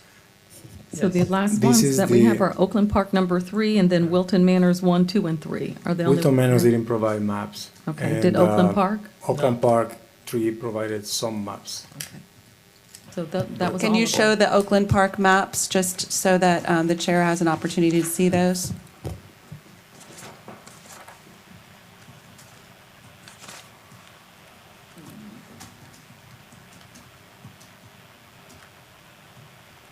So, let's see.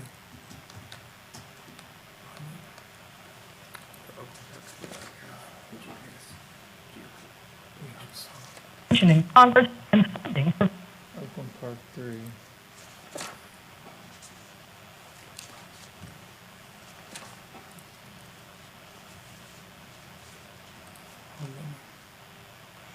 Oh, here they are. These are the locations that they submitted.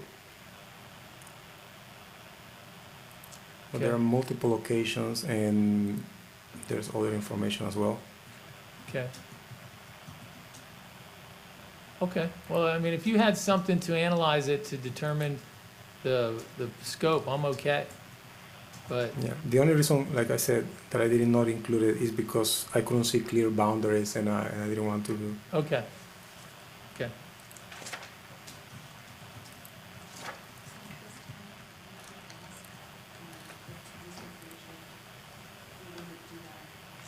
Okay, okay. Is that where we are at this point? Okay, Mr. Frazier, would you like us to pull up the map and show, and I think that's interesting to you too, Ms. Bennett, to show the location of where the projects are in their zip codes and throughout the county, so that we can see what neighborhoods are getting some of the work, or the work. Yes, I would. I'm having problems with my phone. Okay, so that's what we're gonna do now, right? I need to make a phone. Yeah. So at this time, we're going to move into the dashboard, and we're going to we'll focus in on the zip codes that have been identified as having the most underserved population and the highest needs, so that the Oversight Board members are able to see the types of projects and the amount of financial investment in those areas. I'm going to ask Ernesto Carreras to bring those up. And when you do, if you could please speak into the microphone and identify which zip code we're looking at when you do so.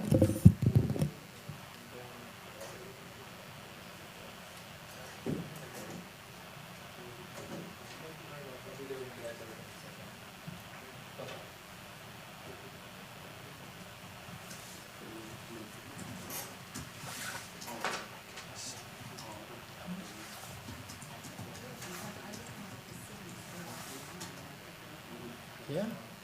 But do you think we're about a half hour? Or Not. At this time, I think all of the cities, there are no further questions of the municipalities. If there are any oversight board members on the phone that do have any additional questions to a municipality, please let me know, because otherwise we're going to go ahead and disconnect their lines. Okay, we are going to disconnect the lines for all of our municipal participants, and we are so grateful for your time, and thank you for your participation. Can I say one thing, though, for the municipalities? We're all in the learning process. So hopefully as we go through this, we'll get better. Now the municipalities also have a better idea of what we're looking for. And thanks for their effort. That's exactly right, Doug. That's a good comment.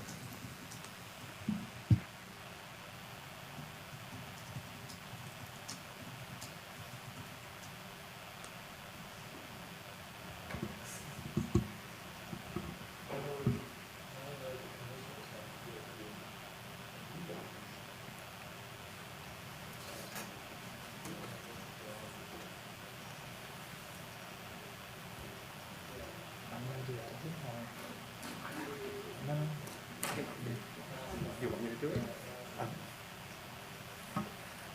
Stand up.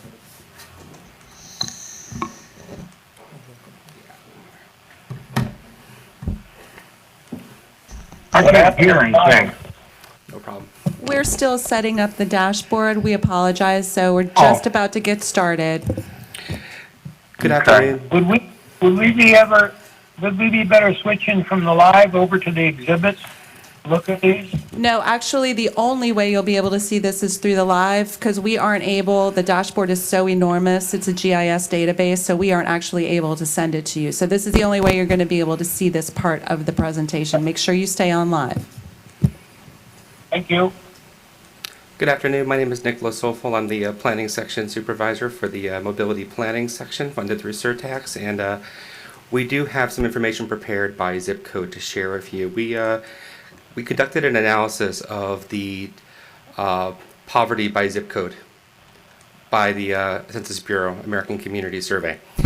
And so we have a list that we've provided of the top zip codes by poverty status. And if you like, we can go ahead and kind of go through those zip codes one by one. You can kind of take a look at the projects that are in them. We also have a separate document that has a list of all the projects in the Surtax capital for municipalities by zip code. And by city. That was distributed to the Oversight Board, and at the chair's request, we can also post that to the website for the meeting materials today. Okay, wonderful. So the highest zip code for poverty in Broward County is 33311, with 28.6% of households falling below the poverty level. So we can go ahead and zoom into that project, or that zip code, should I say, and identify the projects.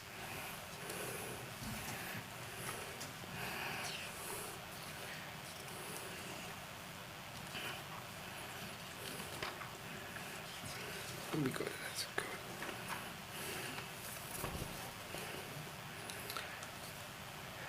There are a significant number of projects in here. Fort Lauderdale has projects that intersect this, including safety improvements for Andrew, safety improvements, Northwest 15th Avenue mobility improvements. There's sidewalks, there's street lighting on Northwest 15th Avenue. Lauderdale Lakes has a traffic calming program. Lauderdale Lakes has 36 terrace improvements. Oakland Park has several projects, as does Wilton Manor. So this is actually a zip code where there's quite a bit of investment, from the Surtax project submitted that you've approved today. Nick, are you able to? Excuse me, could you tell us what the colors mean on the legend? Give us the legend, as we can't see that detail. What do the different colors mean? What type of projects are they? I'm going to ask our GIS analyst to take that.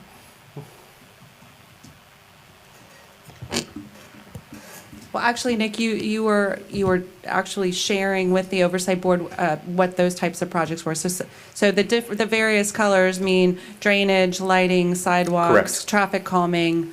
I know it's very, very difficult for you all to see that. But Nick, could you also identify the total amount, the number, the value of investment in that area, please? I would have to add it all. I have it segmented by project, so we can provide that. I have it, but I just don't have it ready to be able to be added on the fly. But we have all the amounts. One of the issues too is that these projects were submitted by municipality, and many cities have multiple zip codes that go through them. So these projects transect through zip codes. So it's difficult to get an accurate depiction of how much funding is going to each zip code, because you would have to allocate what percentage of this project is in this zip code and how would you split that up. That's not something I think we would do. What we can provide is, for all the projects that intercept a zip code, we can give you what the total amount of funding is for the projects that intercept that zip code. Yeah.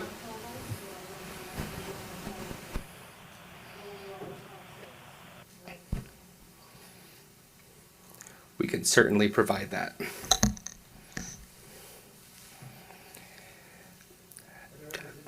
Do you want to go through some of the zip codes? I mean, we have the second highest is 33313 with 23% poverty by household.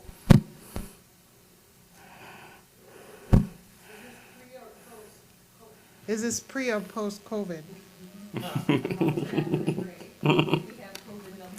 No. This is from the 2014 through 2018 American Community Survey through the Census Bureau by household. 33313 has projects all within the city of Lauderdale Lakes. They have a citywide community greenway system, comprehensive traffic calming program, Northwest 36th Street improvements, and Northwest 50th Avenue improvements. If I had to look at the numbers and try to add them quickly on top of my head, it looks like it's somewhere close to 2 million. Well, Right. 33313. Do you have any particular zip code you're interested in? We can certainly go to it and bring it up. 33309. 33309, yes. 33319. I know all those poverty zip codes. Okay. Can you go to 33309?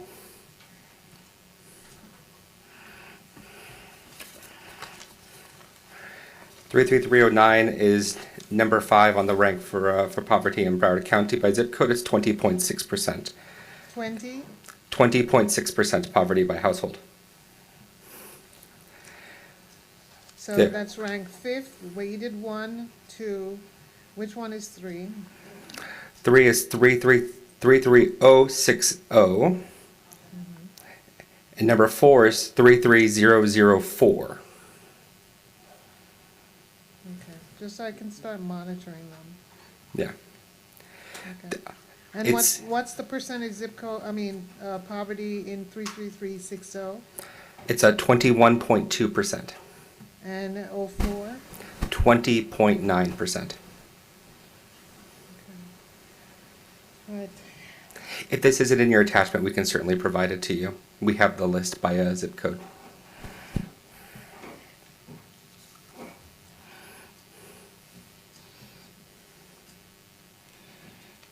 Yeah, I just want to make sure there's some equity in the spending, more or less.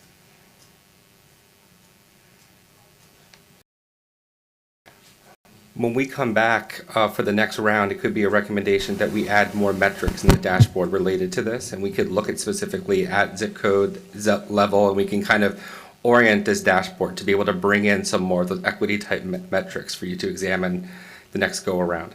I'd be happy to do that. Yeah. Mr. Frazier, is there any location or zip code or city that you'd like to take a better look at?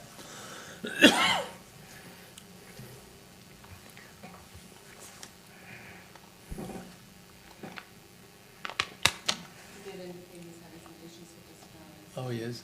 Okay. All right, I'm good. I'll be looking at this chart. This is helpful. All right, wonderful. Thank you. Okay,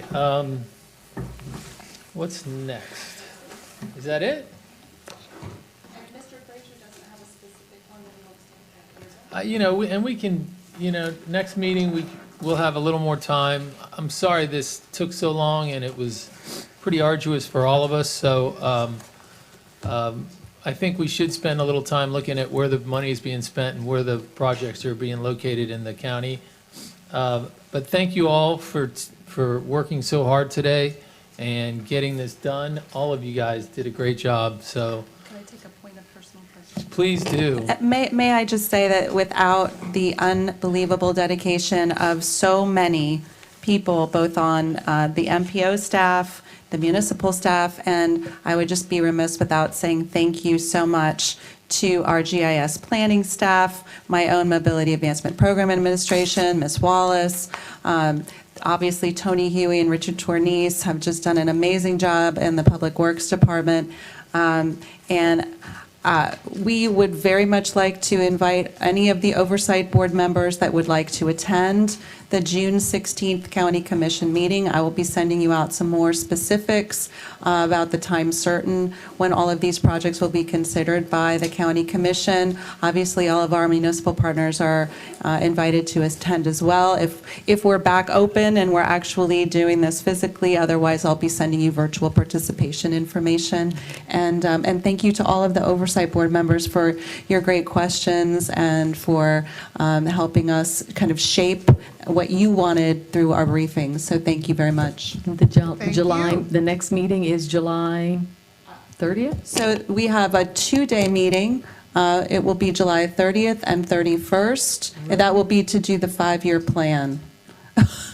Or maybe not, based on the sadness. Was that on my calendar? Yes, that was decided. We actually took a vote back in January when we met to set our calendar for the 2020 calendar. Can I call in? You guys all did it today. Can I call in?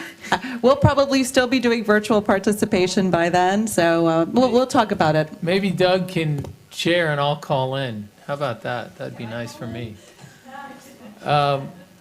Okay, well, we'll talk about that a little bit more. Thank you all again, and we'll see each other in July. Thank you. Thank Okay, you, everyone. thanks. Take Thank you, care, be everybody. safe. Thank you so Okay, much. Be safe. Bye-bye.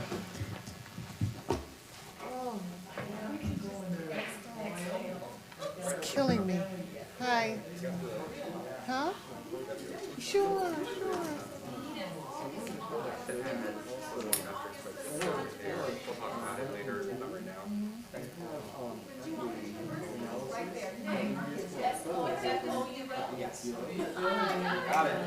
Looks like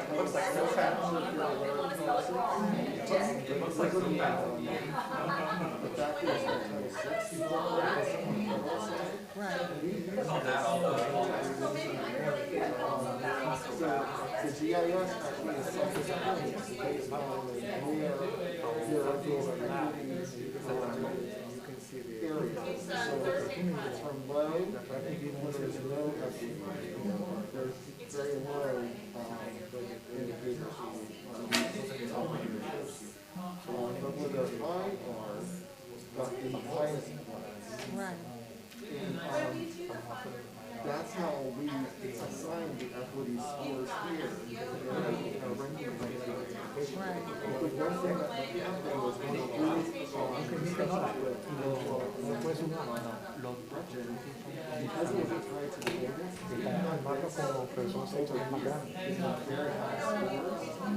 they said that since it wasn't tied to the ordinance, equity wasn't tied to the ordinance. Thank you. We couldn't give the whole.